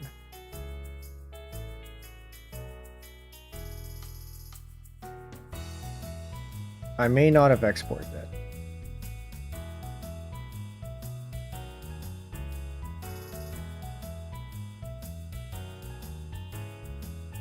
Looks like I did export it actually. I don't know where it is. This didn't do anything with. This didn't do anything with. Tried to load this into Hugen. Didn't. It's the program crashed. This we turned into a meme. Didn't do anything with that. Also didn't do anything with this one because this also requires Hugen for the correction. Because I was taking with the ultra wide lens. This way I've applied a little bit of sharpening too. Didn't end up using the underexposed one, I think, maybe. This we also applied a bit of sharpening to. That was about it. This is the tiled image that we just made. This is a night shot. Also not doing anything with that. Another night shot, didn't do anything with that. Composites. And then we're back to the beginning. Okay, I think that's about it. I'll be posting the edits that we made on social media. And the ones that we didn't edit, I guess we'll just keep. But you can see them on stream. If any of you are interested, I can find a way to get the originals. If you want to try things out yourself, but for now I think I'll just keep them around, maybe. Yeah, so let me know if you're interested in getting the originals and I might make them available. Okay, we'll scroll back to the airplane one. If I can find it.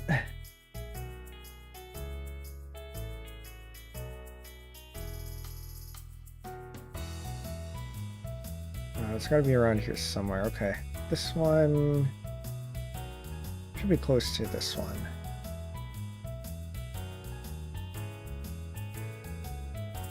I'll just go into the folder and check. Yeah, this one. Okay. So I pulled this up because this is topical. I already mentioned it earlier, but tomorrow's stream, we're going to be playing Let's Explore the Airport with Buzzy the Knowledge Bug.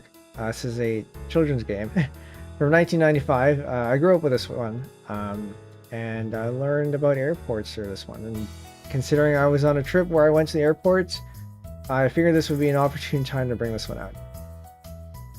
It being from 1995, there is going to be a bit of outdated information. Spoiler, there is a Concorde, and Concordes have not been in service for quite a while now. But I think most of it is probably still fairly applicable. Considering planes are in service for a long time too. Some of the practices may be updated a little bit, but for the most part, I think it's still mostly applicable.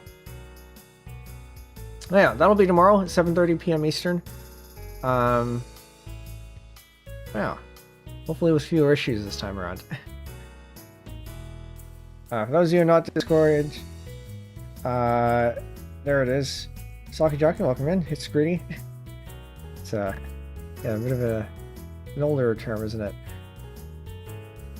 Oh yeah, there's the Discord. We don't have a photography channel, but I do share photographs sometimes in general, on occasion.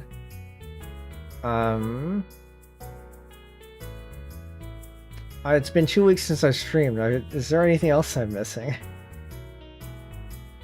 I feel like there probably is. Oh well. For anyone who's new here, my name is Penbu. I'm the programming, puzzle gaming, music making VTuber on Linux. Today we did none of those. We edited photos instead. And tomorrow we're doing none of those either. But we are going to be learning tomorrow. But I hope you enjoyed. If you use this as a co-working session, I hope this was productive for you. For anyone who's actually paying attention to the stream, hopefully you learned something. And if you have any questions, yeah, absolutely just hit me up on the Discord. So, not the first time we pulled out an image editor, not the last time. And I think it's always useful to have image editing under your tool belts. Okay, I think that's probably it. Twitch, we're gonna find somebody to rate, so stick around. YouTube, if the person I find is dual streaming, I will send you there as usual, manually, because we don't have enough subscribers to do the automatic thing yet. Okay, I think that's it. And with that, we'll see you next time, and good night, chat. Bye.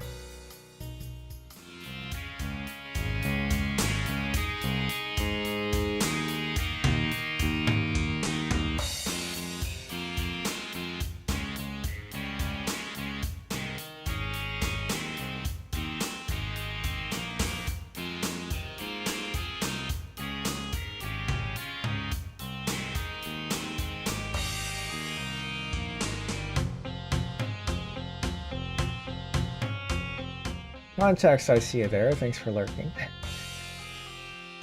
Let's go find something to raid. Apparently, the photography tab is the photography tag is where to find people. So we can go have a look there. I can figure out how to do that. Actually, I don't think you can. No, wait, no, you can. Okay. I'm gonna find a vtuber who's live. I don't think there's anyone here. Okay. I'm gonna find somebody else then. Anyone in the art category? There's probably lots of people in the art category. Poco. I didn't know she streamed on Twitch.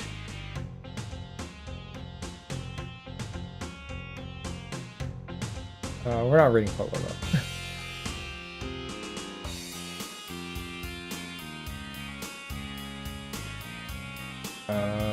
But in case you're interested, Poco Raccoon Chroma Shift. She's also streaming on YouTube, actually. Actually, I didn't think she streamed on Twitch because I thought she was YouTube only, but I guess she's on Twitch now too.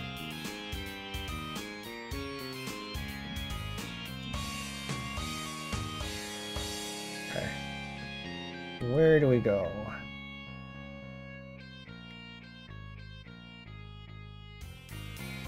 I'm thinking we just go for followers now and then. One moment, I'm gonna turn my mic off so you can hear the music.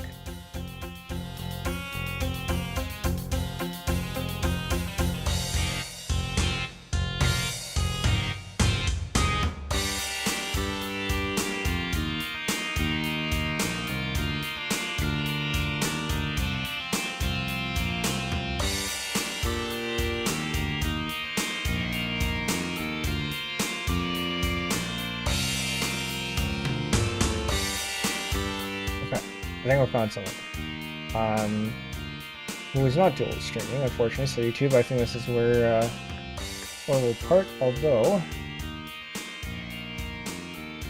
we did want to really check out Poco. This is a stream, but we're not going there. I might tune in for a bit, but for those of you on Twitch, we are going to go over to Sophie. She's doing a co-working stream right now. I'm not sure what she's working on, but I'm rating her in part because I noticed she was rating the when I was doing my piano improv stream before I left, I would have rated her. But now we get the chance, and I think the vibe probably fits. Okay. Oh, never mind. We can't raid Tofi, she has raids off. Now we gotta find someone else. Alright. finding a raid on Twitch is always, or is sometimes a little bit challenging.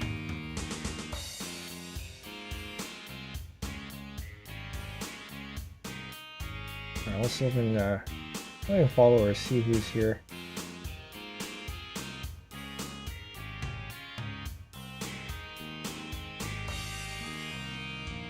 Alright, I'm gonna turn the mic off again.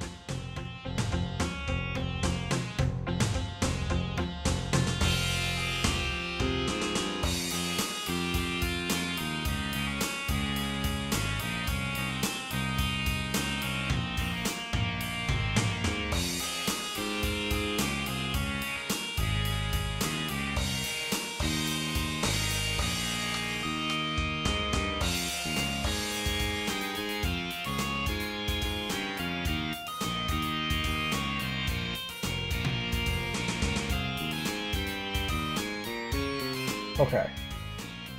We're gonna go out of the art category. And we'll go raid Naku. It's been a while since we raided Naku.